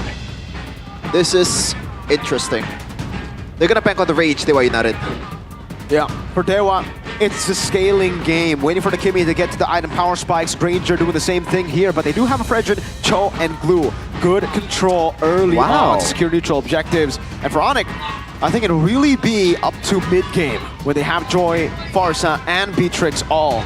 Lineup rating though favors Dewa United by a lot. And so far, it's been right in the first matches. Let's see if it's gonna come down to Dewa United win after this game ends. It is the Apostle of Gods versus the Yellow Porcupines. Yeah, ladies and gentlemen, boys and girls, let's just jump directly to the Land of Dawn to witness game number 1. Onyx or Dewa. Let's see, Lutpi with the classic Brave Smite up against the Glue. Not gonna go for what Luke went up against the Glue. He went for the Concussive Blast, just wanted to clear the wave as fast as possible and rotate over. Looking at the other emblems. Again, Ray, has gone for a greedy choice, but this is what he did to win against RRQ.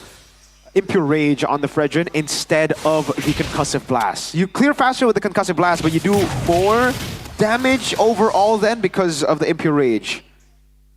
Rupture for Sans, contrary to what Kenziski used in the first match earlier. Tenacity, there you go, normal weapon mastery, no pull yourself together for Savero. Tenacity and the Thrill up top.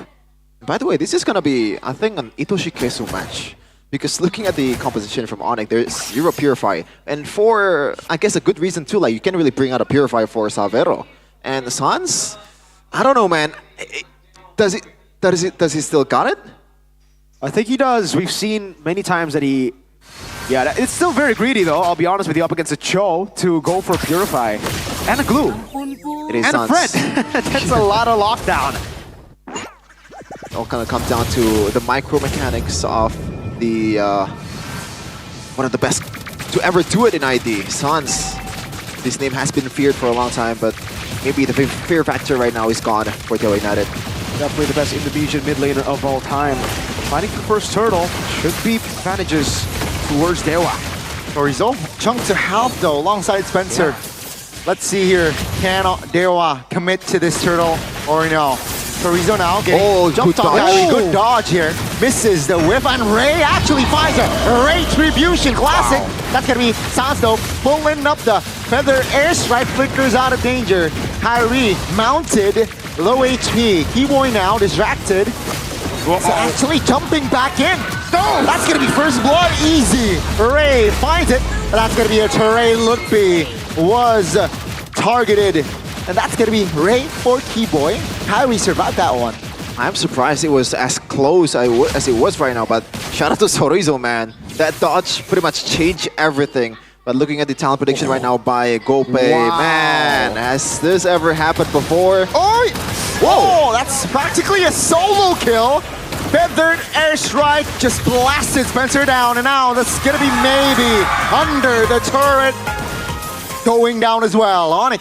So starting it slow, but minute 3 right now, they're changing the jam.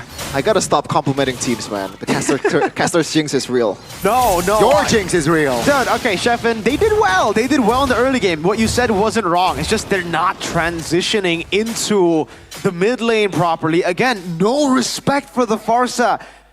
Boys, you gotta respect the Farsa. Yes, like he didn't really do much in the first turtle, but that doesn't mean...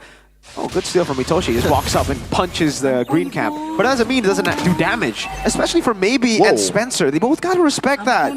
They're the two they're the two carries. If this keeps on going on, it doesn't matter how good Chorizo, Ray, and Itoshi Kesu play. Looking at the items though, Savero first item, not even boots is built for this Beatrix. It's just gonna come down to... Wait, there's not really a set for Savero, so he's gonna play much more passively than he usually is. I think it's just a follow-up type deal. Feather Airstrike into Renner's Apathy, a Keyboy good AOG taunt into Bennett's Rage. Just he's gonna go with the flow. It's not the normal play for Beatrix. It's more Beatrix play for the team, right? On Turtle. See, that's a Dragon Ball pulling Lucky back. Further pursuit, way up Dragon! AOT under 3, but that's gonna be again Retribution. Ray will fall though, that's gonna be a terrain as Luffy will fall as well. 1 for 1, but Dewa collects their second neutral objective. All the while in the bottom lane, well, maybe didn't get the turrets, but Savero is missing out on 1 minion, I believe. So overall, still a W for Dewa United. Yep, they get the neutral objective again, and they buy a little bit more time for Spencer and Maybe to scale up, because that's the win condition for Dewa still. They want to play pure front to back up against Onyx. Meanwhile, for Onyx, it looks like they do want to, split Dewa up a bit more, but in the early game, the Phoveus is there to stabilize, just to hold on to not give Dewa as much of a snowball as they would want. Keyboy. The taunt. So their strike pops. That's info. Dewa United should perhaps find something soon. But that's Dewa actually, right now, neutralizing the gold lead. Yeah. And I just realized, Mirko, I don't know if you've mentioned this or not, and I don't know if this is a, the usual thing for glue, but it's a quantum charge. Yeah, I didn't mention it, but I think it is pretty normal. You get the sustain in the lane as well, plus you get more mobility. In the skirmishes, you do have more time now to actually, basic attack and rotate over. It's not the most common though, definitely, Quantum Charge. But I do want to say that it's very hard for Joy to out-retry a Fredrin. So if you're questioning, Kyrie in the first few neutral objectives, Fredrin basically has 2 retries. That first skill buff makes it as though you deal as much damage as a retry early on. So it's like 2 retries compared to 1. And when you get locked down by, Traction Pulse. Well, let's see. Ray trying to find something there, but seems like the decision is not to commit on towards the fight just yet, though. Top lane, Chorizo versus Kai. Seems like they will move on towards the next neutral objective. Yeah, and back to the point earlier. So it all kind of comes down to, gotta wait a second here, Suns. Spencer, very low. Drake collects the perfect turtle here for Dewa United. Kyrie, though, looking for some counterplay. Perhaps a trade on the purple. He will get it. Oh, you got the stacks. But now Kyrie is mounted. Good pull! Way of Dragon, and ladies and gentlemen, that's gonna be Kyrie taken down. Not a good sign here for the yellow Porcupines. Yeah, so Rizzo is, gotta say, in this early of a game, going to the mid game, he's been handling Kyrie really, really well. 2 times by now. 2 team fights won by Dewa United, courtesy of Rizzo's brilliance. Yeah, Onyx, the reason you're seeing this game be as even as it is because they're just doing better than you would expect on this composition. They're individual flares coming out, but overall, I gotta agree with the lineup rating here, especially with no Purifies. I was going to say maybe with the Purifies on Farsa, it would change a bit, but now it really becomes kind of glass cannon for Onyx. If they get the pick that they want, then they can turn things around. If they get the right plays, that can certainly happen still. It is Onyx. But Dewa, look at the control. Traction Pulse. Let's see. Itoshi also just trying to find a connection there, Ray. Soaking a lot of damage. Still holding on. Maybe free hitting now on towards Lukby. Immobilized, and maybe we'll find the extra gold there. 2K already in hand for the Apostles of God. There was pretty much 4 guys on Ray's face, and Ray is more than happy to take it all, man. Again, like, the Room of Error. Spencer! AOG, good taunt! And that will be enough to take Spencer down. Whoa! With Dragon, though, it finally connects on towards Sans, but Ray wasn't able to find the range there, and Sans has to flicker to get away. Well, Keyboy is not shy of making a play at all. Definitely not. When he sees an angle, he will take it. Holy Crystal about to be built here by Kai. Still out farming the Fredrin despite not getting the neutral objectives at all. Perfect turtle for Dewa. 2,000 gold lead, you can see it on the hands of Maybe and Spencer. A lot of it with the Sky Piercer already, Maybe. He's online, should be. Dewa have enough damage, have enough lockdown, and have enough frontline. That's the most important thing when you have a Kimmy and Granger. Just need a frontline to protect you. Look at that, Maybe really free to go in. Because Sans can't pop the Feather Airstrike randomly without Flicker. He knows that. Itoshi, we've seen, even up against Rins, he just wants to cancel Farsa. Keyboy actually poked. He is a non-factor that now with the Feather Airstrike doesn't really land on towards the targets that they wanted. Onyx, they are struggling to find a counterplay here. Let's see, Dewa United also taking it slow. Bottom side is actually favoring the side of Onyx, so they will have the reset. That's a taunt though. Onyx trying to perhaps hold on AOG. Doesn't land. Lukby very low. Keyboy taunt. And that will be Keyboy taken down. Lukby now trying to hold and buy time, but wasn't really able to. That's a way of the Dragon as Maybe collects the bang, bang, bang triple for Dewa United. Oh, Maybe that's a triple for Maybe. And now Dewa United has all the green light, has all the avenues in the world to take this one. Ray, not even, well, you read my line. I thought I was gonna say, you know, no retry at all use, but you did it anyway. Now, Itoshi, he's not done just yet. With the conceal, just intimidating, right? Bluffing. If there's a connection, sure, if they don't land, but they will get the turret. So now, with the Lord, Dewa United, they are leading, they're controlling the game. Yeah, they are, Gani. Bit of concern from you in that phrase you just entered. Onyx are really struggling here, and again, it's due to just how much Dewa have. Like, CC-wise, damage-wise, frontline-wise. This is why the lineup rating favored them, and this is why we were talking about, again, for Onyx, it really came down to if they're able to outplay Dewa.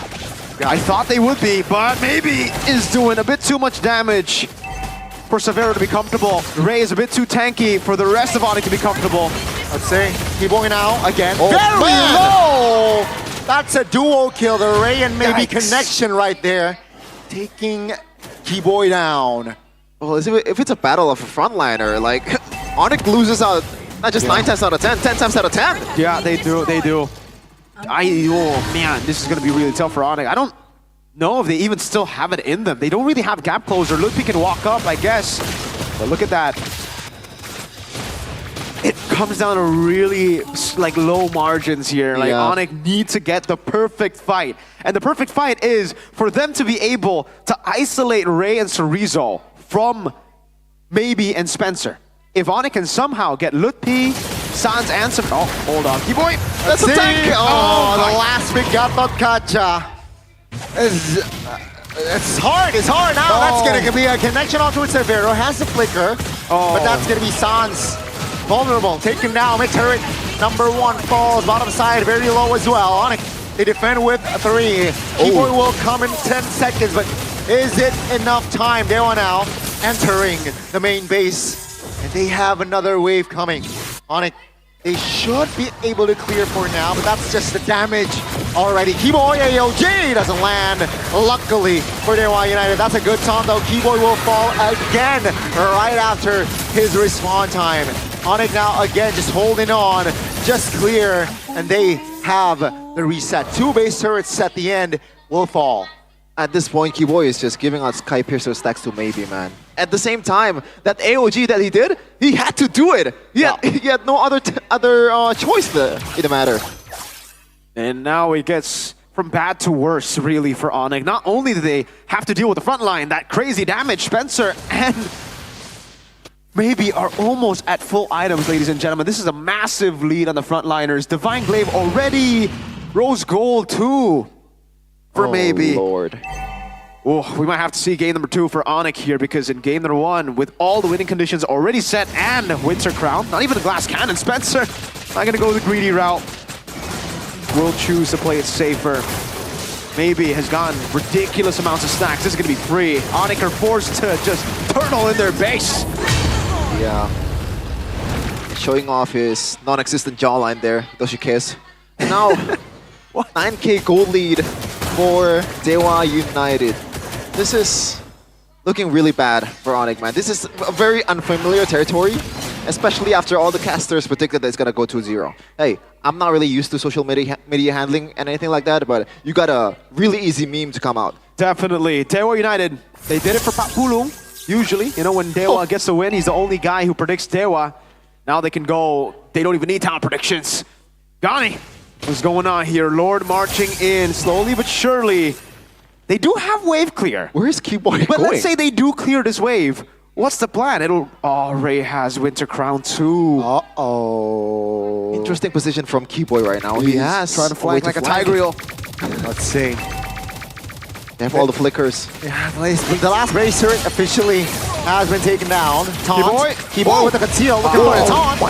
Hopefully about enough time for Onyx. Itoshi Kisu very low. Cerezo though will fall. That's going to be the Lord taken care of with the Nibiru smash, and Mikairi falls in the process. Now that's going to be the way of Dragon. Actually locking one now, but Lutfi trying to buy time. Now the mid-wave rushing AOG lands, but ladies and gentlemen, Dewa United, against all odds, they have secured game 1. Oh boy. Remember when I said Onyx, no matter what happens in the regular season, they always had a chance in the playoffs. They make me think about it twice right now, let's just say. I agree. That was an amazing game, firstly. We can't take it away from Dewa. Again, not only did they beat RRQ 2-0, they're on the way to sweeping Onyx. Ladies and gentlemen, the rookies from MDL, Itoshi Kesu and Spencer, are really making heads turn here in MPL Indonesia. The first time we could call it a fluke. The second time up against Onyx. Donnie would call them the best team in ID right now. What is going on? What's going on, Spencer, Barney? maybe. Hey. Amazing plays, great front line. Ray, as usual, but this time on the utility, Jungle doing well. We expect him to do well on the Assassins. Itoshi Kesu on the Cho. The disrespect completely with no flicker, no purifies. Oh, that was a painful one to watch if you were an Onyx fan, and we do have one on the desk. That was rough. That was rough.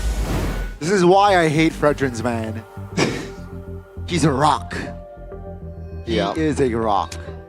Man, it's tough. Even, in the last engage earlier when Keyboy actually flanking, that was actually good. But the thing is, it's a bit too late to do that. I think that was the only time that he could do that, though, because when they're not pushing in the base, you can't dive towards tier 2, right? Like, man. Literally, like, at that point, the stars align for Onyx. Yeah. But, it's a bit too far. They can't see it anymore. So it wasn't aligned. Well, I don't know. The question for me is, Dewa went Kimi Granger Fred before they went Joy. They did go Joy. I said it would be better against Kimi Granger, but I thought they wouldn't contest for Turtle 1. They contested Turtle 1, and I don't know. Even then, like, I think we gotta see it again. I think we gotta see the replays to see exactly where they went wrong, what went wrong. This was Turtle 2, I believe. Yeah, still Ray able to get it. I think for Onyx, the cross-map plays around Turtle 2 would have benefited them a bit more. Knowing that, again, when it comes to pure setup, it really should be Dewa. They were taking too many fights. I think that's something we have to talk about here. Way too many fights. It really seems like Turtle 1, they didn't get Turtle. Okay, Turtle 2, they didn't get Turtle. Okay, Turtle 3, then they were like, maybe we should trade. And that was way too late to adjust. When you've already lost 3 Turtles, it's a bit too late. Because again, Dewa kind of needed the first 3 Turtles to go well for them and for them to develop a lead, which they did get in the end. 9-1-1. Shout out to Maybe.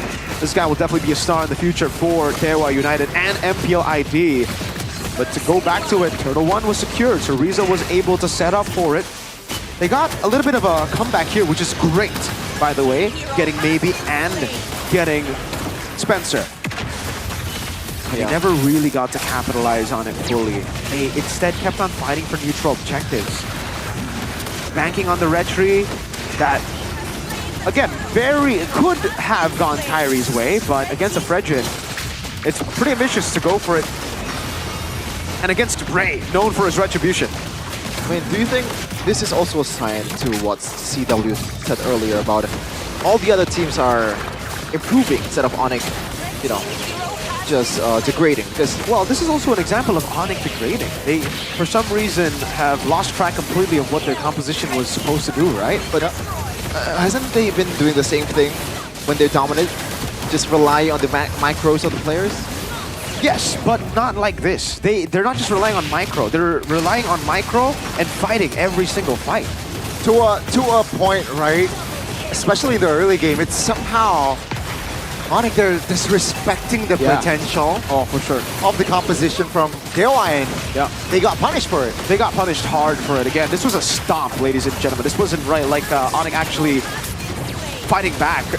At the end of it all, it really looked like they were just playing with the food. Look at this, Spencer and Maybe very chill in the back, waiting for them to dive in, waiting for them to just take this damage. At this point would just be too much, and they locked it down. And now it comes down to game number 2. It is definitely going to be something for Onyx to think about, the drafts, but the way they play too, they can't just keep on going for turtles with a comp that, doesn't allow you. Yeah.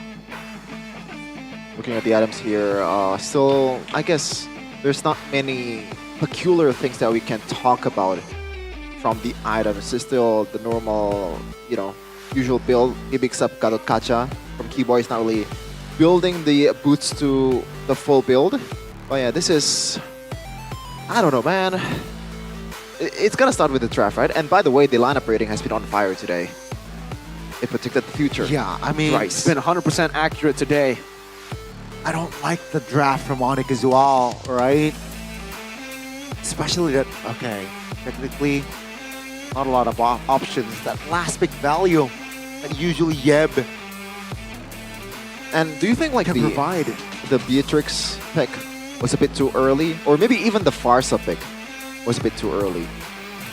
for Onyx because I think not the Farsa, but yeah, the not the Joy. Farsa. Oh, the Joy is the one that's I think early. the Joy could have been a pick. What would have been a better choice? I was thinking that the Beatrix is not picked last, so I would say therefore Baksha. and relive that memory again. Yes. You can't just live in the past, man. Like, yes, that was. Oh my god. Yeah, exactly. Kyrie. Yeah. 11k damage. To be fair, it is Fredrin is a counter to the Joy, right? It's just I thought he would play it differently. So not only is it a bad pick against the Fredrin, but he also played it into the Fredrin most of the times. He never looked for trades around the map. It's the same amount of damage that Cho dealt. That's that's pretty valid actually. Oh Holy my moly. lord. Yikes. That's crazy. Again, to be fair, Kyrie was actually he was the one that doing quote-unquote cross-map plays, but it didn't really work out for him. Because I think at that point when he did start to go for cross-map plays, it was a bit too late. Yeah, and shout out to Sorizo with the reads, by the way. Yeah, amazing reads from Sorizo, great reads from Ray too. Again, also invading the jungle and taking away the purple buff, right? Like knowing when to utilize that utility when they're ahead. MLB, they're not playing with the right provider. They should have gone Telkomsel, Onyx. What are you doing? Hey, yeah, I think Onyx right now is using this, right? lagging? Don't let lag, Jeffin. Wow. Don't Looks let like- lag cause you harm on your rankings. Yeah, when you're soloing. Why are you specifically going for me? But you know what? There was a Who cares? Granger with one stack. Yeah, don't let you're lag soloing. cause you to lose ranks. Enjoy a seamless gaming experience, not like Onyx just now. With IndiHome back at G21, offering fast and stable internet, get speeds up to 100. 100 megabit per second for just the low price of 375k IDR. Subscribe now via my Telkomsel or tcell.id/national. It's as easy as that, you know. Hey, you know the slashes and dashes now. Slashes and dash? Yeah. You can differentiate between slashes and dashes now. Yeah, I know. That's ridiculous actually. But you know what's also ridiculous? Oh man, this is I'm actually kind of hyped for this. Okay. I'm, you know, in a way, me too. I'm both happy and kind of like dreading the fact that I might get addicted to it. Same. At the same time. you know. Same. And the news is MPL fans coming soon. Available at MPL Indonesia Season 15 playoffs. It's player cards for collectible, man. Oh, this is so fun. It's like sports card, man. Yeah. PSA Grade 10. Give me a triple S Eman gold card. Is it really? Will there be a triple S? I don't know if it's triple S, something like that. Maybe like they should make the jersey cutout, put it in the card, and have it signed. Now the value goes up. It's just like the sports card. I think they do. Look, like there's a signature. There's there. a signed But there's no Sultan jersey card cutout. The signature is there, but the jersey cutout is not there. Ah. Oh, you Yeah, need the always jersey cutout? Huh? You need the jersey cutout? It's pretty cool, right? You know, make more. Dude, I variable. hope there are ratings. I hope it's not just like, oh here, Aaron Sheik No, card. there's I not don't gonna be think there- ratings. yeah, I Oh, don't no think there- ratings? no Yeah, ratings. no ratings. That's how sports So it's cards just work. oh. The only rating that you'll get is usually when you're trying to grade your card for the quality. If it's stand that it's in a perfect condition, usually sell that like for like millions of dollars if it's the right card. Are we billions? No, Millions of not dollars. billions. For the Are right we card. going for this Nirvana? Nirvana. Yeah, it's called Nirvana. What? What Nirvana? This card thing. Oh, really? I didn't know about that. Well, there are 5 rarity levels in total, from tier C all the way up to super premium tier, which is incredibly rare and absolutely a must-have for serious collectors. So, are you ready to start collecting? Because I am. I want that super premium tier Eman gold card. Make sure to stay tuned to MPL ID social media channels for the latest updates and information. So, don't miss out. I'm gonna buy it instantly when we go, when we get it to Velodrome. Are we going to dive deep on this one, boys? Yeah, It's I fun. will. If I get a Beloy card, I'll have it signed by him. Dude, if I get anyone's card, I'll just be like, yo, can you sign it? The Pristine. the rights, like the privilege of casters. Yeah. And you guys can't have it unless you come over to Velodrome playoffs. To Velodrome, maybe you Be can ninja. play some games with us, Yeah. you know, Be a ninja. with Naruto's kids, Mobile Legends Bang Bang X Naruto Shippuden is still here for you to, I guess, experience. You can get free Gara skin. There's a lot of collab things that we have here. The emotes, the turrets, you know, the voice packs. It's pretty cool, man. Border, the emo Yeah. sticker, The Naruto the experience is Gara real. skin. It's for free, Did you get it? boys. Did you get the Gara skin already? I did, yeah. I haven't. I haven't gotten it, Yeah. bro. I haven't been playing as much. Same. We need to play some more What do MLB. you mean, boys? It's. Have you done the training stuff? I have. I've done everything. Actually But again, haven't. I don't play every day, so I don't get the quest things. That's kind of on you, Mirko boy. That's on you. But yeah, and it's on Onyx that they pretty much lost the game, giving them 1 as well. Wow. Somebody Maybe called they need- 911 because that was the stat for maybe and also Onyx. That was a That was for the Onyx fans. That was a snoozer right there. Gani was crying. Gani was crying. Gani, you know you Yep. can still be 6th place in the standings, right? Like this could actually change everything. Hey, you know what? Velodrome was the venue. Oh my where lord. Onyx. It was lifts. also Gani, the venue where they had upper brackets. Oh man. Wow. Wow. Oh, 2-0. Zipper Zipper's just taking a said- shot at Onyx. He's taking a shot at Onyx, boy. Saying man. that From an Onyx, AE fan. no. It's a bleh. Wow, that's For Onyx. Still though. Go get yourselves the battle emotes in the shop right now. This is my favorite one. I like it. Yep. The drool as well. Yeah. the mouth thing is just You so like the funny. jewel? Yeah. Yeah. Out of everything? Like the the mouth as design? well. The mouth is like The jewel and the mouth? That's kind of crazy. that actually is kind of crazy. You know what? Let's just move on with that. Let's move on. Let's talk about actual Mobile Legends Let's here. go. Onyx versus Dewa, game number 2. Now, I think the possibility of Onyx making a comeback is actually pretty solid. Yeah, it's all right. I think guess. game 3 is definitely... Hey, but Dewa did 2-0 RQ. Oh, wait. Is this the comeback of Dewa United despite them not making the playoffs? Could be, dude. Like, again, this is very good for them for the next season. We've already kind of mentioned this as well for Dewa. It's really good, a good foundation to lay for the next season. And they continue to develop with this team. Hey, you might be looking at a very special set of players. Especially that XBTR, by the way. Oh, man.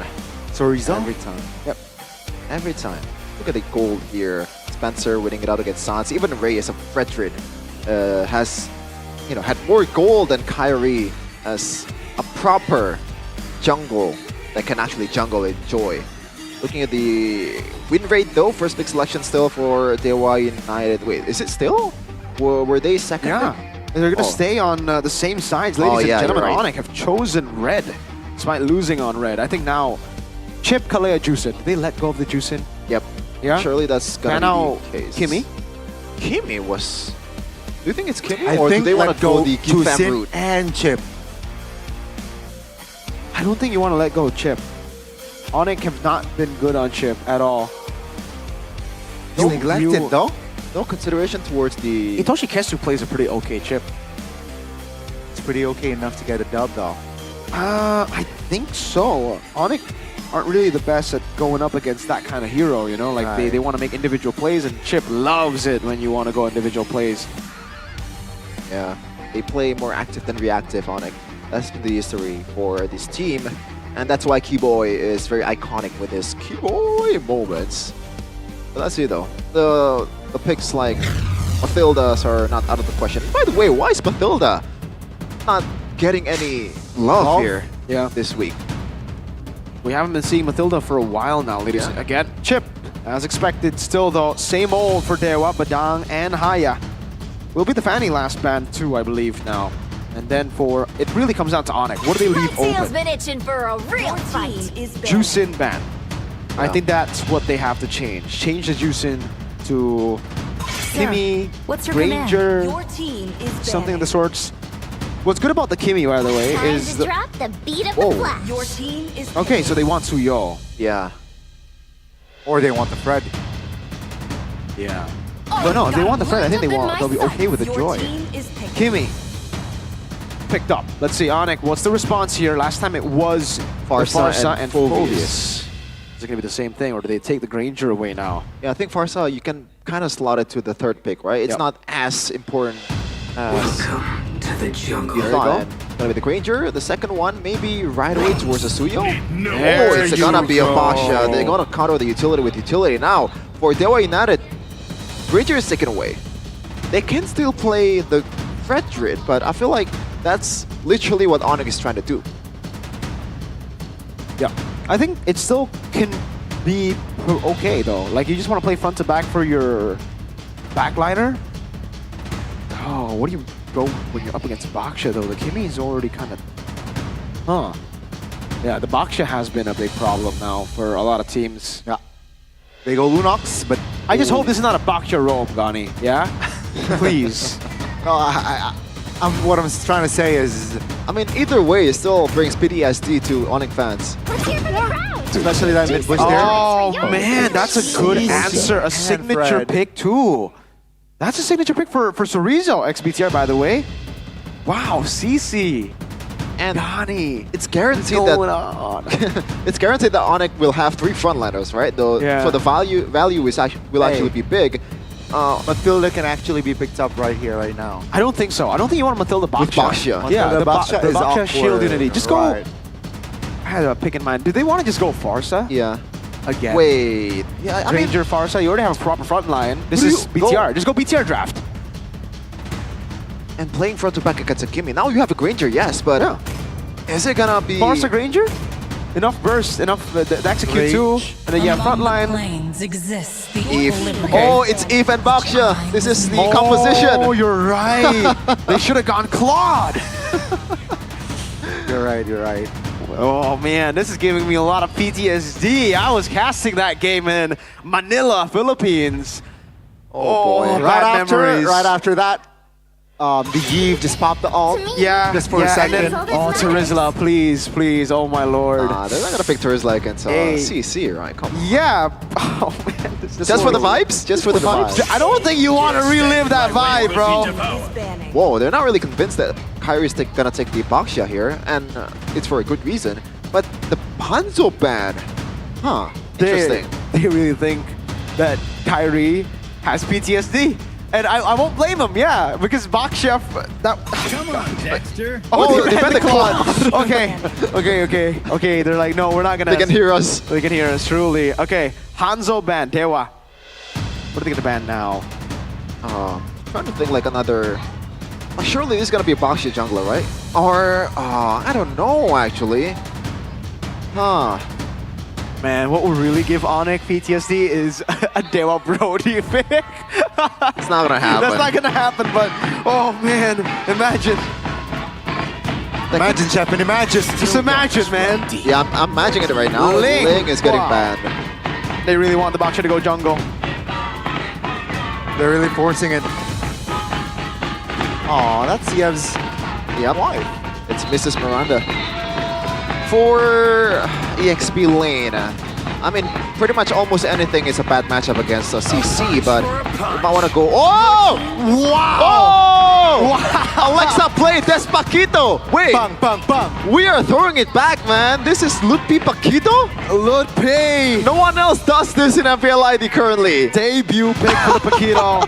Against the CC. Is this a winning matchup? I forgot. It's been a while since I've seen Paquito. If you land the shots and you kite the skills, the first skill of CC well enough, that's a good pick. I think it's a good trade for the Paquito, but overall, if we're talking about like a long drawn 1v1, it is, I think, CC's game, especially when the items are stacking up. Now with the Franco last pick, it's kind of a way to deal with the Matilda, but at the same time, it's like you get cancelled a lot by the Fredrin. Yeah. A lot of cancels. I think it's just a way to clear waves on the side. It's like a side control pick. Yeah. You're gonna like clear fast and then just By rotate. the way, Baksha Shield Unity into hook is what they're trying to do, right? With the Franco. It should be Keyboy playing that then, but it's Kyrie. Looking at the lineup rating though, it's actually pretty close towards Onyx, despite them bringing out the Paquito, a debut pick in Season 15, rocking the flicker. But it is Lutpi. We know that this guy can play the damage EXP laners. But is it gonna be enough though? Is that the answer that Onyx looking for against Dewa United? Here we go. Will they force a game number 3? It's Onyx versus Dewa United again. Round 2, ladies and gentlemen, and will Dewa United just clean sweep the Sky Kings, or will Onyx have more say in this second game? Keyboy, you gotta be careful. 4 members of Dewa are in the vicinity, and yeah, seems like a-okay. Lutpi, Paquito, a lane to watch. Ladies and gentlemen, will the curse... Oh, he jumped into that bush! Kyrie jumped into that bush. Now, Itoshi Kesudo will force to use the flicker. a different outcome for now. Well, Okay. this is season 11, Virgo. This is... Will the curse still be present is my question here for Onyx, because now for Dewa, they are Ray getting hooked. For Dewa, they should still be fine. I don't think they should let these, you know, like cheese picks get in the way. They should play still for their game, because this is still very much an off-meta pick, the Paquito. Looking at the rest of the emblems here, nothing too crazy. Bargain Hunter on both magic damage dealers. And I guess we can talk a little bit about that. Once we get into the mid-game, it will be a bit of a struggle for them to... I don't even think so, never mind. They have a CC. They have ways to deal damage physical too. So, yeah, still the normal game for Dewa, playing front to back. They just have to be careful about the pickoff that we were talking about in game 1. That could be a stopper against Spencer, and wow, maybe Flicker instead of the Purify. Ooh. Wants to try to dodge away from the Bloody Hunt. Yeah, I think the chances of the hook landing on towards maybe, it's actually lower than, you know, Keyboy flicking forward to a Bloody Hunt. So that's, I think, a good choice there. Now, we're on to level 4 towards the first objective. It's gonna be interesting to see the objective battle, man, because this is a throwback right now. It is gonna still skew towards the Fredrin, but you can never know what Onyx is cooking. Still Unity on towards Ray. Oh, actually, Keyboard on the land. no. That's going to be the CC, though. That's going to be Kyrizo taking the retribution. Sorizo isolated, and he should fall. 2 kills on the board for Onyx, and that will be Dewa United for the first time in this series, losing out on a Turtle. Hey, if they're clumping up, then Sans is gonna just pull the trigger right away. Well played to Onyx with the Baksha. The retry battle becomes way closer here. Game fact by Gope. Oh, this marks Paquito's debut in MPL Indonesia Season 15 after last being used by Sorizo when Dewa defeated EVOS in Season 14. So, yeah, it's meant to be, man. Yeah, it's a signature pick for Sorizo, but he's up against it now. Lutpi, also quite known for the Benes, the Paquitos back when he debuted in the season 13, I believe it was. Yep. Crazy. Yeah. This snowball's been really good for Onyx, though. They will have so much more control with this, and they can play for the kill pressure down below. And the thing is, how do you take care of the Eve, man? Because I really do not see a way unless maybe. Oh, that's a hook and the hunt. Keyboy secures the kill, and that's gonna be maybe taken down. I said that the chances of Keyboy flickering forward to a Bloody Hunt is higher than Keyboy landing a hook, but you gotta stop now, Keyboy. Seems like now that will be revenge. 1-for-1. Keyboy seems like Onyx though. They're strong as heck as Ray wasn't able to deal with the puissance and Sans. She goes down as well. The muscle memory is there. Yeah. For Kyrie. Just keeps on jumping into that bush, man. Do you get deja vu? Oh. Hey, call him Gani Rodrigo. Do you get deja vu? Oh. We're just gonna... I actually do not know what that song is, but what? Sure. Oh, come on, Come on, I am uncultured. I'm uncultured. Well, I gotta own I don't it. think it's a... I don't know how to feel about the deja vu of Kyrie on Baksha. I mean, it's good now. I hope it really is a blessing now, no longer a curse. Onyx playing for the Turtle. 3K already. I love how the chat just says Kumar is back. Kai. Oh, Kyrie now crashing down. That's a hook land again. That's gonna be Ray taken down 3rd time. My goodness, Onyx. What the formation? That's gonna be real manipulation, locking 2 members of Dewa United down. Spencer now re-hitting, but that's a hook landing again. Just 1 by 1. Keyboy doing work. How long has we seen Keyboy and a Franco? It seems like, again, he's still very comfortable in using this hero, but granted, in the first hook earlier, I think I could have done it with Kyrie standing up the front line. Definitely. But the second one, oh, it was just so good. Landing it on Spencer, who wanted to get a few extra hits on Sans. Same build as Edok, by the way. It'll be the first item Winter Crown, I believe, for Keyboy. Yeah, first item Winter Crown, probably going to be going to the fleeting time, too. Oh, man, Severo already has Sky Piercer. This is the Kyrie 1,300 gold ahead against Fredrin. Oh, the Baksha Fredrin. We're back to the old meta, ladies and gentlemen. Oh man. Dare I say I miss this meta? Really? This was prime Onyx, you're right. So you do miss it. Let's see.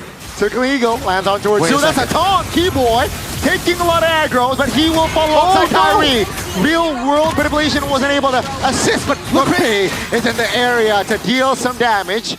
Not enough to take anyone down though, as Ray was their only trade. That was probably the most perfect current calls placement that I've ever seen in Season 15. Yeah, they had to split both ways.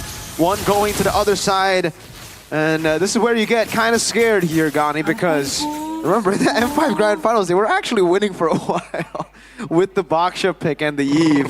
Then the comeback happened. Dewa definitely still have avenues to come back in this game, ladies and gentlemen. It might look like a stomp, which it is, but they will have to sustain to build up later. Spencer can scale, and especially that Harith.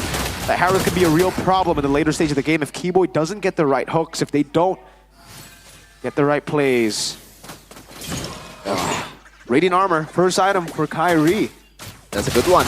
Yeah, actually he went for Dreadnought, Molten Essence Dreadnought, and then the Radiant Armor. So really good itemization right now to deal with Dewa United's mix of damage with the CC and the Fredrin, handled by the Dreadnought, and then the Radiant Armor. Should be able to handle this. I think Dewa now just look for trades, because if they go in for like an all-in fight, no way.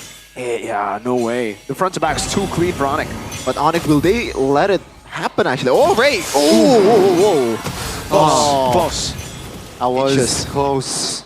A little too close for comfort there for Dewa. Wow, they still want to go for it. 5,000 gold lead though. This is wise from Dewa. Let's see the execution. Retribution should automatically go for Kyrie. Kyrie now, shield Unity. On towards one. Should land low. Keyboy misses the hook actually. Real world manipulation now. Good thing the guiding win actually assists members there to get out of that RWM. But Onyx just got the turtle. That was actually a clean disengage by Dewa United. But actually, but of course, Onyx won on that occasion. Definitely they did. They gotta try to suffocate the carries of Dewa. They gotta still stop the ways that Dewa can use to win and come back. It looks very small, which it is, by the way. It's very slim, the chances of a comeback. But nothing is impossible. Ray with a good wow. The hook lands again on towards Ray. That's a 3-kill on towards Savero. 301, 3 kills. How many sacks? 2? 20 perhaps? 2. Not, yeah, 20 sacks. Okay. That's 2 kills. Already better than Chefin on the Granger. Don't have to go there, man. Onyx looking for the Siege, and when it comes to Siege, they have the range, man. The RWM plus Savero and Keyboy. Remember, one of the best sieging tools is actually a Franco. Yep. You can constantly kind of zone the enemy team by just standing there. Menacingly. We've seen it from Edoc. I think we've only seen it from Edoc this season. Really, for Onyx, they just gotta wait for Keyboy to land the hooks. Like, that's it. Like, you can play that for the next 10 minutes and they're still gonna get the W. As long as it lands like once or twice. Because how do you engage as Dewa United when Onyx is climbing up as 5? Yeah.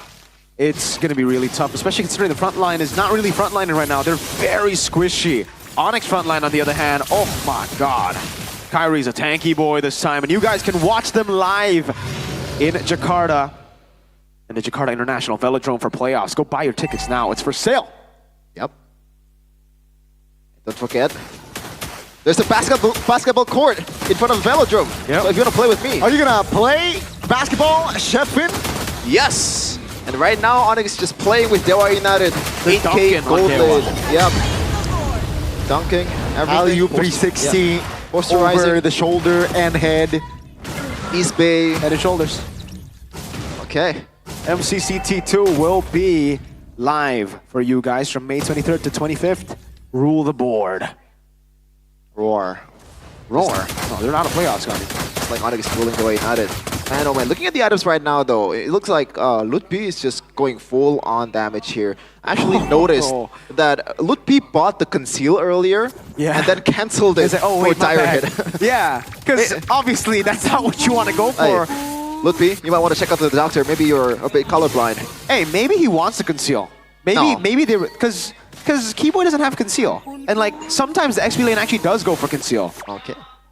That's another tool there for Lutpi to deal damage with the Malefic War. The frontlanders our food for it. Is it too soon to say that we are heading to game 3? Let's see. First base turret falls. Lord, 75% HP. Dewa United will sacrifice their top inner turret, their base turret. Onyx will look for a possible engage. Dewa United still holding on. They have taken care of the Lord. Another minion wave will crash from the mid and bot soon. But Onyx seems like they are waiting for a connection from Key Boy. Doesn't come though. It seems like they will prioritize the bottom side turret first. Officially, all 9 turrets of Dewa United has been taken down, and Onyx this time can take it slow. Oh, that's a traction ball. Oh, that's a big bait from Keyboy. Sans with the flicker play finds a solo on towards Sorizo. Base wide open. Dewa United, can they hold on? That's a ball. Maybe goes down. Another member, and that is Ray going down as well. Ladies and gentlemen, they're looking for bodies. It's going to be a wipeout for Onyx, and that will be enough to take us to game 3. They made me thought twice about why Onyx is still a contender. Now I have to think thrice, because what the hell was that? 12k gold lead in under 12 minutes. This is some Onyx Prime we're talking about. Hey, maybe they just wanna go back to utility. That's your game. Go back to utility when you're up against Fredrin. I think it's a good plan. We did mention again that the Baksha could be the answer. If they really wanted to go up against the Fredrin again, just go Baksha, right? And they did against Kimmy too. Double value, take away the Granger, and it worked really well for Onyx. It was a stompy stomp, really a smackaroony to the head. RWM there from Sans. It really is giving me back to, you know, like Sans Prime as well, playing with utility junglers, getting all the space to go for all these crazy moves. Look at this again, like in the back, just constantly dealing damage to the right members, leaving the front line for Onyx. GG Onyx. There's something missing though. The recalls from Sans. Yeah. It's utilities, man. It's your ground. It's your playing field. Just go back to the Gila Sans that we know. You know, not just skill-wise, but also entertainment-wise. Let's see if Onyx can really, you know, bring back the old meta. Their prime back again. Gani. Whew. In game 1, he was shaking. Game 2, he's like, oh my goodness. It's so over that we are so back. I can smell the new trophy already. That's Kyrie, guys. You can smell the new trophy already? That's Kyrie. No, it's not. It's a fake. Oh my god. We got a fake Kyrie before fake Sheffin? We got a fake Kyrie before fake Sheffin. It is Kyrie. Wow. Really? He had a body double. Oh my... Wait. Interesting. Yeah. Look at the crucial moment here though, Mirko. Like, from the get-go, the first objective was doom for Dewa United. Dude, they can't play front to back against this comp, especially in the early game. Onyx definitely have way more power in the early game, dude. Spencer takes a while compared to the Eve. Maybe takes a while compared to the Granger. So Rizzo is the only, I mean, yeah, CC and Fredrin, but even Fredrin Baksha wins that, right? Like, yeah. Hey, Gila Sans, he's back! And he is here as the MVP presented by official tournament smartphone Samsung Galaxy S25 series. A perfect game for Sans. That TP percentage is not TP that we're used to see Sans do, but it's team participation, 100%. Look at this. Slowly but surely building their lead up into the 14K. It's, yeah, like you said, back to Prime Onyx. They're just going to win out that early game and then snowball. Keyboy with the moments. Clean game overall. There were a couple of moments where you would think, okay, Dewa, whoa, they get some kills, but it never looked like Dewa had control in the game. Yeah. I think they made a lot of similar mistakes to Onyx in game 1. Onyx was just taking too many fights, and I think Dewa did that this game. Like, they shouldn't have fought for Turtle 2 after losing Turtle 1. That is, I think, a pretty normal rule when you're playing with this kind of composition, but this is also a very odd move from Spencer. Instead of kiting away to the other side, he walks into a very dangerous, vulnerable position. And like you said, that curtain call could not have been placed better. We did see glimmers here and there. But man, the hooks really kept Dewa from farming, kept Dewa from coming back in. And interesting that in this fight, yes, Luke Pete did something, but even if they play 4v5, I still think Onyx could have won the team fights. Yeah. Too much DPS, Avero is already snowballing. Sans is just, when you give him space, he's gonna eat. Too much definitely to handle for Dewa. It was the same problem, right? They couldn't get past the front line. They had too much damage. The front to back were the backliners were too untouchable. A solid 3 stacks on Granger. 1-11 Baksha. Paquito, the kills are all spread out really, really well. The damage dealers, man. Lutpi. When you have a Baksha in the jungle, when you have a utility jungle, putting damage in XP is just so good, and we get to see it again. Yeah. Paquito, though. I didn't expect Paquito. Like, maybe we... Man, I love Paquito. I miss Paquito. Thank you. What? Lucas, Lutfi played Paquito. Onyx, my team. Oh my lord. You not see the... I think you have... Hey, Ghani, you're welcome. The Baksha is a BTR thing, you know? I think that's symptoms of narcissistic, you know... Personality disorder? NPD, yeah. You have NPD probably, Ghani. At least for Onyx stuff. For Onyx stuff. I'll take that. I'll take that. Wow. Even owning to a mental... Is it a mental illness? I don't think so, right? It's not, right? It's just Every time Sheffin just got rage baited somehow or trigger baited. Okay. It's so funny. Hey, Sheffin. I'm not raging, guys. Shout outs to you, Sheffin. Shout outs to you. 1-11 here on the Baksha. They did good. I don't know, man. Again, this was a stomp of a game, and really, I think it was very self-explanatory. I think a lot of people back at home as well saw the game and were like, okay. You know, it was a pure front to back that really worked, and this is what you get when you see a front to back that just wins out completely. The other front to back can't front to back, and therefore will have to stay in their own turret, their own base for the longest time.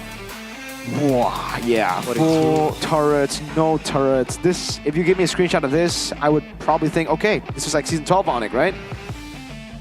Fair enough. What was Zayn would love this meta. Yeah, and by the way, I just did a quick math. Total damage dealt for Dewa United is less than half from Onyx. That's... Talk about not given a chance to compete right from the get-go. No chance. Oh, man. You know who has a chance? Who? Eterna at trying to get Dewa to come back with their fans in the building. With the Anak Dewas. ADITB, Anak Dewa in the building. Yeah, Anak Dewa and Onyx fans. Just like we're on the Onyx side. First match earlier, we're gonna have some maybe trash talk. Some maybe chants going around. Hopefully it's gonna be better this time though. For Dewa and Onyx, they gotta prepare a better song, man. Ooh. Another Arsenal Tifo moment. I'm sorry, that was that was amazing, dude. It's like an Arsenal Tifo. What do you mean? Yeah. What do you think, Connie? You know what I think? I think the 4th best London team. Wow. Let's not talk about football too much though. Connie has taken a lot of beating. Yeah, he's from us in the talent room. Yeah. And hopefully it's not gonna get worse. Luckily, he supports Onyx. Imagine if he supports BTR. Hey, if Dewa wins today, what happens? Oh, that's a big if. You're right. Yeah, that's an if. But we're just gonna throw it over to Eterna, talking to the fans in front of the stage. MPL Arena, mana suaranya?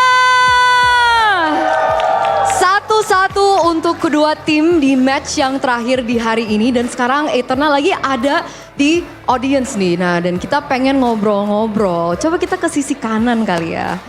Halo Kak, boleh ngobrol sebentar? Boleh? Boleh di sini sama aku Eterna? Halo, namanya siapa? Alia. Alia kesini nonton siapa? Onyx dong. Onyx dong. Mana nih sore Sonic? Kamu ngefans sama Onyx ceritanya? Dari kapan? Dari dulu. Dari dulu. Nonton Onyx kenapa? Seru. Ada satu player nggak yang menurut kamu, aduh aku ngefans banget nih? Keyboy atau Sans? Keyboy atau Sans? Alasannya kenapa, boleh tau nggak? Jago aja sih. Oh, karena jago. Terus ini kan Sans sama Keyboy lagi berusaha untuk memenangkan game yang ketiga. Kamu ada pesan nggak sih buat mereka? Best luck. Best luck. Oke, thank you so much. Enjoy the show. Oke, Mungkin dari sisi Dewa sekarang ya. Ini siapa kayaknya yang pengen diajak ngobrol? Halo Kak, boleh ngobrol sebentar? Kalau malu gak apa-apa, aku cari orang lain nih. Yang Dewa. Oh, lah. Tinggal satu Dewa, satu Onyx nih. Gimana? Sama Onyx. Oh, sama-sama Onyx. Oh, sama-sama Onyx, kenapa kamu duduk di sini? Kebagian kursi. Iya, udah rame banget sebelah situ. Oh, karena rame banget nggak kebagian kursi. Ya udah boleh nggak sih ngobrol berdua bentar? Ya nggak sih? Ngobrol sebentar. Nah, yeay. Ternyata di kiri juga Sonic nih. Oke, boleh aku di tengah. Ini jadi kalian temenan apa gimana nih? Udah nikah. Udah nikah, congratulations. Udah lama kan nikahnya? Apa? Udah lama nikahnya? Februari kemarin. Februari kemarin, congrats juga ya Kak. Iya, makasih. Ini ceritanya pertama kali ke MPL apa udah sering nih? Coba. Pertama kali. Pertama kali? Biasanya nonton offline? Offline. Oh, gimana kesan pesan datang ke sini offline pertama kali? Offline? Biasanya offline tapi oh iya ya bener ya, kenapa pada ketawa ya? Aku juga baru nyadar. Berarti ini pertama kali nonton offline, biasanya online gitu kan maksudnya? Lebih real banget gitu, jadi kayak kan kalau misalkan di online itu kan kayak kita tuh cuman bisa ngeliat sekilas doang. Kalau misalkan nyata itu kita kelihatan semuanya gitu, jadi ketemu langsung sama Onyx-nya, sama Sans, Kairi, Giboy. Oh gitu bedanya ya. Kalau kamu gimana Kak? Bisa tos langsung sama playernya. Bisa tos langsung sama playernya. Kira-kira yang mau ditos tuh siapa sih Kak? Semuanya. Semuanya, jadi equal ya, emang dukung semuanya? Iya, betul. Oke, kamu juga ngerasa vibes-nya beda mungkin ketika nonton online terus sekarang offline? Beda banget sih, karena di sini kan ada supporternya ya, jadi bisa lihat langsung. Oh gitu, ya udah thank you guys, enjoy. Nih, kita dari tadi dapetnya Sonic, ini yang anak dewa mana nih? Angkat tangan dong anak dewa. Anak dewa, nggak ada yang mau angkat tangan. Ini isinya Sonic semua kah? Kak, kamu anak dewa nggak Kak? Oh anak dewa, oke kita finally ketemu anak dewa nih. Ya udah boleh ngobrol sebentar sama Eterna. Akhirnya kita ketemu anak dewa. Gimana Kak, namanya siapa? Puji. Puji pertama kali ke MPL Arena? Udah sering sih Kak, kemarin-kemarin dukung AS sih. Dukung lah. Yang tadi dodanya Sonic. Nah, sekarang mau nonton Dewa. Oke, pengen nonton Dewa tapi sebenarnya Outer Fams. Iya betul. Oke, Outer Champs. Oke. Terus alasan kesini nonton Dewa apa tuh Kak berarti? Mau lihat Spencer sih Kak. Mau ngelihat Spencer. Oke, ini menarik nih. Kenapa Spencer? Ganteng soalnya. Ganteng. Ada pesan mungkin buat Spencer?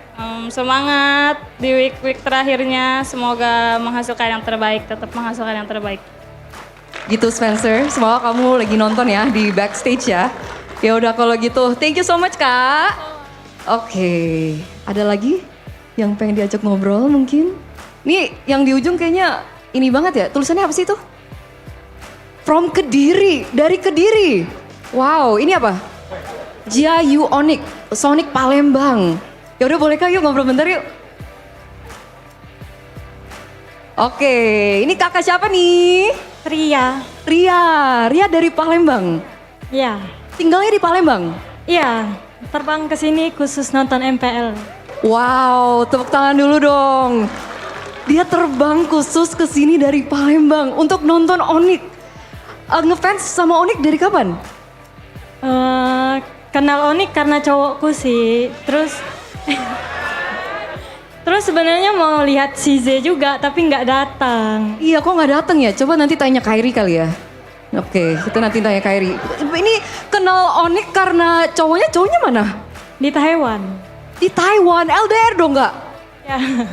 Tips and tricks LDR nggak sih Kak? Percaya aja. Percaya aja. Mungkin ada message untuk Onyx yang lagi bertanding sekarang? Ciayo. Artinya semangat. Ciayo artinya semangat. Oke, thank you so much once again. Itulah keseruan yang ada di MPL Arena, ladies and gentlemen. Jadi kita akan langsung aja lempar kepada casters untuk melihat siapa yang akan memenangkan game yang ketiga di match penutupan di hari ini. Casters, silakan.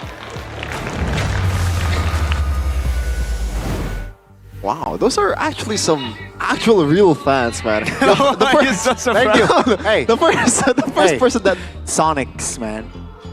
Action. it was like, hey, it's like 2 out of 10, bro. And you got, you hit the 2. It was lucky, right? But shout out to them, man. The first person that Eternal interviewed, it was a little kid. Thank God Arashi isn't here. But yeah, What? it was What does that mean? she asked Arashi, she asked the fans about who's her favorite player, Right. And I thought she was gonna say Kyrie. Kyrie, Right.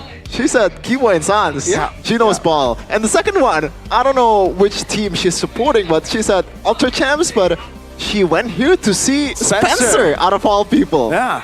I would expect like something like Watt, maybe, or maybe Sorizo, the Yeah. guy that has already has a name in this league. Wow. I think the men would come here to watch Arizo and Watt.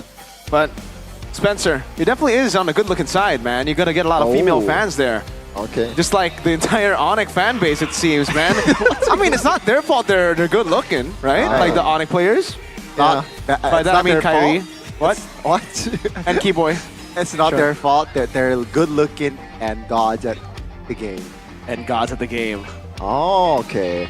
Interesting. And shout out to the third fan as well. She came from Palembang, by the way. This Onyx fan came from Manado. Yeah. I came from... He's having a good day. Well, it depends on the matchup. It depends on the result. But he could have a good day regardless of the match. Yeah. This is the groovy cookies, but you can drink a lot of coffee or stir. Which one? This one? Yeah. Shake or stir? I mean, just a I don't light think shake. you can A light you can shake. open it and then you stir. So, why would you make your life more miserable? You don't have to do that. Not miserable. Okay, yeah. It's just more difficult. It's but more difficult. It is more. You get more of a coffee taste, I think. I'm just making Do things you, up, man. Do you? I think an actual coffee head would, bring their own coffee. Might actually, like, make your own coffee. Like a good friend of mine, Kaisam Yves. Oh, okay. He But likes drinking Kaisam, coffee. he's missing out on a light snack that goes well with coffee. That is sucro, Yes. man. Hey, if you're coming to Indonesia, this is, if you want some nuts, in your mouth, you can get sucro. Nice. Go check pretty it cool. out, ladies and Sucro, gentlemen. baby. What is sucro?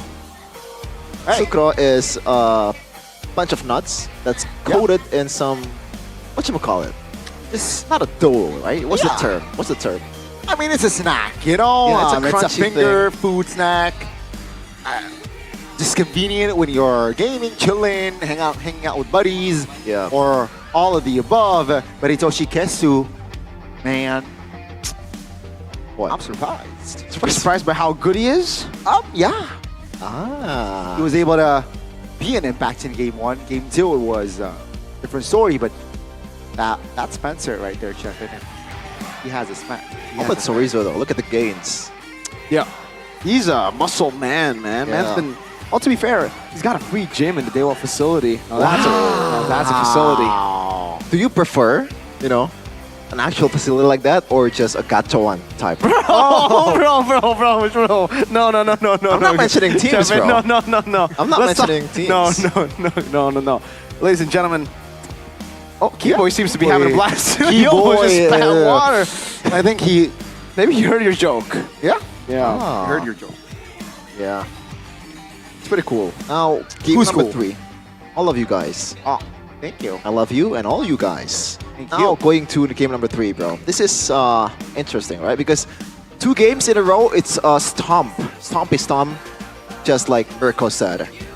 Is it gonna stay the same? Because we're going down this route. Dewa is gonna win comfortably, Gani. That's the pattern. Or, if you want to follow pattern in what happened in match number 1, when GeekFam absolutely demolishes Bigatron, game number 3, it should go to Onyx, if you're following that path.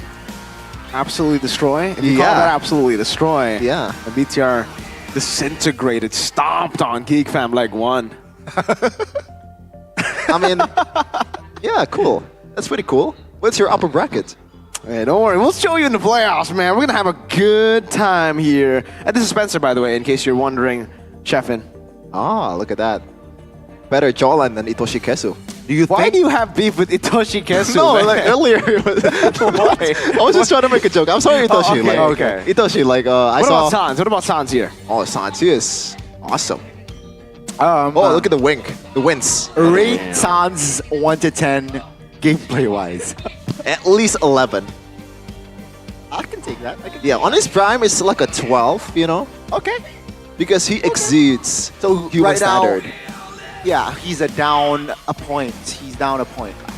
Right now, I mean, if you compare it to Rate this guy 1 to 10. Gameplay wise. Gameplay wise, right now, because he's using Baxia, like maybe a 7.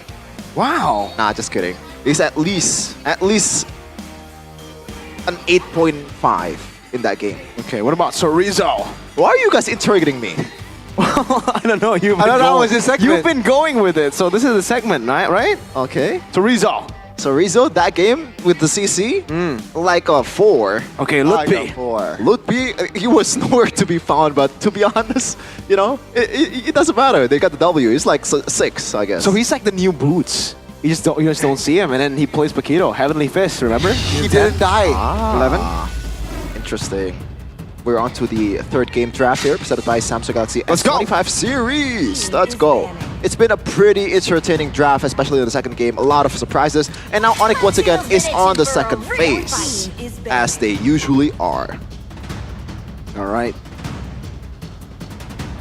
Man, I'm having fun. Y'all having fun. Game 3 though. It's about to start. Sir, what's your command? Oh, they're gonna run it back, seems like. Yep, that's a factual statement, Gunny. They're gonna start. Third ban for Onyx right now. Time to drop. It's going to be still the Joy. So the adjustment should be made by Dewa United unless they want to play the same game again. Now maybe he's gonna get his ammo loaded with Granger. Okay, and this is a bait. Onyx. Are they gonna go for the Kimmy, or are they gonna leave Dewa with Kimmy Granger again? Kimmy Granger worked wonderfully in the first game. If they play the utility again, I think it's almost a surefire win for Dewa if they go down that route. Do Onyx just go for Kimmy and Baksha then? That's an option. Or, I mean, they can still dive. If they want to play something like a Yeef right away, no, you know what? We're already assuming that it's gonna be a utility jungler, and it looks like it will. So Baxia and Kimmy, as you said, Mirko. Now, what's gonna be the answer here for Dewa United? Do they want to go for something like a Yeef to prevent Sans? Or, it's still flex, the Kimmy. I think the Kimmy is going to be a really good flex into the second phase. I think they got to use it as a flex pick. Dewa. It makes sense to go Fredrin. Does it though, actually? No, I'm thinking about it. Yeah, they're going to go Cho and Yves because it's already up against a Baksha. It's kind of tough. Yep. I think the first pick should have just been Baksha. Yeah. I was expecting that as well from the side of Dewa. But they prioritized this Granger instead. So now last pick for Onyx. I think they can just go for... Still waters run deep. Oh, wow, that's okay. Baksha. Okay. They're not playing the same gambit, and they banned the Fredrin. And now Ling is a bit more freer with 2 juicy targets in the back line. That means they're going to go and ban the Suyo too, yeah?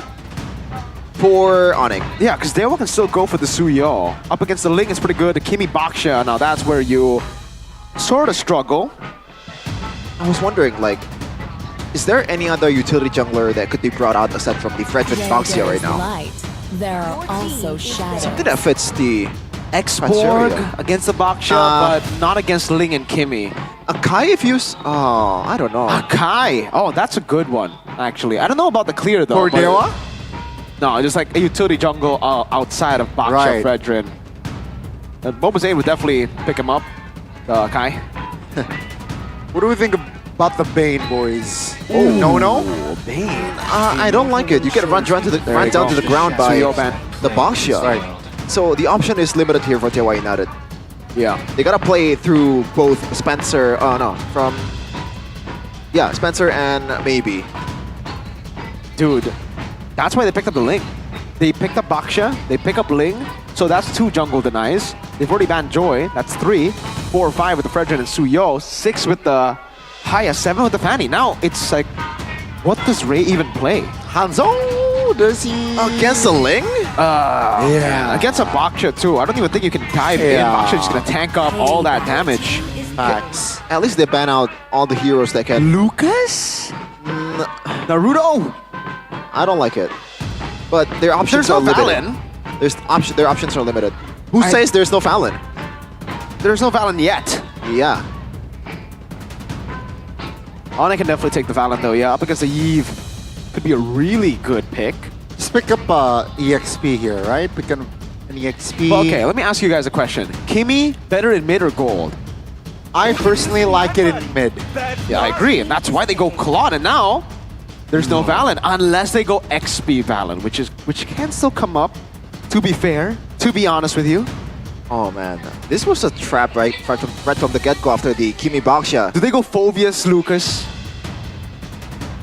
The Lucas, man. There's a lot of dashes. Well, Ling. And then the Lucas can control neutral objectives with the even Cho, right? Right? Sure. And the Granger's winning lane against the Claude. This feels like when I believe Annabelle is using Lucas. There's really no real good option here for Dewa United. They gotta dig deep in their pocket. It's gonna be a Glue and I believe a Lancelot. I think I like the Lancelot more. I don't know about you guys. There are a lot of blinks though. I mean, well, not a lot, but just Claude can blink out of the Thorn Rose. Kimi can jump. Well, I understand actually. They do have a lot of kill pressure, especially in the gold lane. The Glue's gonna be alright in XP. I think they're thinking that Onyx are gonna go Phoveus, right? But I don't think they're gonna go. Are they gonna go Phoveus? After seeing the Glue, probably not. Benedetta? Oh, you know what? That's actually pretty good. Against the Glue, it's actually okay, yeah? Yeah, and against a Yve, you want a stationary target there. That's food for Ludpi, but I feel like they have a lot, too many damage. Yeah, they have too much damage, I agree. That's a dive, a bit of damage. I think it checks a lot of boxes. Oh man. What do you think about this, Sheffin? You're the XP laner. Well, first of all, like you're gonna get stunned if you overextend just a bit. You're gonna get solo killed by the Glue, and in the grand scheme of things, the wave clear is bad. You know, you have to take the concussive blast. But the good thing is, you can rotate much faster compared to the Glue. So that's an angle that they can abuse if they want to. Oh my god! Wow! 8.6? That is the highest lineup rating we've seen in MPL Indonesia, ladies and gentlemen. And the counter index is 2.8! Oh my lord, Gani standing up. He's waving to the Onyx fans. That's a difference, ladies and gentlemen. And now, Onyx, they have all the chances in the world to take this one. Will they be able to take game number 3 and reverse sweep the Apostles of God? It's Onyx versus Dewa United. Ladies and gentlemen, it is Dewa looking to find a victory again. They have defeated RRQ and they look to defeat Onyx in this game. Onyx, can they deny that fact with the composition? An 8.6 lineup rating. Seems like Keyboy has more say in a 1v1 roam. Yeah, you don't want to take a 1v1 battle with a Khalid in the level 1 or level 2 because you're gonna lose for sure with the healing. Now, oh man, I'm looking at the top lane right now, but what's going on the XP lane? It looks like Ludpi is just weaving around the stuns and actually did quite well. Yeah, he's actually winning. Yeah, that's not something I expect, I gotta say. Tenacity, Vitality. Oh man, so much tankiness. Did you just say Vitality? Tenacity. I did say Vitality, but not the BTR one. But the emblem one. Okay, now this is more expected, right? This is what we expected in the lane. I really wonder what happened there. Yeah, a lot of tankiness though for the side of Onyx. And only one Rupture. Everybody else has gone for Thrill. Interesting that Spencer went from the Demon Shoes, knowing that there's a lot of dive coming in from Onyx. I think I would have preferred him to go for like a Warrior Boost because Kyrie, Keyboy, and Savio is gonna cut him down at level 4. Let's see. Ray's doing a good job farming.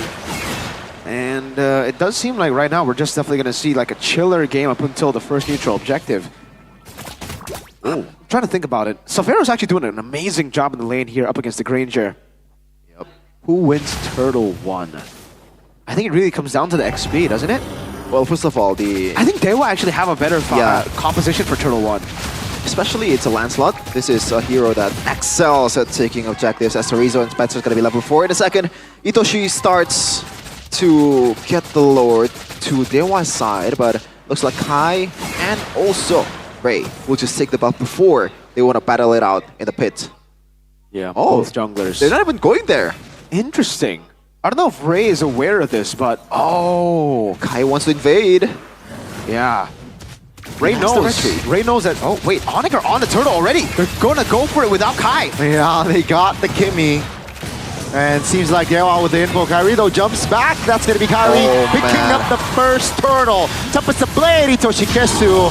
Good dodge. Ray got stunned by Keyboy. That's going to be Lutpi, though, mounted. No follow-up damage, but there's Itoshi Kesu. That's going to be first blood for the Roamer. Yeah, Onyx parade a turtle for a kill, but it seems like Dewa, they got an angle to kill Keyboy, and that's going to be 2 kills on the board already for Dewa United. Who won at a time, especially after Sans taking the whole full plating there, Mirko? I think it's still fair, honestly. I don't think it's a big win for either side. Because Onyx did get the turtle, and like you said, they got the turret in the mid lane. Obviously, the instant capitalization should be on Dewa United, but Kyrie is still leading over Ray. And the most important part, I think, for Onyx is scaling to the mid game. So Savero and Sans, the fact that Sans was able to get so much gold, you can already see it here in the in-game equipment. 600 gold advantage over Spencer. Looking at the other items, DHS Rush will be the choice for Savero. Warrior Boots 2 for maybe. With the Molten Essence on both XPs. That was an intelligent take, by the way, by Onyx, knowing that they have the advantage in rotation for Kyrie. Just 4 if you wanting the total. Now, it's once again becomes a waiting game for Onyx. Oh, they might want to dive. No, Spencer already half HP after Sans poked him. But I'm curious about what Sans is building right now. He currently has 2 of those items. Does he want to go for something like a Holy Crystal right away? Well, I mean, we have seen that before. With, I think it was Eman. Yeah, Eman. Oh, it's Bloodwings. Bloodwings' first item. Not usually the choice, but he knows that up against this very early game neutral objective control comp, that he might need a bit more survivability early on compared to just damage. And I like that the fact that he brought the Purify. Whoa. There's a big traction pulse, and that's going to be Spencer deleted before the turtle. That's not a good sign. 5v4 now for Onyx. Let's see. Onyx now taking it slow. Who is Sans popped. Keyboy from an angle. Shows himself. Now, seems like Torizo jumping towards the turtle pit. That's the kick. No follow-up damage, though. That's going to be Ray, though, collecting the turtle. That's going to be Keyboy locking Ray down. Maybe now under the turret. Tempest the Blade. Keyboy taking the aggro, and Kyrie picks up the double. Onyx now, like, perhaps they might look for another collapse, but seems like they will disengage. Yeah, overall, I think it's a W for Onyx at that time. Looking at Sans, though. Yeah, that's a pull. A big one. Spencer is able to free hit, and Sans will not be able to escape. That's a damage control kill from Dewa. Oh, it's all over the place, this game. Turtle this time won by Dewa. Onyx were able to get a lot of kills on board. Again, I would say it's still fair game right now. Kyrie is leading. He's going to go on to the purple buff, but Itoshi Kesu, as usual, will try to stop that from happening, at least for free. Walks up. But we have to talk about the killing pressure. I did not expect that, by the way. Oh! The General! Gerald! Oh, man. Lard is here. Shout out to Mr. Delar. Ex-Evos, by the way. Ex-Onyx PH. Itoshi! Oh, this might be a kill. Sans is re-hitting, and he will find it. No flicker there. And with that, seems like Onyx, they have pressure on the mid turret. And they want no response. Spencer here all alone. Ray, though, will he be late? Real world population just secure his turret. It's not good. It looks like it's an equal game right now in terms of economy especially. But Onyx so far had the better control over the map and over the team fights. Yeah, it's been like that. I mean, with the Ling as well and the Claude, they have a lot of side control. Meanwhile, for Dewa, it's more of like a stick-together team fight composition, right? So Onyx definitely have ways to split up the map. Reminds me of right as we get to see Lard, old Onyx PH style banana split. They would just split up the map with the Assassin and the side control gold laner. Turtle, though, does seem like Dewa are the ones first onto it. Ludwig. Yeah, 2 members of Dewa. Seems like Onyx, though, they rush towards the Turtles. Pin! It's gonna be still a Retribution. Taking it, Ludwig now, very low. Revitalize will not save him. That's maybe picking up the kill, and that's a good flicker Way of Dragon. On the other side, though, Sorizo, Tarina, by the time Tarina distract, he will fall 2 for 1, but the Turtle for Dewa. Oh, the gold swing is real. Right now, Onyx is down 1k gold lead from what was almost 1k for Onyx as well. This is now looking good for them. Dewa United, they started to figure out how to beat Onyx, especially in the objective game. Just poke it for Ray first and let the 50-50 do the rest. Again, if they are able to get a lead as big as the one we saw for BTR versus Onyx Game 3, getting all the structures, the base turrets, it'll be massive for Dewa. Big one. For Onyx, this is the game that they can play, the side control, on top of the fact that they can actually also team fight, right? But mainly, you want to go and team fight after you get the advantage on the other side. Itoshi Kesu, an attempt there on Keyboy. Won't be able to find it. But Onyx need to try to stop themselves from going in all in first. They gotta still wait for those item power spikes. They haven't hit it. Savero, looking back now for the items, is just now on the way to the Corrosion Scythe. Ling, Kyrie, on the way to his third item in Sans. Because he went Blood Wings first, he has only a glowing wand right now. So it's still going to be some time until Onyx reach the very comfortable team fight spot.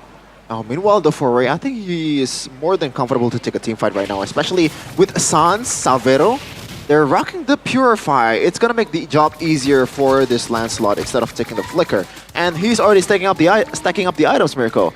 On towards BOD. Right now he has War Axe and also Hunter Strike. I think that's more than enough damage to take down Sans and Savero if given the chance. But those two are a bit elusive. Wishing Lantern too, picked up by Spencer. Turtle's gonna be back up. It's gonna be the battle of macro here. Whoever has the better assassin to deal with the side lanes. Both level 13 as Kyrie picks up the purple. But it will be shoved in by Dewa. Are they just looking to blitz the Lord? I don't think they can. I mean, I think they could force it just like GeekFam did to BTR, but no, they're actually still splitting up. They know that Onyx can't go for the turtle. Sorry, the Lord. So they're gonna go and steal the orange belt, but Onyx, they're coming. Conceal. Conceal, Shield Unity. Pops, 2 members isolated technically. That's a flicker though. Wow. Itoshi is safe. Well played. Ray now rejoins as well with P. Oh, immobilized. He's stuck. Buisan's popped, pulled back towards a teammate, and that's gonna be Ludwig taking a lot of heat. Real worm relation locking him down. Should fall here, Ludwig, but Sorizo is actually the one flickering away. Sans, Ray hits Sorizo to his death. I don't understand. 5v4, Ray finds a connection with the Torn Rose, and that's a free kill. EXP for EXP. Gotta say, that should have been an easy kill towards Ludwig, but it looks like some coordination is needed. Spencer taking a lot of heat. Oh my goodness, Traction Pulse connects onto it too. Savero secures it. Way of Dragon just to buy time, but Keyboy falls regardless. Both roamers down, both EXP down, and no mid laner though for Dewa United. Seems like Onyx, they will move on towards the Lord. Blazing the way, on towards maybe, but maybe calm as a rock. He's able to find the solo kill as Kyrie secures the Lord and takes the kill on towards Ray. Now maybe a little bit too overzealous. Kyrie shuts him down, and that should be a full reset from both teams. Well, in terms of economy, so far it's Onyx leading the charge actually. So it's gonna depend on how Dewa uses this Lord and they have the timers ready. Ray 16, maybe 16, they can still catch up, especially it's only Keyboy right now going towards the Lord to clear it. Oh, I don't know where to start when we talk about that team fight, because it was a lot of build-up towards that point. Again, the big question that you were asking, Sheffin, is how did maybe not get the kill on Lutpi when Sorizo was bouncing him? Oh, now he's bouncing Kai! That's interesting. Now Sorizo actually isolated. It was actually Ray who got the Lord. Yeah. So Onyx, now, they can defend though. They have a lot of resources, but perhaps the mid turret here should fall, and as Sans and Lutpi have a say. It seems like they will defend their mid turret, so is all okay turret-wise? Okay. It's because maybe it doesn't have a lot of Sky Piercer stacks. That's your answer. A couple of times when Dewa have been able to fight, they've been kind of dispersing kills left and right. Ray, Spencer. This is why when you have a Granger, folks, you kind of want the Granger to get kills, especially considering he has a Sky Piercer. If he's not building Sky Piercer and the team plan is to not give him Sky Piercer, then sure.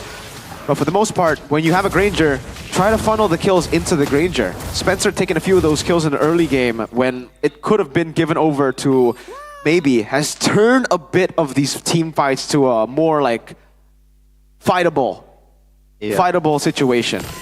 If Lutpi had died there when Sorizo was on him, yeah, it could have been a free neutral objective. But maybe just didn't have the stacks. One more stack and that would have probably been an execute. It's, again, why these small things in the early game will build up to a great team fight later on. The small things that most people don't account for. And with the mid game as Onyx, I think the window is getting smaller for Dewa United. Yes, you still have the damage coming in from your damage dealers, but look at the dive potential from Kyrie and also Savero. It's gonna be even worse to try to keep Spencer safe. I think it should be fine, dude. Like, he's gonna have a Winter Crown later. There's also a lot of good peel, so I don't think Kyrie can just blindly dive into the back. Also, with Maybe there, he's gonna have a lot of damage, a Wind of Nature to deal with that dive too. There you go, that's the Winter Crown that I mentioned. And then there's Ray dealing damage to Onyx backline too. Like, Onyx can't leave Sans alone. They kind of have to play with him too. Sans will have to dive in. I think it's way more 50-50 than we think. Interesting. The Lotus coming and Kyrie's taking the long lane right now. The question is, now Itoshi? Be careful. Onyx now. Seems like bottom side is still occupied low-key by Kyrie. He wants to stay in the middle, so he is able to be mobile, going down or to the Lord. Lancelot chose bottom side. They're taking it slow, both teams. Yeah. This is... How do you deal with the situation? I think Itoshi Kesu will play a big part in this. Do they want to go something like a long lane pickoff? I don't think it's viable right now. It's already been chunked, half HP for the Lord. This is the power of when you have two marksmen on your team, you can just shred down the Lord as fast as you can. And now Kyrie's once again on the housekeeping, taking care, trying to give out a forced error towards Dewa United. Slow build now, but Onyx definitely have the advantage with the Ling. Clearing in the bottom lane, constantly giving that slow push over. Dewa will have to respond to it, and they do. Ray will be sent down below, but he's hesitant. He doesn't know. Onyx, we're already holding onto the Lord. Yep. And they will be holding onto it again. Yep, seems like this is gonna be the right call. Lancelot chose Onyx now. Not the right call, yeah. Unfortunate timing there as they actually committed a reset. Yep. And now it's an angle for Dewa to actually burst it down, knowing that Lutpi has to recall. Half HP on the Lord. Let's see, technically a 4v5. He is a Baksha though.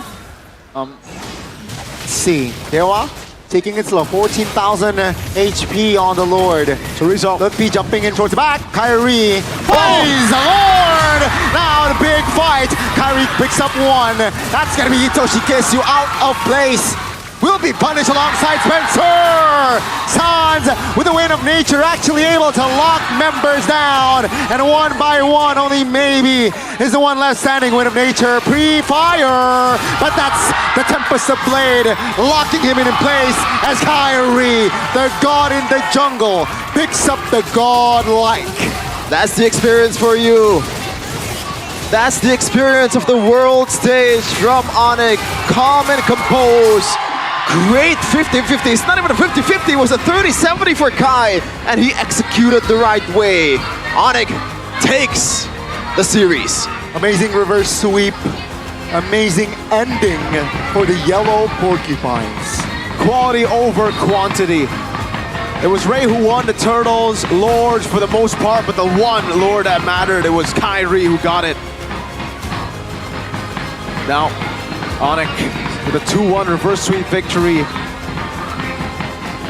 will be on the rise in the standings, looking for a third place finish perhaps. With BTR losing their match, it is possible for Onyx to rise in the ranks and get the 6th place matchup against TLID. And a sigh of relief for all these Sonics in the building right now, all over the world. They were worried that Dewa United will take this match, man. It looked like it based on what happened in game number 1, but Onyx, they know they can rise to the occasion. This is the real yellow Porcupine. The yellow Porcupines back at it again. The Sky Kings, you can call them again, man. Wow. Yeah, we expected Ray to win out on that the Lord take because of the Thorn Rose combination with the Retri. But the one time there that he slipped up, it was instantly capitalized by Kai. This is why the Ling was picked up for him. That's why usually it's a wasted pick when you put him on a utility. The Sky Kings has come down to the stage of MPL Indonesia to answer questions from Bude Clara. Dan yay, di sini Onyx mereka berhasil mendapatkan kemenangan 2-1, cukup mendebarkan. Dan match di minggu ke-9 ini, kalian berhasil mendapatkan kemenangan. Ada mindset yang berbeda nggak sih untuk menghadapi lawan-lawan kalian di minggu 9 ini? Nggak ada sih, kita yang pasti siapapun lawannya kita all in lah, gas terus. All in, gas terus. Tapi hari ini kayaknya ngegasnya juga berbeda ya. Upi, kamu pakai hero baru, apakah memang ini saatnya tim Onyx bereksperimen, Lutfi bereksperimen, Pak Kito kita nggak pernah lihat di season ini? Apa ya? Ya mungkin tadi komposisinya pas aja sih, terus kita pakai. Ide Lutfi? Enggak, dari coach. Dari coach, Ya. tapi selalu siap apapun yang coach bilang. Ya siap. Tadi pun main Baxia kan, Iya. jadi Kairi. Bentar, karena Kairi nggak mau pakai Baxi atau gimana? Gantian katanya gantian. Oh gantian, Ya. requestnya Lutfi atau request Kairi atau request coach? Request aku gantian aja, jangan dia terus. Kenapa jangan Kairi? Udah mirip Baxia soalnya Kairi. Jadi mirip Baxi ya? Oke. Jadi sesuai dengan permintaan dan hasil juga cukup menarik. Namun kita ngelihat kalau dari tim Onyx, kemenangan kalian memang berarti kepada dari segi klasemen. Namun tidak untuk upper bracket. Dari Suns sendiri, Suns, kita melihat Onyx punya histori yang sangat baik jika berada di upper bracket ketika ke babak playoff. Namun season lalu nggak masuk upper bracket. Season ini juga nggak masuk upper bracket. Gimana, Sans? Bukan rezeki lah kalau gitu. Oke, bukan rezeki. Ya. Namun teringat nggak sih, apakah sesulit itu masuk playoff tanpa upper bracket? Season lalu kesulitan kah? Season ini bakal gimana nih? Sebenarnya nggak terlalu sulit sih. Yang penting tapi kita harus main lebih bagus kalau mau lancar aja. Jadi aman aja? Ya aman aja sih. Season ini apa reaksi kalian ketika nggak dapat upper bracket? Ketika tadi Geek Fam menang? Biasa aja sih juga. Nggak gimana-gimana sih. Emang poinnya si Geek lebih banyak aja. Oke. Jadi ya udah, poin berbicara dan dari Onyx pun mengakui kalau mereka nggak bisa upper bracket, ya sudah aja. Ya betul Bude. Legowo, Sans ini memang ya, tapi kalau dari Savero melihat banyaknya penantang-penantang dari Gold Lane, kali ini yang kamu bertemu dengan Maybe. Pertemuanmu hari ini gimana dengan Maybe? Biasa aja sih, nggak ada yang spesial. Nggak ada yang spesial, tapi kalau bertemu dengan player seperti rookie player dan juga player yang sudah sering ada di MPL, ada bedanya nggak sih Savero? Mungkin dia lebih agresif banget aja sih. Jadi kalau player-player anyar di MPL itu lebih agresif atau Ya. khusus Maybe doang? Ya menurut aku dia yang paling agresif. Wow, apakah itu pertanda bagus atau pertanda Savero bikin makin ganas? Bagus lah. ketemu soalnya laning dia kuat juga. Laningnya jadi kuat. Oke, jadi saling ini ya, kita melihat kuat sama-sama kuat. Namun kalau dari Dewa sendiri ada perbedaan yang cukup menarik. Keyboy, kamu melawan dan juga Sans bisa dibilang ini kalian melawan lawan yang baru. 2 player yang baru saja naik di Dewa. Bagaimana kamu melihat perubahan Dewa untuk di minggu-minggu akhir ini? Kalau dari gua ya lumayan berbeda lah dari gameplaynya. Biasa kan yang connect banget Muesa sama Res. Sekarang udah ya player-player baru juga sih. Jadi kita nggak tahu. Cuma menurut gue mereka punya potensi lah. Punya potensi. Tapi kalau potensi Onyx untuk playoff gimana nih? Ya harusnya kita bisa belajar lebih banyak sih. Buat banyak waktu juga buat nanti playoff. Mau di upper, mau di lower ya kita alin aja sih. All in, all out. Nggak ada kepanikan. Namun kalau ngelihat dari Kyrie, you face Ray and we saw last game, you guys ban all of Ray's hero. What's going on? No, sorry, nggak ada. Hero-nya Ray di-ban semua. Ya. Is there anything about Ray? Anything special about Ray that you can share? Nggak tahu sih tadi si coach nge-drop full sama Adi. No request, no apa, pokoknya pasrah aja. Tadi game 2 paling gua request mau main Baksha. Tapi nggak boleh. Tadi gua main Baksha. Game 2. Game 2. Game 1 dicuri sama Upi. Sama siapa? Game 3 dicuri sama Lutfi. Ya. Oke, tapi request dikasih and you are happy now? Ya, senang. Okay, and in this state, what is your main focus now in this regular season? You have one last match.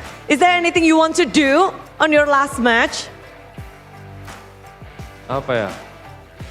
Si Lutfi kata Lutfi dia ini sih mau lihat Baksha gua lagi besok.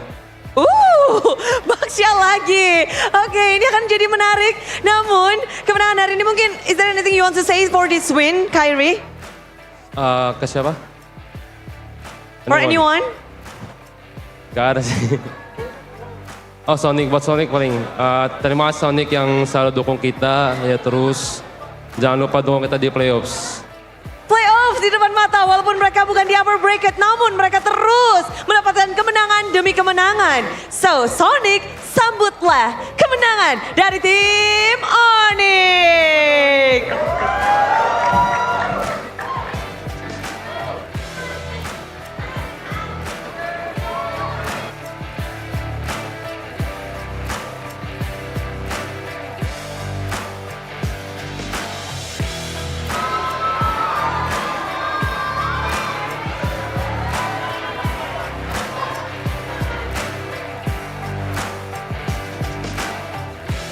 Itulah dia kemenangan dari tim Onyx. Walaupun mereka tidak bisa berjuang untuk upper bracket, namun mereka bisa mendapatkan posisi yang mungkin lebih baik, posisi menentukan prestasi.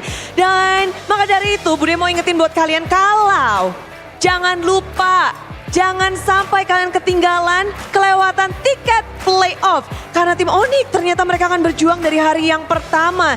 Jadi untuk batch pertama jangan lupa untuk dibeli hari pertama, kedua, ketiga semuanya diborong. Dan pengumuman penting karena batch kedua akan dibuka untuk nanti tengah malam.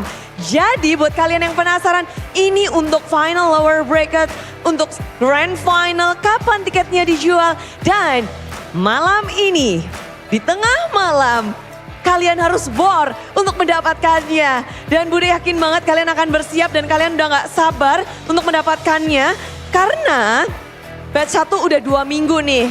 Kita melihat bahwa perebutan tiket juga sedang lagi dijalankan oleh Superfans.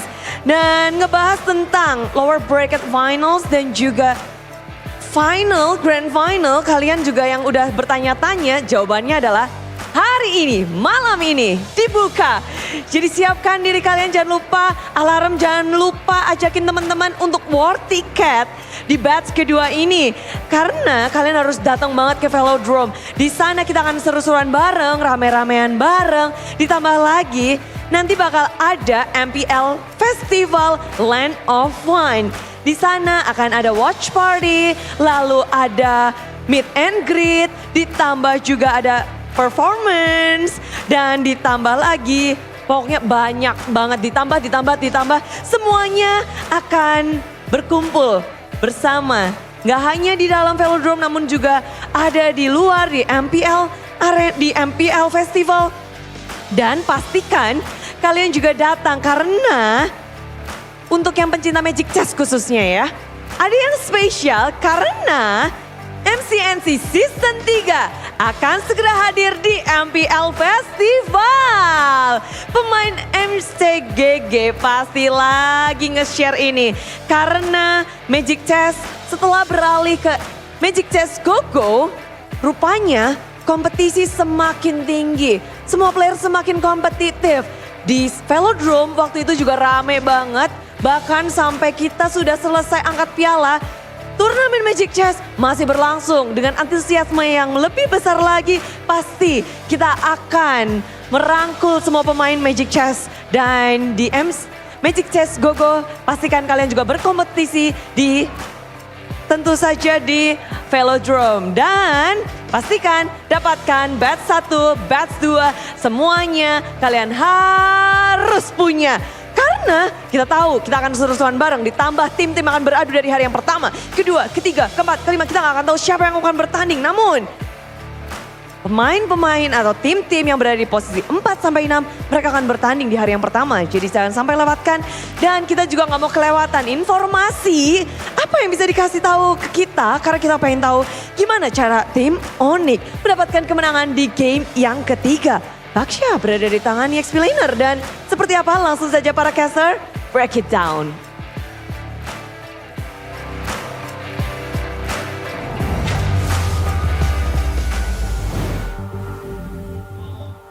What is that? What is that? Breaking it down. Breaking it down. We're Breaking it popping down. the lock in here. Yeah. Okay. For the people back at home, I'm Okay. sorry I couldn't translate the interview. My phone died. They know that Bude Clara told us to break it down. Yeah. That's it, right? That's why you have to get the S25 Ultra. Because you can break it down? No, because the battery, this has been here for like 3 days. I'm not even joking, and it's still 32, bro. I don't think it's 3 days. The whole season. It doesn't need charging. Nah, that's a lie actually. That's a lie. Yeah, that's a bit cray-cray, my friend. But it's the battery life is actually crazy. Just as crazy whoa. that it took Onyx 3 games to beat Dewa 3 United. games, bro. 3 That's games. like more than And they got spanked in game number 1. Schmackaroonied. You gotta explain yourself. They direct their schmirk. Sometimes maybe good. Sometimes maybe Arsenal. Yeah. Arsenal is a loser. Peak football club, all right? So, yeah, moving on. Onyx. Yeah, I mean, it's just, they slipped up. They slipped up game 1, perhaps from the drafts and then the execution, but they repaired game 2. It's classic Onyx. Classic Onyx, man. I think Classic Onyx would be winning MPL, Onyx. Would be in upper brackets. Even Bude asked the Yeah. question to Sans, and Sans like, yeah, but they just got, we just didn't get points. Sans answers in the most literal way possible. It's like, how do you feel? Geek Fam won, and you lost your chance to upper brackets. Yeah, they got more points.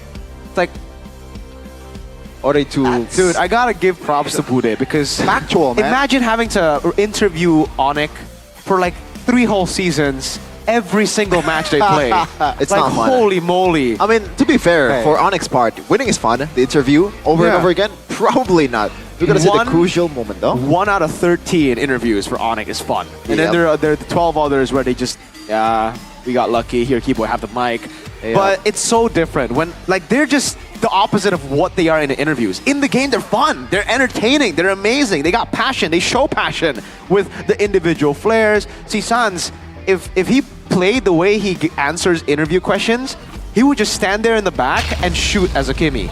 But no, he doesn't just stand there in the back. He knows when to walk forward. He knows when to flicker in. He knows when to go Hila, bro. He's crazy. He's the MVP presented by Tournament Smartphone Samsung Galaxy S25 series. The work that this guy did, if you give him space, maybe, you know? The solution all along was just to try to give out space for Sans. Not so much, you know, not essentially have to put Kyrie on a utility. Sometimes you just gotta pick the frontliners that actually do frontline. And Sans is just gonna be there to feast. Yeah. A couple of times here and there though. Again, like this kill right here, he was able to get the Sky Piercer, but take a look at the rest here. It's not given to him. hey, I'm sorry, but ladies and gentlemen, when you have a Granger in your team, you want to funnel. This is not just like an Eman thing. You need to funnel your kills into the Granger unless you have a good Suyo that can carry you anyways, you know? Then it's okay to take kills and your Granger kind of whack. But in most situations in MPL, Grangers are good. And a few kills that they could have gotten on Lutpi, the funnels could have played a big role. Again, it's the small margins, man. Getting that little bit of advantage could change everything. Oh, and that's a Sky Piercer for maybe towards Salvero. Yeah. Man, Ray, what do you think about Ray's performance so far? His red trees are amazing, but you can definitely see that he hasn't played Lancelot in a while. His punctures were really weird. Like, he kept on missing the punctures. He never got resets. Look, he's skill 1 again. Like, to the same Lord, so he didn't have puncture. And then he had to wait here, and then look again. He's skill 1, and he misses skill 1, I believe. Boom. We didn't get to see it, but it's not like the frontliners, you know, they have a lot of CCs. Yes, they do have CC, but it's more for the big team fights. You know, it's not Fredrin, it's not a Ruby that can pretty much dish out the cancels towards a Lancelot. So I kind of expected a bit better from Ray, but overall, from someone that bring out the Lancelot in a while, I don't think it's not that bad. Looking at the statistics here, though, 16-minute game. Anything that stands out here? Mirko, I'm trying to find one here. Sky Piercer is not built by Sans, actually. Yeah. No need. Yep. Yeah, it's just pure, nothing too crazy. Rose Gold Media, I guess we could talk about that. No. Wind of Nature for Kimmy. So Bloodwing's first item and the Wind of Nature last. I like this. This is how you play Kimmy. I don't like the glass cannon builds. Yes, for Moreno's case, he has a front line. But in game number 3, this was supposed to be what he built. It's not a pure front line like a Baksha anymore in game number 3 for BTR against GeekFam. It was a Kalea and Haya. So here, you can see very similar composition, right? Like, oh, actually, to be fair, there's more frontliners here than they were for even BTR. Yet, he still went for the Wind of Nature plus the Bloodwings. I think a lot of mid laners, a lot of gold laners need to learn, man, that even though you're really good, you need to respect your opponents. We saw a full flicker also from Sans and the team in game 1.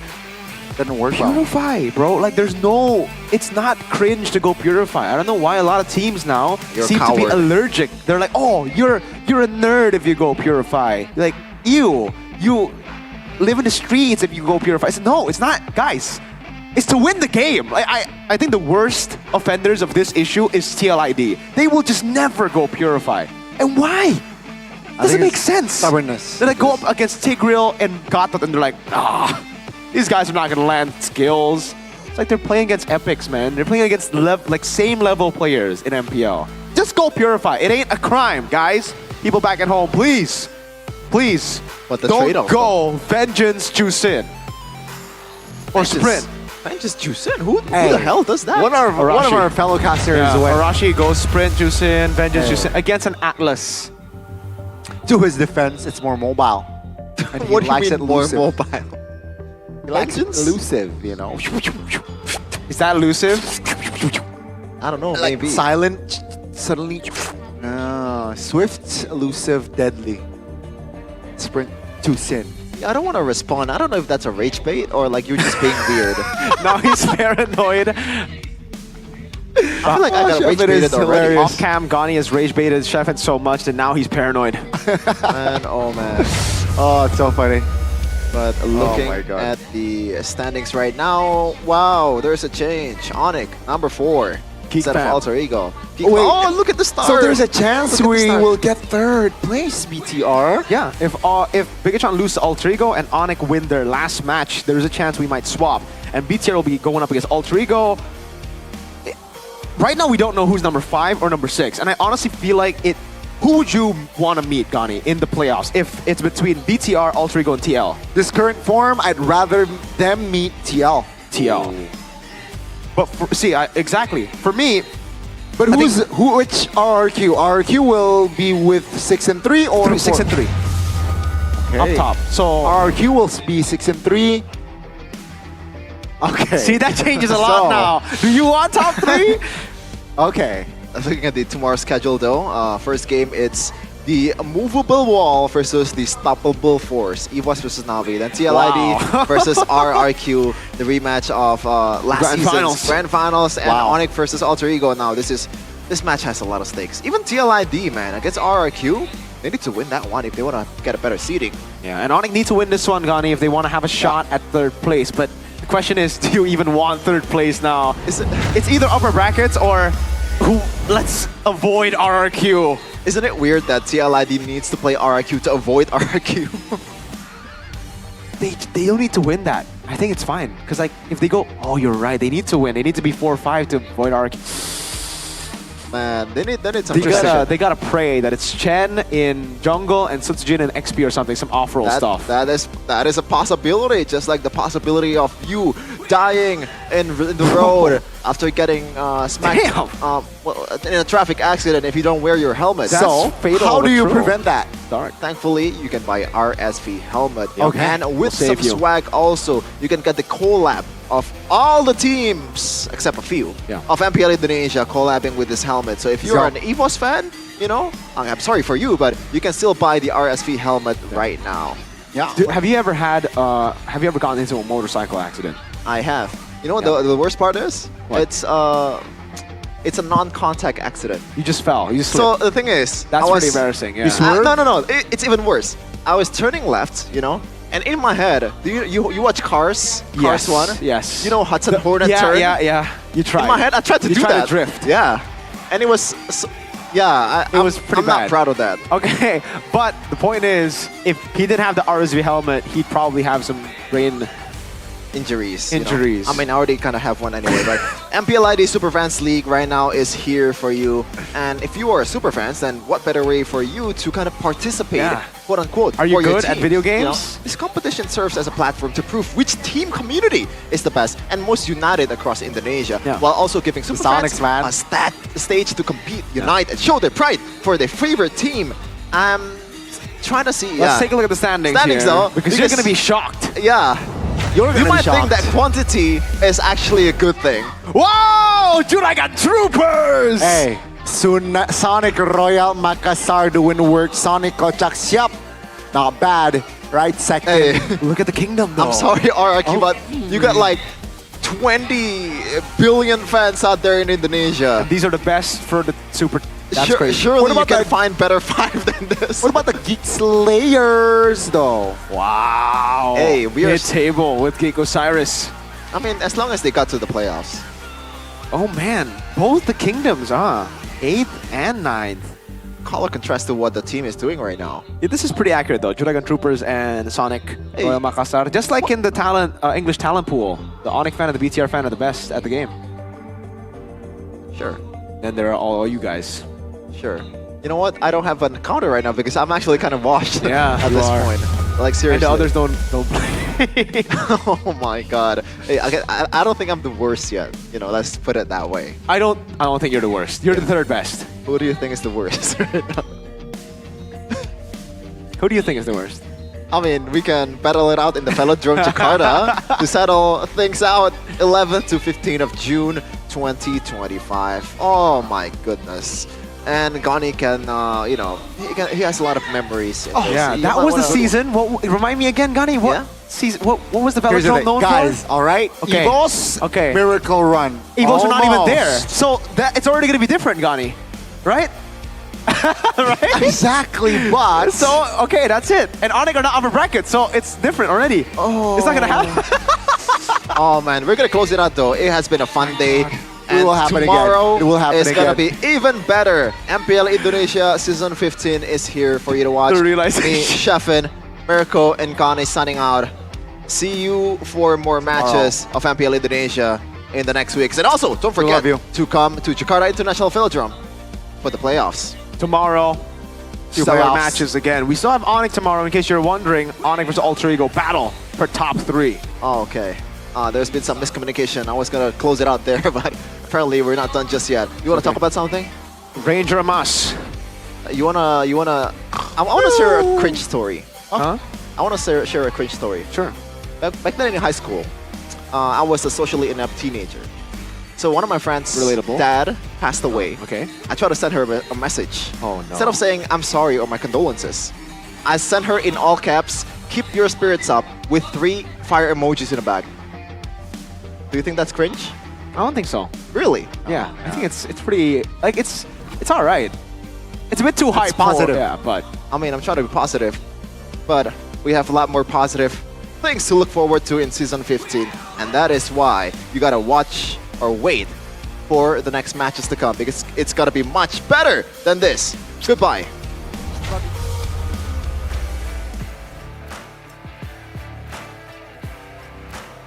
Yap, dan terima kasih para caster hari ini. Ternyata di minggu ke-9 semua tim masih berjuang memberikan yang terbaik. 21-21 dan benar-benar kita masih mencari posisi dari setiap tim untuk babak playoff.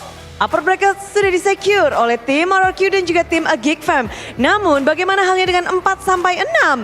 Mereka akan menentukan siapa yang akan melawan siapa dengan posisi dari regular season. Dan sebelum kita berpisah, izinkan Bude mengingatkan jika MPL Indonesia Season 15 powered by Moonton, supported by PBSI, presented by official turnamen smartphone Samsung Galaxy, official e-wallet GoPay, official sponsor Head and Shoulder, official coffee partner Good Day, dan juga partner ini sports. Kita ada Dunia Games, Telkomsel, dan IndiHome. Bersama dengan advertiser Kacang Sukro dan juga Hokben. Tak lupa advertiser kita ada RSV Helmet. Jadi semua yang sudah mendukung acara hari ini, para super fans dan seluruh yang telah mendukung dari rumah maupun datang ke MPL Arena, jangan lelah karena besok kita akan kembali lagi dengan 3 match yang sangat menarik. Jadi hari ini kita berpisah dan sampai jumpa di hari kedua MPL Indonesia Season 15 week yang ke-9. We own this.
Kan berdiri dan terus berlari, terus ke arah puncak tertinggi.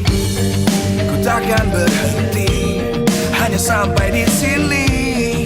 Kemenangan abadi menanti. You know we won't miss if we unite our focus. And if you haven't noticed, we all live. Nyalakan apimu, hadapi semua tantangan, hadang semua serangan, jatuh bukan halangan. Bakar semangatmu, janganlah engkau menyerah. Kita akan buat sejarah. We all this, we won't miss. We all this, we won't miss. Saatnya beraksi, jalani